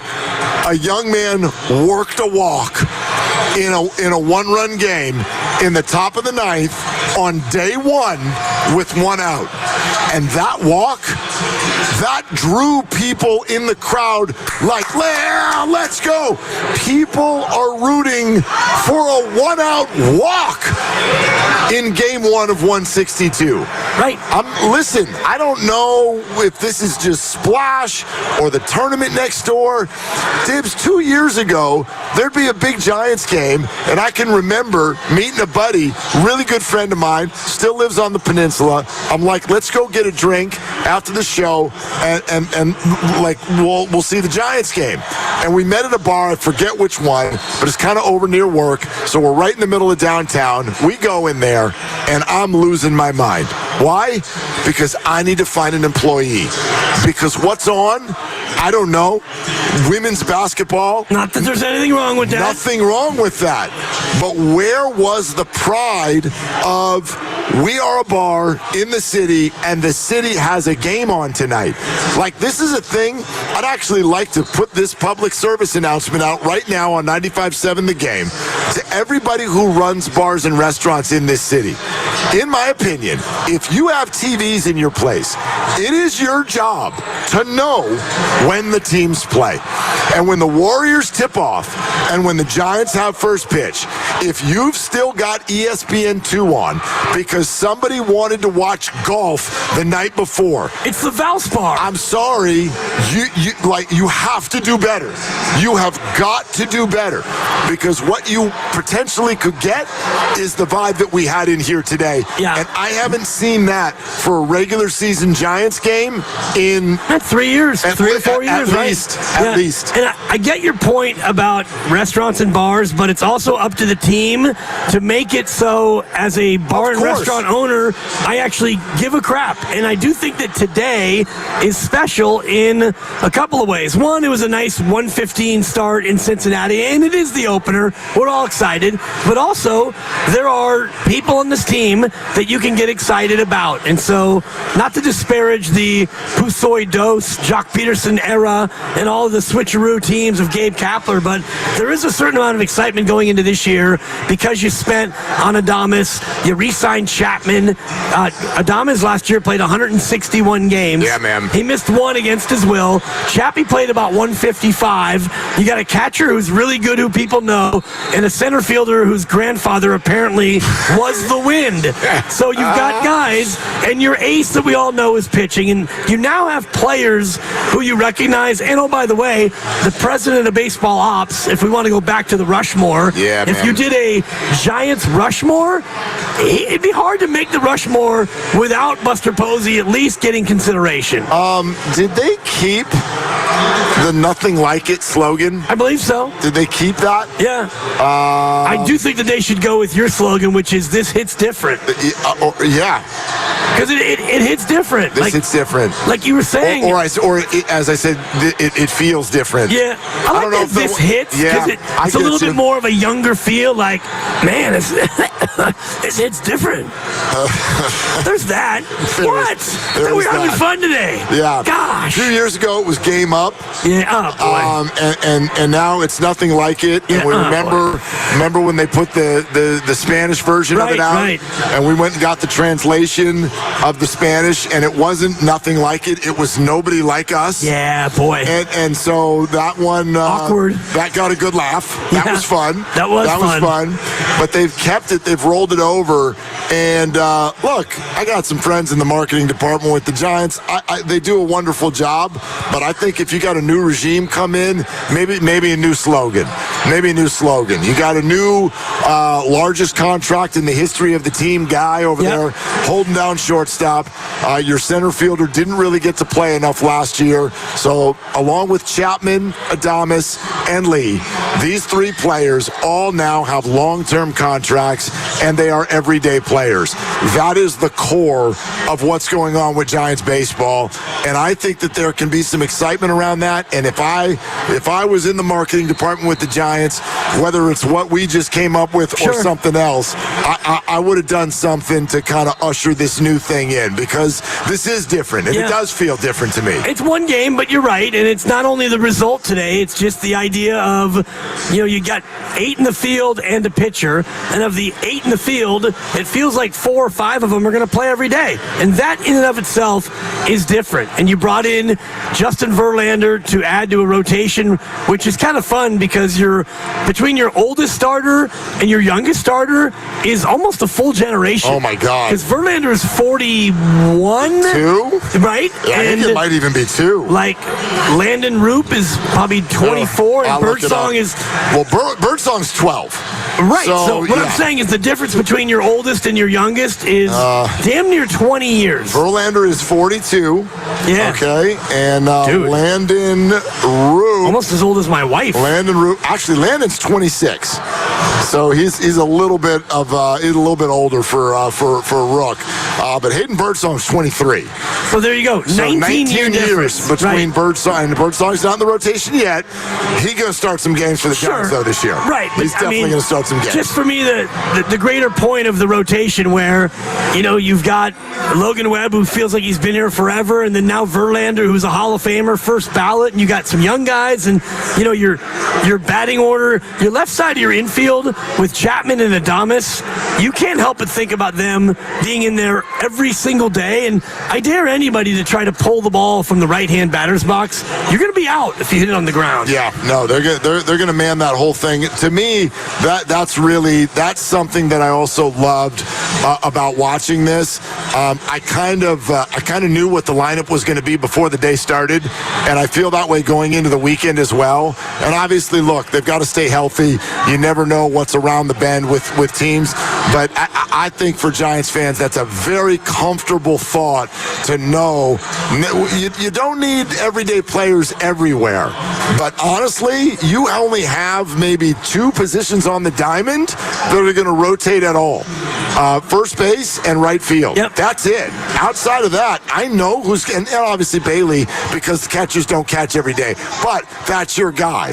That's your guy. And so to buy a ticket and know exactly who's we're going to see and who's going to be there and where they're going to hit, I don't know, man. That doesn't sound like much, but we've been begging for that for a long time, and that day's here. And this is different. That is one thing that's really different. So, for example, if you wanted to buy a jersey last year, whose jersey would you buy? And I saw a lot of Jung-Hoo Lee jerseys. Yeah, and I wanted to. Yeah, by mid-May, that jersey was back in the closet because he was out for the year. But this year, you could get an Adames, a Bailey, you can get a late-night Lamont, you can get a Chappie. You have a lot of options this year. And the other thing that's different is this team, it looks like on paper, they're going to be able to catch the baseball. Yes. Which last year they were atrocious defensively. It's like special teams for the 49ers. When you're that bad in special teams, it's going to cost you games. And last year, the Giants' defense was so bad, it cost you games. And now you get Jung-Hoo Lee back. Your left side is solid. Your catcher's really good. Defensively, you look like an upper echelon team. How do you feel? How are your emotions feeling, Giants fans, after the way this season has started to come from behind, 9th inning, 6-4 victory? We are brought to you by Fremont Bank, here for you, here for good. We're here for your phone calls. We will take them right now on the emotions you're feeling after a big start to the year. 888-957-9570. That's the number. We're live at Splash with March Madness and much, much more going on out here at Thrive City outside Chase Center. And also coming up in less than 20 minutes, George Contos is going to join us. This is Willard and Tibbs. And this is Willard for Underdog Fantasy. And I think you got the message. Baseball is here. And that changes things a little bit here at Underdog. Because for a lot of people I know, these can present...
One run's going to score, and it's 1-0.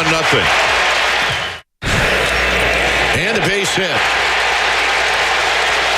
One run scores. Yaz is going to go to third, and they got him at third. So Lux is out at third. 2 runs come in, and it's 3-0. High to right. Drifting back, Fraley. At the wall. Out of here. So Ramos wins the battle, and the Giants with their first home run of the season. And a base hit, and this game is tied. Bailey comes through, it's 3-3. High drive to left.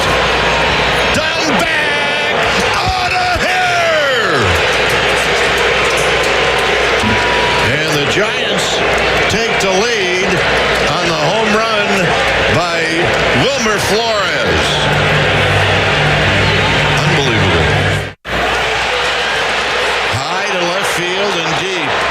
Ramos back at the wall, and this game is over. Well, you might as well start out the season with just a little bit of torture. And the Giants come back with 4 in the 9th to beat the Reds. First 9th inning comeback win on opening day on the road in Giants history. How about that? Now, back to Willard and Dibbs on 95.7 The Game. Well, there it is. That's the entire baseball game in about 90 seconds of time. All courtesy of NBC Sports Bay Area. And how good is it to hear that voice in Dwayne Kuiper saying, "Out of here!" Yeah. How good is it to hear that back as the Giants get a huge home run from Wilmer Flores? Yeah, and they can take that momentum and turn right around tomorrow and get it. Oh no, that's right. You don't play tomorrow. You know what, Major League Baseball? You stink. And I've said it before. And you know, you try to take the excitement of today. Baseball's back, baby. They don't play tomorrow. Yeah. I don't even Roxy know. Bernstein, please explain. I don't know. I don't know what the reason is for it. I don't know if it's because some series are 4-game series and some series are 3-game series, and this is the way they can make opening day a day where all of the teams play. That's my best guess. But I don't know. I don't know exactly why they do this. I just know that as a Giants fan, it's super disappointing. It really is. Yeah. When you get a game like that, and in fact, I would have said that no matter what had happened. Because if you lose that game 3-2 with runners at first and third and one out, and you don't score and you fall 3-2, my goodness, you want to get back on the field as quickly as possible. You would have had to sit there and eat that for 48 hours before you play again. So I don't know, man. It's a real, like this weekend for the Giants is Charles Barkley's swing. It starts and then it stops. Nice. And then it starts again. And so it's herky-jerky, and it's unfortunate. Yeah, and just the way the schedule lays out, you play Cincinnati 6 of your first 12, and your first NL West game is in, wait for it, the end of April. So you'll play an entire month of baseball before you take on San Diego on the road. But, you know, you do get the Angels, and you get Cincinnati twice. You get Seattle and Houston. Major League Baseball, what are you doing? I don't know, man. The balanced schedule absolutely sucks. It's where we are. I know. I complain about it every year because... And you're not wrong. Well, you know when you play the Dodgers for the first time? Oh, gosh. You actually don't play the Dodgers this year, they decided. June 13th, my son's birthday. It's crazy. Tony Bruno's birthday. You don't see... How the hell do you know that? Because it's my son's birthday. Oh, okay. Yeah, and my good friend Kenny Flamer's birthday. You don't see... they do see the Padres in late April. That's the first division game that you were already referring to, but it's 2-game series in San Diego. Right. So you will not see any of those sort of rivalry vibes, until June. Until June. Right. But you do have the home opener next week with the traditional Seattle Mariners. Thank you. Coming to town. Yeah, which is it's pretty exciting. I got to tell you, it's really exciting. You know, when these two teams get together, they usually trade baseball players. Forget throwing the records out. When these teams get together, someone's changing uniforms. Well, but, you know, it's a new sheriff in town. That's right. It's a new sheriff in town, so maybe not. Love to deal with the Mariners. The Giants will be, let's see, count them out. In terms of the 12 games into the year, half of their schedule will be against the Reds. Yeah. Oh, yeah. There you go. It just, anyway, I don't want to dwell on the negative. No, it's not the positivity of today was bananas. To start a game in Cincinnati, and I'm old enough to remember that Cincinnati used to be the traditional opening day game. I don't know the historical reason for it, but Cincinnati would always host the first baseball game of the year. That's no longer the case. We had a couple of games in Japan last week, but for the Giants to open up in Cincinnati, for me, was kind of cool because that was the traditional opener, and then to win it like they did was even better. Yeah, absolutely. So, as I said earlier, you know, ain't nothing going to break my stride on this. Yeah. I do not care that it's only one game. That's not even really what this is about. I will point to what I think is going to actually make or break this season, and I think you saw a lot of it today. I said this on the crossover. I'll say it again. The heartbeat, the offensive line of a baseball team is the bullpen, and I think the Giants have a really good one. I think they've got a really good one.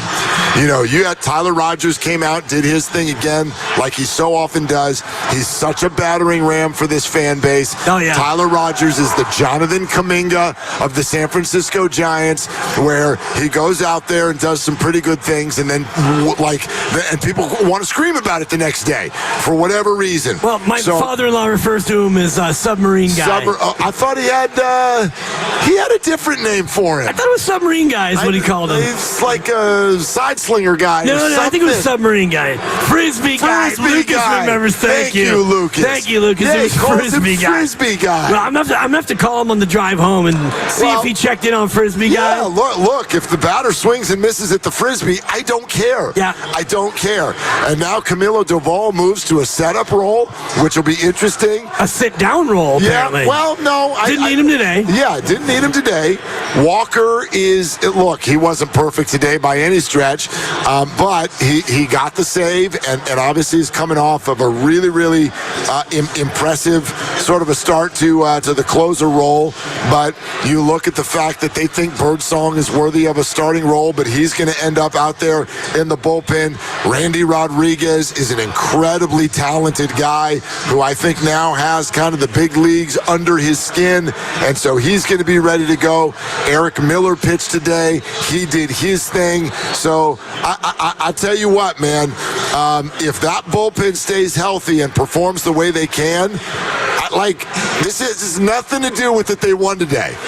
I really do. I think this is one of the best 7 teams in the National League. I think it's a playoff squad. Oh, they should be. And, you look at the odds, and the odds would tell you that they're right in the mix for that 7 spot, and there's a clear-cut 3 or 4. And it doesn't mean that they're going to be those teams, but if there's a group and then a B group and then the also-rans, the Giants are in the B group. And could you be 5th? Could you be 9th? Sure, somewhere in between. Absolutely. George Contos in a few minutes here on Willard and Dibs live at Splash out here at Chase Center, Thrive City, with everything going on. March Madness, opening day of baseball as well. Let's go to Mike in Santa Clara.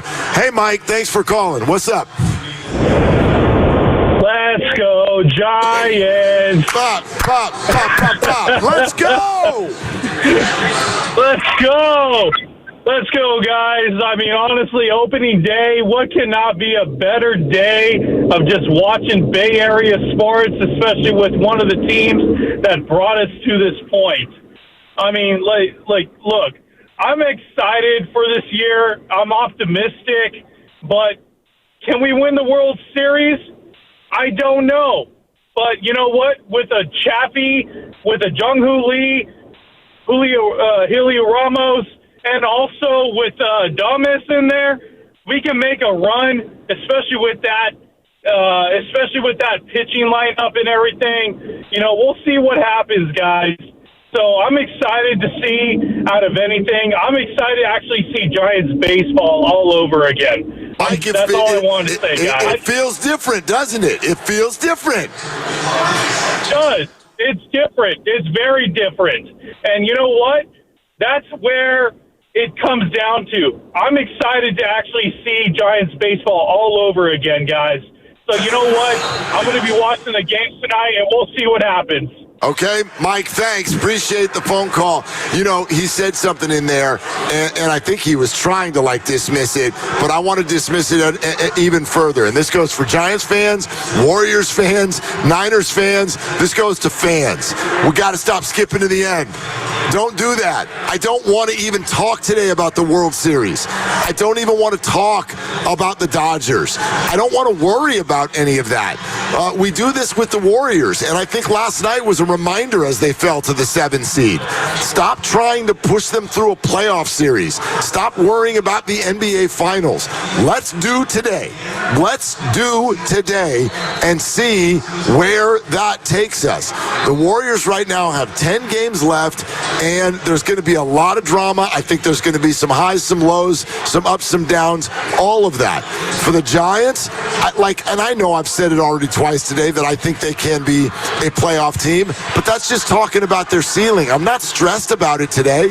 I don't even want to put that bar on them today. I just want to ask Giants fans if it feels different. Just watching the game, even when they were down 3-2, did it feel different? To me, the whole experience felt different. It felt different for me in the 9th inning when they actually had a guy hit the ball over the fence and they hit 2 home runs. And I don't have the exact number in front of me, but you go back to the year where they won 107 and they were a home run hitting team. And then the years subsequent to that, they've been one of the lower teams in terms of home runs. And now they're on pace to hit 324 home runs, Mark. I'm not trying to skip ahead to the end. Don't skip to the end. I'm just dealing with pacing. Tell you what you can skip to. Yep. A conversation with George Contos. How about that? Well, I'm not going to do that until he's actually on the phone. Well, then let's go to the River Islands guest line. Let's go to the phones. And let's get our conversation going with George Contos. Actually, hold on, George, because I have to do this first. Hold on. You're listening to 95.7 The Game, KGMZ FM and HD1 San Francisco and Odyssey Sports Station, always live on the free Odyssey app, and now coming to you live from the Laughing Monk Studios. Now to the River Islands guest line for George Contos on opening day. Hey, George, what'd you think about that? Well, I'll tell you what, it was very, very looking like old school Giants baseball there at the end. You could feel the momentum building up there in the 9th inning. It just had a very, very big time momentum shift that I felt like everyone could feel. No doubt about it. And I'll tell you the word that we talk about at the beginning of every season, doesn't matter the sport. We all want to know about the vibes. Steph Curry was talking about them at the beginning of Warriors season. They were very good. Beginning of Niners season, all that contract crap, they were bad. I keep hearing people around the Giants say the vibe is totally different. What are you seeing, George?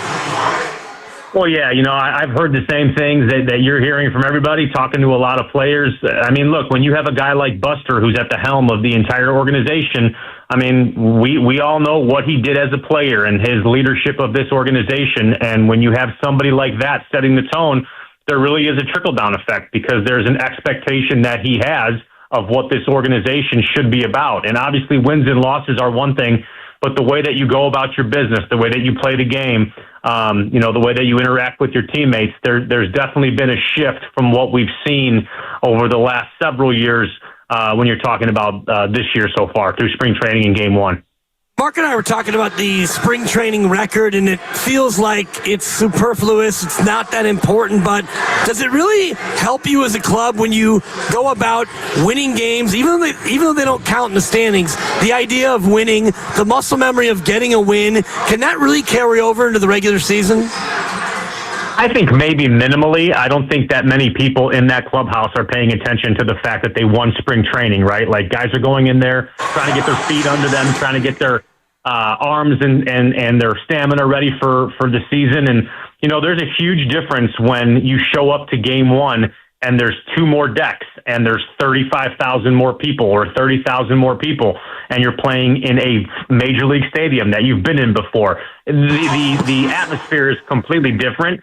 I think what they did in spring training is fantastic. They came in and they found a cohesive unit and they have a very good chemistry, and you had a few new guys and you had some camp battles that have finally subsided, and today was game one. I think that there was a lot of excitement coming into today. And look, I mean, the team struck out 17 times, but they were able to pull out a win, and everyone's in a very good mood looking into Justin Verlander's debut on Saturday. Contos, NBC Sports Bay Area, someone who used to man the bullpen for the Giants with us here on Willard and Dibs. George, how would you break down the lineup? Not lost on me that last handful of years, they've had to use Wilmer Flores in the 3 hole. Now he's sitting in the 7 hole. How does the lineup look different to you? Well, the lineup looks a lot deeper, and when you have a guy like Matt Chapman in there long-term who you can count on being in the middle of that lineup every single day, that helps. When you have Elliot Ramos, who has established himself after last year, and he looks like he's poised to pick up right where he left off in the middle of that lineup, that helps. You've now moved Jung-Hoo Lee from the leadoff spot to the 3-hole spot, where he's going to see a lot of pitches. He's not going to punch out very often. Bat-to-ball skills are really good. You've just really lengthened the lineup with Lamont Wade, who's as good of a leadoff hitter as we've seen. The speed is not like the fastest, but he can get on base. His bat-to-ball skills are fantastic. He can hit gap-to-gap and for power. And then you add Willie Adames in there in the 2-hole. I mean, your first 5-6 guys are great, and don't sleep on, Yaz. Yaz has had a great spring, and, it looks like a much deeper lineup, and it would have looked even deeper if Encarnacion hadn't gotten his little hand injury, unfortunately. Stick with Yaz for just a moment, who only one of 4 outfielders to make the opening day roster, and he gets the start today against a righty. How much has his development as an overall player been so essential to this team, especially now that you have him down there in the 8-hole? I think the thing that Yaz brings is first of all, he's a great clubhouse guy. He's a veteran guy now. He's a really good presence in the clubhouse, and he plays defense out there in right field as well as anybody that's ever patrolled it. I mean, you're talking about guys like Hunter Pence, Nate Shearholtz, Gregor Blanco, if he was out there. You're talking about defense like that out of him in right field. And obviously the last couple of years, the numbers at the plate haven't been spectacular. The average has been a little bit down. He did slug 17 homers last year, but he's looked really good. I mean, he struggled with some fastballs up and in this spring training, he really did a good job hitting a couple of them really hard. Today we saw him drop the head of the bat and lace a single on a 97 or 98 mile an hour fastball from Hunter Green. So he's looking very confident with the bat. And for him, it's just bat-to-ball skills. I mean, you saw him go the other way for his second single today. He looks very confident. He's letting the ball travel deep. Yaz is a guy who is instrumental to the culture of this ball club. He's been here for a long time now, and it's nice to see him pick up on game one right where he left off from spring training. Let's go to your area of expertise. Who's the linchpin of this bullpen? Who really needs to have a great year for them to perform? I think Camilo Doval is a guy that when you look at what could really prop up this bullpen to being one of the better ones in not just the National League, but in baseball, you have a guy in Camilo. Ryan Walker is going to be really good in that closer role. He's kind of locked it down and looks very comfortable there. Rodriguez looked really, really good today. Miller has finally found his stride. Not finally, but he's found his stride. He looks comfortable out there. Camilo Doval, and I've said this for the last about year, I think he could be a very, very dangerous swingman, similar to Andrew Miller in his years when he was not closing. You can deploy him in a crucial part in the game, whether it's the 6th inning, the 7th inning, the 8th inning, wherever you need big outs with the type of stuff that he has. I think he could be a really good swingman in that capacity.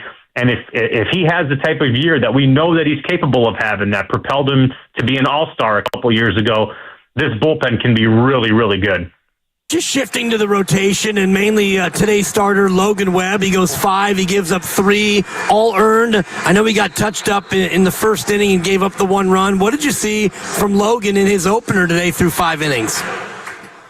Well, obviously Logan, it was his 4th opening day start, and even a guy who's been around some time now, like Logan has, you still fall victim to some of those opening day jitters. And by jitters, I just mean all the extra adrenaline of playing in a meaningful Major League Baseball game. I mean, you're the ace of this staff. You're going out there touching the rubber for the first time on game 1 when everyone's starting out with an 0-0 record. So I think he was just a little bit fired up to be out there. The fastball touched up to 95 in that first inning. And, when you have that kind of good stuff, when you feel really good and you're hyped up, things tend to get a little bit elevated. You don't finish your pitches quite as well. I thought he did a good job battling. He got through 5 and 78. He probably had another couple innings under the hood, but it's game 1. So I'm not worried about Logan at all. And obviously everything gets completely forgotten about because the Giants not eked out, but got a win there in the 9th inning. George, I'm trying to figure this out, man. You're 39 years old. Oh. Buster Posey turned 38 today. Today is his birthday. Their starting pitcher on Saturday is 40-2. Like, how's this going to work? What do you think Justin Verlander's going to do this year? Well, I think that Justin Verlander is very hungry. He's a guy that is not used to, in his career and probably throwing a baseball his entire life, to having numbers or a type of year like he did last year. And obviously he dealt with some injuries, but he's a competitor. He's a guy that is one of those generational types of players, and there's only a handful every generation that are able to go out there for as long and pitch at a level as high as he has. I mean, the guys that I can think of right now are him, Kershaw, and Scherzer for the most part that have gone and done it at that high of a level. I think he's hungry. I think that when he looks back on his year from last year, everything all encompassed into one basket, I think it left a sour taste in his mouth, and he has something to prove. And when you're a guy who's been around for as long as he has, 3 Cy Youngs, MVP, world champion, first ballot Hall of Famer, he's leading the active players statistically in like 3 or 4 different categories. You're a guy that has a lot to offer still, and you don't get there by not having a little bit of a sickness in a good way. You're one of those generational type of guys, and I think he's going to, handle his business this year the way he has throughout his entire career. And I think that's going to resonate with some of these younger guys, not only on the staff, the starting staff, but in the bullpen as well, watching a guy like that with the tenure he's had go about his business.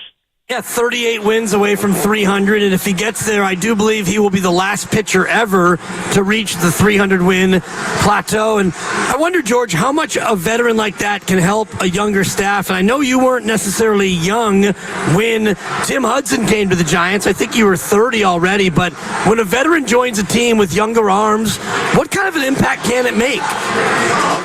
Well, you automatically have a bullseye of respect from everybody in your clubhouse because of how long you've played the game and how high of a level you've played the game at. And when you're that type of player, everyone looks to you just to see how you go about your business and how you do things. So you have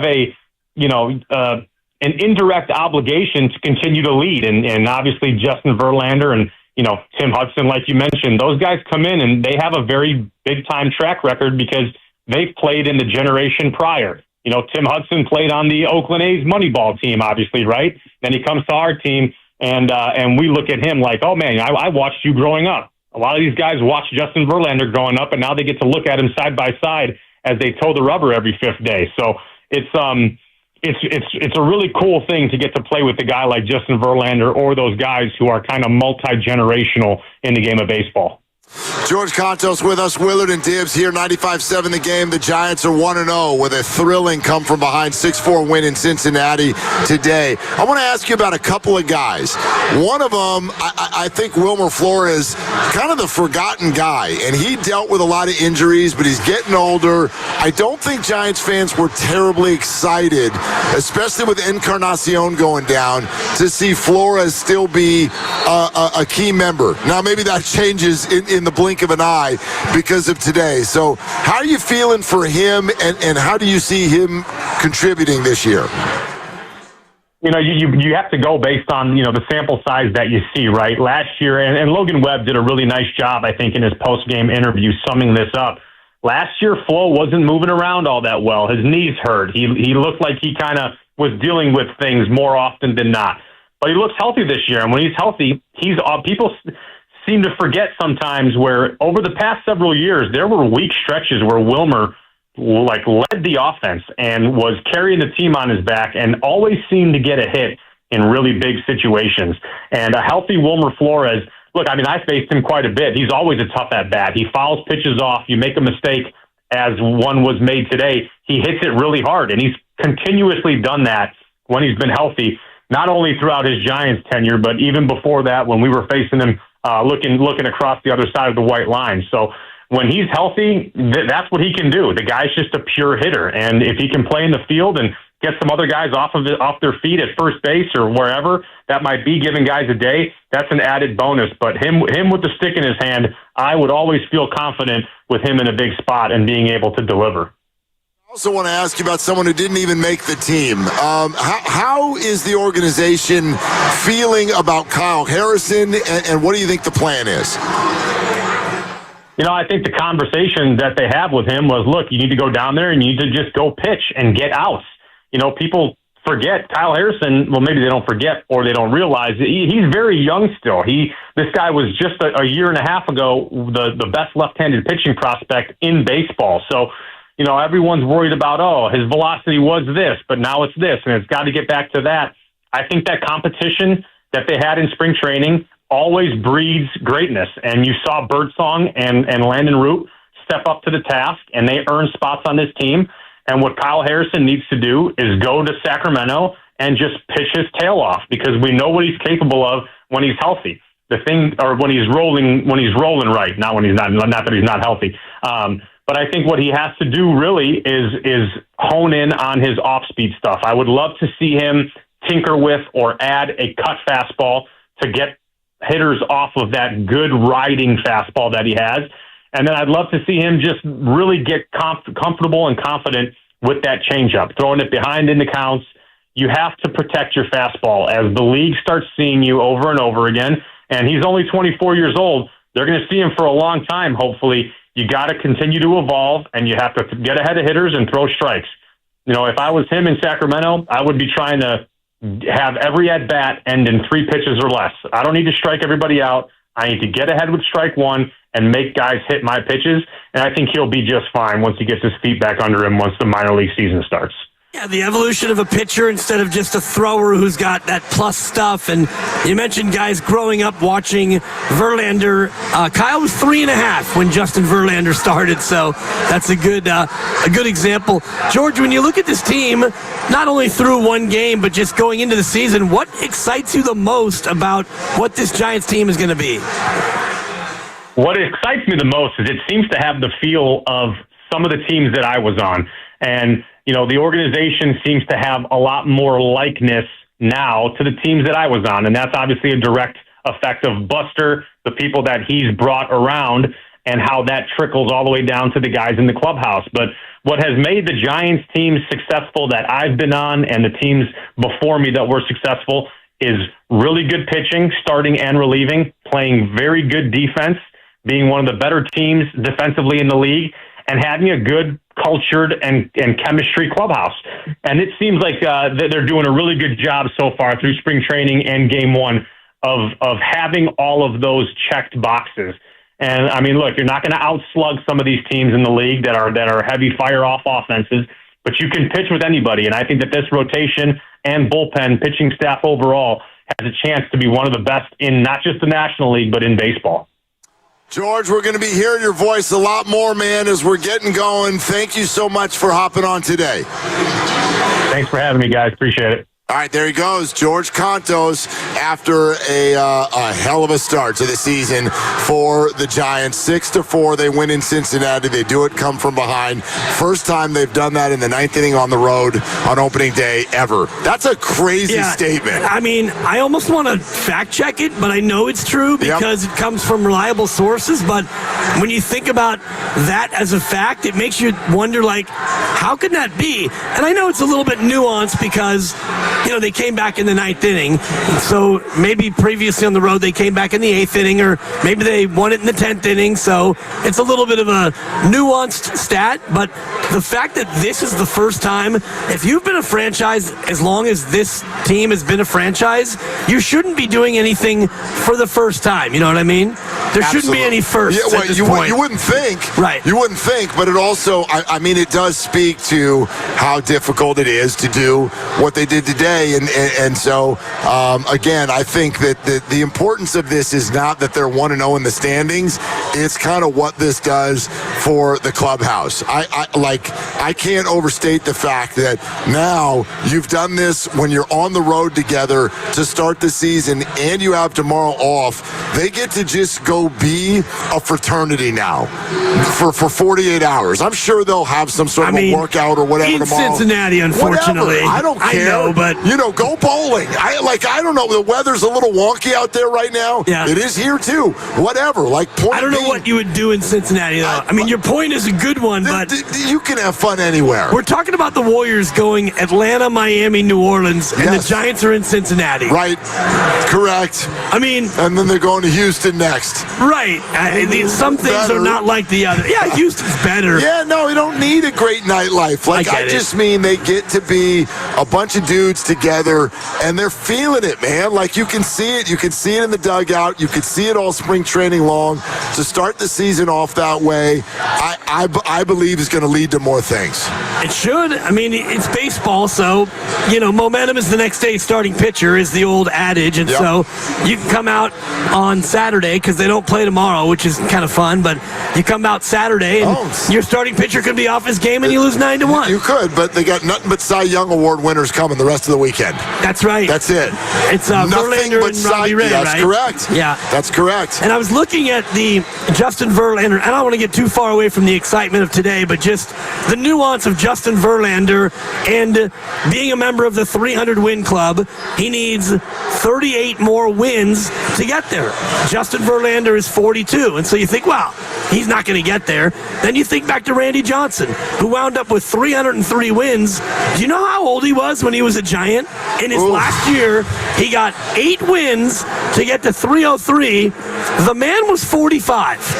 Good Lord. Randy Johnson was 45 when he won 8 for the Giants, and he turned 45 at the end of that year. Yeah. So I wouldn't necessarily discount Justin if he wants to do it from continuing to try and pitch. Yeah, I mean, no, I think he's going to throw great this year. Yeah. I mean, I don't know that he'll be 10 years ago Justin Verlander. Yeah. I don't think he'll be what he was last year, which was an ERA over 5 and dealing with injuries. Can he be 3 years ago Verlander? Sure. 18-4 with a 175. Probably not. Okay. Probably not. At 39, though. But at 39. And look, again, all of these things, it's just like what we talk about with the Warriors all the time, which is when you're talking about aging players, the likelihood of injury goes up and they might need more rest. That's the beauty of maybe Birdsong in the bullpen. I don't know. Maybe every 4 starts, Justin skips one. I don't know. Yeah. I don't know how they're going to do it. And if they need to do that, they can do that. And therefore still get a high performance level from Verlander, who, don't forget, is in one of the great pitchers' parks in America. True. And I mean, he's won. Not tomorrow, or not Saturday. Right. But he will be. And he went 18-4 pitching for Houston. And Houston is not going to ever be confused as a pitcher's park. So he was able to do that in Houston, and you also have to pitch in Texas. You get to pitch in Oakland, or you used to anyway, when you're on Houston. But, Verlander's got a chance to continue to chase that milestone. And I think you're right about how you use them. I don't think you look at a 42-year-old and think, 32 starts. We're going to need 32 out of all of you. You probably think about, every 5 or 6, we're going to give you the week and we'll bring you back. And I think about, part of this is a nod to Justin Verlander because of what he's achieved in this game, but I'm also thinking that the Giants strategically placed Justin Verlander right after Logan Webb in the rotation. And the reason for that is you're often going to get a rested bullpen. Good point. For Justin Verlander, because Logan Webb goes deeper into games than anybody in the game. So if Logan's going to go out there and give you 6 or 7 each time, that means you're going to often have a rested bullpen the next day for Justin Verlander, and that may be what he is. Like, if you can get that 3 years ago Verlander, but you can only get it for 5 innings, right? I'll take it. I'll take that from Justin Verlander, especially in this day and age where that's kind of all you're hoping for from most of the guys. Yeah. Blake Snell never gave you any more than that. It's true. And people loved him. Yeah. That one time he gave you 9. And there was that one time. Yeah, nobody hit him, and it became historical. But I do like the way that it lines up, especially when you think about, Jordan Hicks is one of your starters, and the likelihood of him making 32 starts is not great. Last year he was on an innings restriction, and so you got to about, July or August, and they basically shut him down. They moved him to the bullpen. So this rotation, as it starts, it's not going to be the way the rotation finishes for sure. No, it never is. It never is. And actually, there's a piece of me that's a little bit excited about that, because as much as the Giants farm system has kind of publicly taken it on the chin the last few years, they're over here producing some young arms. Landon Roop made the rotation. Hayden Birdsong, there's excitement about him. He came out of nowhere. Kyle Harrison's supposed to be the big dog, and right now is trying to get himself back up to speed after some difficulties with health and whatnot, but he's still got a future. And then there's the Wisenhunts and others within the organization that they expect to be a part of this soon. And then don't forget the bullpen. If you're thinking about names like Randy Rodriguez and Camilo Doval and Eric Miller and all of this, Ryan Walker, these are people who, some of them came over and trade early, but these are people who've come through the Giants system and look like they're really ready to contribute. So the farm system's not in great shape now, but part of that is because they have fed half of a pitching staff to the team this year. Yes, and you also have, as George Contos was just saying to us, Kyle Harrison, you have the luxury of, you're 23, go ahead and go back to AAA and, work on some things. You're not so desperate for an arm that you had to, force him to be the 4 starter and, kind of put him through what he went through last year, which was growing pains. And at times he was really good, and at times he just lost command. He lost command on side. Velocity, too. He lost velocity. He lost command of the zone. It looked like he lost a little bit of confidence. And, this year, you go ahead and start him in AAA. Maybe he develops another pitch or 2. He gets some confidence, and you're going to need him at some point, no doubt. At some point, you're going to need him. He's not happy to be down there. I know he's not happy to be there, but it's the right spot for him to be at this point, based also on what some of the other arms are given for you. All right, back to the big hero of the day, and that's Wilmer Flores. And he's outside of Justin Verlander. He's the old guy. He's the forgotten guy. He's the no excitement guy. But today, he is the hero. And Bob Melvin had a couple things to pass along with regard to Wilmer Flores. First, just kind of the excitement of Wilmer having this moment. Here's Bomel. It's just huge that Flo came up with it, too. Not only is it good for us, it's good for him. Just a lot of good things came from this game to be able to come back late. The bullpen cover, a good portion of the game. Just a lot of good things happen. There's also this, and this is one of those things in sports that you always find out about the next year.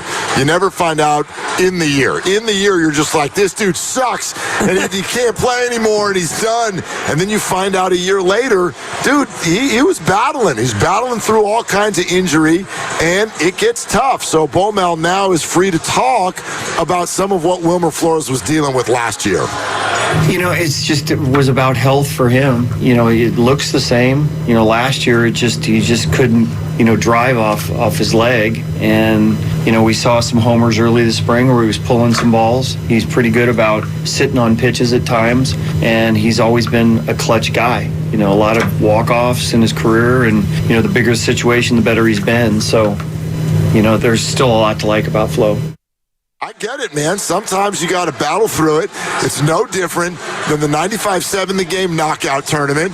With Grandy asleep right now, I'll go ahead and say this freely. I wouldn't say it in the moment. I was battling through injury. Oh, you sure were, Trooper. I battled through injury, and I didn't say anything in the moment because I didn't want to use it as an excuse. But now that it's over and Grandy is a two-time champ, yeah, dude, my left leg was totally locked up. Yeah. We went for it. It didn't work out. We'll be back next year. And I applaud you fighting through that because I do believe you competed for the first time as a 50-year-old, and that's a real thing. That's true. I'm wearing the Disgrace at Chase shirt, which was February 26th of 2020, and at the time I was 51. And what you probably don't remember, because I don't think you ever saw, on the opening possession, I'm playing one-on-one against Lo Neal, who is he's between our ages. I think he's about 3 years younger than me. Okay. And he's backing me down, and he charges into me, and I fly back, trying to get the call from Kalena Azubuike, who was refereeing. And you didn't get the call? Didn't get the call. Yeah. My head ka-slam on the hardwood. You can actually see it bounce. Immediately should have been put in the protocol. Yeah, that's a blue tent. I was more worried about getting the call than the protocol. So I, of course, jump up immediately, and I'm screaming at Azubuike, blow the whistle. Blow it. Blow the whistle. Yeah, Meanwhile, absolutely. Lorenzo's missing layup after layup after layup. And I finally go over and get the rebound. But I also... Wait a minute. He missed like 7 straight putbacks. You took a charge that didn't get called. Correct. Whacked the back of your head on the floor. Yes. Complained to the ref. And still had time to get over there before he put a layup in? Well, he tried. I mean... Oh, my God. That's a... Miss. Come on, Buki, blow the whistle. Miss. Are you... Come on, Kalena. Oh, hold on, Kalena. Excuse me. I have to go rebound. Whoop. Rebound. Clear it. That's not possible. Miss. Oh, my God. We played 1-on-1 to 11, and after, 7 hours. Dude, after 12 minutes, I'm like wheezing, huffing and puffing, and I'm down 2-1. And I'm thinking... what did we get ourselves I get hot into? or I'm going home in a body bag because I was dying, bro. Well, somebody could have taken you right down the street to Mission Rock and buried you. Yeah. So although I think the hospital was still under construction then. Sorry for the recall comedy on radio. Everybody who understands that joke is probably having dinner right now. But anyway, whatever. Splash was not here, so I couldn't get a libation. Yeah. Actually, I don't think any of this was here. Like these office buildings were. No, none of it. No, and now 5 years later, this place is literally an epicenter of fun. Yeah, this place is awesome, man. It is absolutely awesome. And we're in the throes of March Madness here at Chase Center. By the way, we're at halftime of the game that is happening right next to us. We're at Splash, Thrive City, the great sports bar. And we're not just saying that because we're here. Yeah. Man, we enjoy our time down here. And everybody in my life knows when we're going to do a show at Splash, they're like, oh, nachos. Okay. Yep. Right? Was this the first time you had them? Yes, and not the last. No. The problem is, they're I'm fantastic. supposed to go home and be hungry. So I know, that is a trick. So yeah. We had wings, and I had the majority of a margarita pizza. I actually was going to scoop and score on the rest of your burger, but I didn't. Go for it. I got Abundant Life read coming up in 10 minutes. Okay. And the problem is, I got to go home hungry. And I'm going to have to go home. Oh, yeah, honey. How was your day, dear? It was great. Boy, am I starving. I'm starving. I'm starving. What did you make? I mean, you're going to have to fake food poisoning about halfway through that sucker. I mean, honey, something's wrong. I don't know. I just excuse myself for just a minute. I'll be back. Maybe it's because I'm so hungry I can't eat. But yeah. Oh gosh. Anyhow, the game that's going on next door is a barn burner. Yeah. We got a 2-point game. Florida leading Maryland 40-38 at the break. I'm going to need the Terps to win this basketball game. For your bracket? For the bracket. Okay. I'm going to need the Terps to win this basketball game. They're only down by 2, but they are the dog. We'll see what happens. Yeah, it's a tight spread, and according to the math, I think the spread is 6.5. So right now the Terps are in the cover mode, and the bet I loved in that one is the under, and right now it's pacing right about on the number, which I think the over/under is 156, and we're at 78, so it's trending a little toward the over. Yeah, that's looking a little hot. Alabama up 10 on BYU, and early second half. When that spread moved from Bama by 5.5 down to 4.5, and so we jumped on it because the public usually is wrong, and the money came in on BYU. I liked Alabama to win it, and they're comfortably up by 10. Okay. Long way to go, though. Also, we can do some NBA scoreboard watching tonight as well. Again, with the Warriors off, there's a lot of action going on. The Lakers are late first quarter in Chicago. The Bulls, who are plucky, the Bulls have been playing very well lately, already out to a 9-point lead on the Lakers late first quarter. Also late first quarter of interest, the Grizzlies are at Oklahoma City. Oklahoma City, obviously, can really help the Warriors out tonight. They've only lost 5 home games all year. I expect them to do well. With that said, Grizzlies up 3 late first quarter at Oklahoma City. The Rockets will be in action later on tonight at the Utah Jazz, and the Kings will be hosting the Blazers tonight in Sacto. A lot of games of interest then. Absolutely. Keep an eye on it as we all watch the college hoop here with BYU showing signs of life, and a couple more games yet to come. And I was kind of teasing with Kirk Lacob earlier about there's a Duke kid who's pretty good who got a bit of an ankle injury. I don't know if you got your eyes on him. Obviously, Cooper Flagg is going number 1 overall, and the Warriors will not most likely have their pick. They could trade Jimmy Butler for the number 1 overall pick. You never know. I doubt that the team that lands at 1 would do that, but they're allowed to. And unless the Warriors pick is, I guess if the Warriors pick lands in the top 10, they keep it. It's top 10 Otherwise, protected. Yes, it's gone. Yeah, and they're not going to get there. But they do have, I guess, 2 second-round picks because they've got Miami's pick coming, and they have their own. And they've shown a tendency and a propensity rather to buy a second-round pick. They've done I would well. look for them to do some second-round maneuvering. 888-957-9570. We still got about 30 minutes or so to take your phone calls. Having a blast down here at Thrive City at Splash on what is a very, very busy sports evening. We've got March Madness. Some of the games are happening right next door, and it is opening day across the land in baseball, and the Giants did a little thing out there in Cincinnati, which was fall down by 3 runs and then work their way back.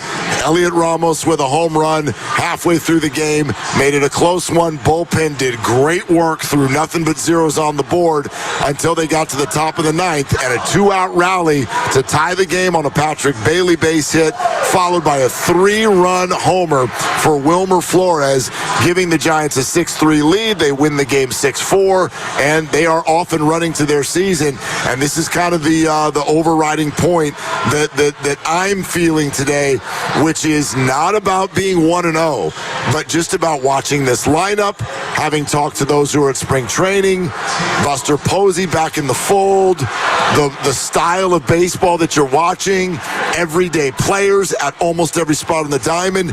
This feels totally different. Giants baseball feels totally different than it has in the last 3 years, and I mean that in all kinds of good ways. Yeah, for me anyway, the way it feels the most different, and I'm hoping that I'm right, is what we saw today, which is a little thump and a threat to hit the long ball, because last year, I'm just looking at the numbers, they hit 177 home runs, below league average. The year before that, they hit 174, below league average. The year before was 183, slightly above, and then the year before that, the 107-win year, they were number 2 in baseball in home runs. And I know that home runs are not the end-all, be-all, especially when you play in a pitcher's park, but when you have a lineup, and thinking about it earlier today, will this be the year that the Giants have a 30-home run hitter? I'd still bet against it. I would too, Mark, but I'm thinking the other side of it is, will the Giants have more than 5 guys who have 20 home runs? Oh, that's an interesting one. And I do think that becomes more likely, because Adames is a threat, Chapman's a threat, Yaz can do it. Ramos I don't know if Yaz, I would bet against Yaz, because I do think Matos, like Yaz is not going to get left-handed pitchers this year. Matos is he's going to platoon to a certain degree. So if you're talking about, did you say 20 or 25 home runs? Just 20. Just 20. Yeah, Yaz is a threat.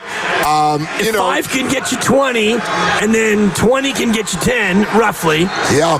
That would be 300. That's a lot. I mean, does Wilmer Flores get it? He absolutely could. Chapman should. Adames should. Ramos should. And then come the wild card players of guys like Wade, who stopped hitting home runs last year. Not sure why. Jung-Hoo Lee has a little pop, but we didn't get to see a whole lot of it. Can Patrick Bailey do something like that? He came in better shape, but he's a catcher, so he's looking at 120 games max. Right. So, even Yaz. And then there's Tyler Fitzgerald. I mean, if he actually really plays the way he did last year, he's got that kind of power. Yaz last year, in 428 at-bats, he hit 18. Yeah. And that's... he can do it. Yeah, 428 at-bats is about 2/3 time, and that means he probably didn't face a lot of lefties. I don't have the splits in front of me, but I think that he'll get about that same amount of playing time. And you're probably right. He has the ability to lock in and get hot. In his last 3 years, 17, 15, 18. So, if he gets you 20, you got a chance to have 5 guys get you 20. The Dodgers are ahead of the Tigers 4-2 right now. 4-2 in the 5th inning down at Dodger Stadium. Giants Opening about day to fall down there. full game back. Again? Yeah, exactly. Again, yeah. Do the Dodgers ever lose? Will they ever lose? Will they ever lose? Padres won today, too. They came from behind and beat the Braves. Went up against Chris Sale and put a 7 spot on the board. Jeez. I mean, that's... The Giants division is really hard. Loaded. It's really, really hard. It's loaded. Exactly. It's no different than, what the Warriors look at in the Western Conference. But this is going to be a difficult one. But everything is off to about as good of a start as a Giants fan could have hoped. So, the emotions of the day for Giants fans, you can pick any one word and describe them. How are you feeling after what you saw in Cincinnati today? We still have some time for your calls if you'd like to join us at 888-957-9570. Live at Splash, March Madness next door, opening day in baseball, and a little bit of a soft spot in the Warriors' schedule as we start to look to 24 hours out when they get back on the wood in New Orleans, and hopefully the return of Steph Curry. That's what we're talking about right now. It's all brought to you by Safeway, and this is Willard and Dibs. Head to Safeway this week for this amazing deal and more for members. Yoplait yogurt or Yoplait protein yogurt, selected varieties just 39 cents each when you buy 10. Visit Safeway.com for more details. See you in the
Now, back to Willard and Dibs on 95.7 The Game. What happened? NBC Sports Bay Area. I'm laughing because I just got a text message from my lovely. Okay. And it makes my heart flutter, but not in the ways that you think. Okay. All right? It literally just came up. And do you want to know what the first 3 words are of this text? Has to be I love you. Nope. Hi, Schnooker Doodle. Nope. What's good, Pookie? Nope. You're so gorgeous. Might have been, but no. No. Am I getting warmer or colder? You're getting colder. Snuggle time later? First 3 words of the text from the lovely Christy. Blake Snell sucks. Oh, God. First 3 words. Okay. I'm like, hang on. I'm going to click on that text. Yeah. So apparently, the lovely opened up her Underdog app today, and she's like, oh, I know that guy. That guy was on the Giants last year. So we're going to do Blake Snell. Blake Snell. Okay. Higher than 5.5 strikeouts. Only if she had consulted with her man. Oh, jeez. And I would have told her, you know that dude ain't going very deep into this game. So Blake Snell is throwing for the Dodgers in that game that I referenced earlier. Blake is out. Blake is out after 5 innings pitched. Okay. 4 walks. 2 strikeouts. 2 punchies? 2 punchies. Who'd he get? I don't know. A couple of Tigers I've never heard of. Let me see if you got my boy Ryan Kreidler. My former radio partner, Mark Kreidler's son. He did get him. He did. Okay. Kreidler is one of the 2 strikeouts for the Tigers. Kreid's a hit, but he's though. 1 for 2. He got a hit with a strikeout. Attaboy Kreid's. Yeah, he's hitting 500 this year. And he moved from, he's played shortstop his entire pro career, and now they got him out in center field. And my sources tell me he made a nice sliding catch on the warning track. My sources tell me they've already pinch hit for him. That's fine. So he out. He's in the show. He's in the show. Yeah. Exactly. You know who else is out? Blake Snell. Blake Snell is out. And the Tigers are rallying in the top of the 6th. Let's go, Tigers. Let's go. Let's go. But yes, that's why I proposed to her, because I get texts that say Blake Snell sucks. But you guys enjoy that. You need to work on your communication where she consults with the expert, the Underdog endorser, before she goes willy-nilly and starts making wagers. Ain't no damn expert over here. Wow. Ain't no damn expert over here. There goes that endorsement. However, no, actually. Use the promo code Willard. I think we're doing okay. Yeah. 2 L's, 1 W. I did have a couple of meatballs on the Giants today. Oh, you did? Oh, yeah. I see, and all that was to me, that was not analysis. That was positive reinforcement. Yeah. That's all it was. I wanted to sit down, do the show with you, watch the game, and put some positive reinforcement into the Giants season. And it worked. I love it. It took a minute, but it worked. Yeah, it's funny because we work with a guy who will go reverse devil tongue. Guru will bet against his team at times. That way you can make sure that you at least get a positive feeling out of it. Your team wins, you lose your bet, fine. Your team loses, you win your bet. I'm an all-in guy. I'm an all-in. You got to push everything into the middle of the table. And the Giants were able to do that today. So that's a really good start. And then I also start to think, like, let's start getting ourselves ready for tomorrow. I think it's going to be the return of Steph Curry. The Warriors are now hunting the 6th seed again for the first time in a number of weeks. This is quite a game tomorrow. It's quite a day on 95.7 The Game. It's a weird one, okay? Dan Dibley's on a plane with a 2-year-old. Oh, God. And I've got 45 minutes with the goo. With the goo. With the goo. So you'll do the cross till 2:15. Crossover till regular time. Steiny bag on the shoulder, 2:12. About 2:10 on a payday Friday. That's a good point. Yep. And knowing that his partner's not leaving, he'll probably get pissed and leave at 2:08. But whatever. Right. Steiny will leave. You're on a plane. And then, all the way till 3 o'clock, Willard and Goo. I am very excited. And then what happens at 3? and I just keep doing the show. Solo Dolo? Solo Dolo. Okay. Yeah, and Warriors live at 4. And I know you got a special guest coming on tomorrow. Yeah, Bob Fitz is going to come on. Nice. Bob Fitzgerald's going to come on. Not that you can't do it solo, because you can, and you did for a long time. Years and years. Yeah. From your bedroom, I'm being told. From my bedroom, from my garage, right. From wherever the hell from wherever the hell that wire would lead me. Plugging into the internet during COVID. Exactly right. So it's going to be an interesting day on 95.7 The Game, and obviously I don't know, I'm not reporting, but I think it will be Steph Curry's first game back. And bottom line, dude, the Warriors have got to look different tomorrow night. Yeah. I said this earlier in the week. You can see the way the math is working in the standings. If the Warriors lose tomorrow night, I honestly think that you can kiss the 6th seed goodbye. Yeah, I'm not quite all in on that, but it does feel a little bit like that, because you'd be losing to New Orleans, and you and I talked about it, where if you go 7-3, you win 48. Will 48 be enough? Maybe. If the Clippers win 48 and you're tied with the Clippers, you lose the tiebreaker. So 48 might not be enough, but if we just play with that as the baseline, 7-3, well, of your remaining 10 games, and you want to rank them in order of most likely to win, the New Orleans game is one of the most likely games. No doubt. San Antonio, those might be the two most likely, because you got 3 or 4 that are schedule, really tough. Yeah, tough schedule next week combined with a really easy schedule for the Clippers, and they're playing as well as anybody in the NBA right now. So I'll be real with you, Dibs. I don't like the way it looks right now, even if they do win tomorrow night. Yeah. I don't love the look of it, but I can tell you that if they lose tomorrow night, I really hate it. So it's got to be a different look last night, and the Warriors have just got to find their mojo again. Yeah, and as we mentioned yesterday, and I was doing the numbers on it, this year without Steph, 7-5, 7-1 at home without Steph, 0-4 on the road, and in those games, something I didn't point out yesterday, I did mention that they are shooting 27.6% from 3 on the road, no Steph. In all 4 of those games, they shot exactly 38 threes. In all 4 games. Interesting. They made 7 against the Clippers, loss. They made 10 against Indiana, loss. They made 16 against Atlanta, loss. Lost somehow. And then you made 9 the other night against Miami, loss. So 38 threes in all those games, all on the road without Steph, all losses. So based on what Kirk Lacob said earlier, and he kind of gave us not a wink, but there was a certain glimmer in his eye, and he said, yeah, and Steph will be back soon. And it's like, okay, soon. Steph will be back tomorrow night. Yes. Steph's going to play tomorrow night. I feel very strongly about that. Not reporting it, just feel like Steph's going to play tomorrow night, and they need it. They need it. Bottom line, of all the excuses that I heard after the way this road trip has started, I don't really like most of them. I don't buy most of them. I do buy that one. I think that is fair. Like because of the arrival of Jimmy Butler, we have sort of flicked the idea of playing without Steph Curry. I don't think the Warriors are a very good basketball team without Steph Curry. Especially on the road. It's not a hot take. Well, and the numbers would meet that out, and we talked about it yesterday about role players being better at home, and you look at Quentin and Brandon and Moses.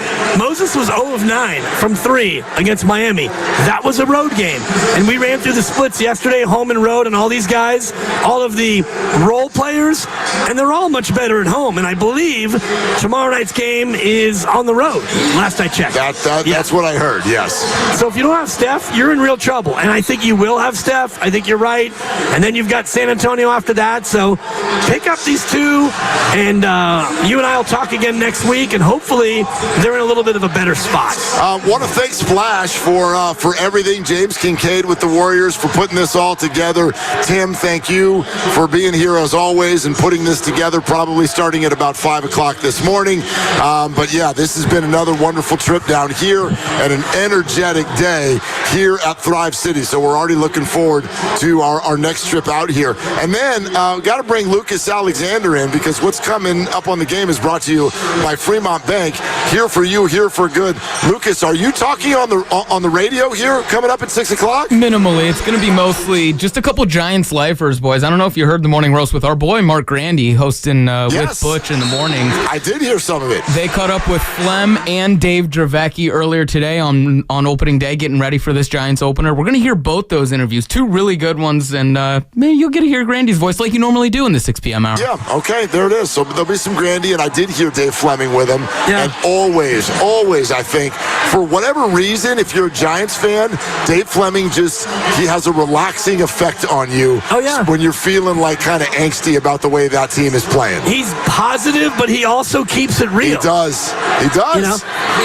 Yeah, he's not just going to say what the team wants him to say. If they're playing bad or badly, he'll let you know. All right, so best of the game is what's coming up on deck. Do you want to do it again tomorrow? No, I'm a little busy. Okay, all right, you're out. But yeah, special Willard and the Goo is starting at 2:15. Regular crossover, regular time. Then a little solo bolo. Then we got a Warrior game coming up tomorrow night. So we're looking forward to all of that for Dibs, for Lucas, for Ken, for everybody else who helped back at the studio. I'm Mark. Shoot your shot. It's all you got. Meanwhile, at Xfinity.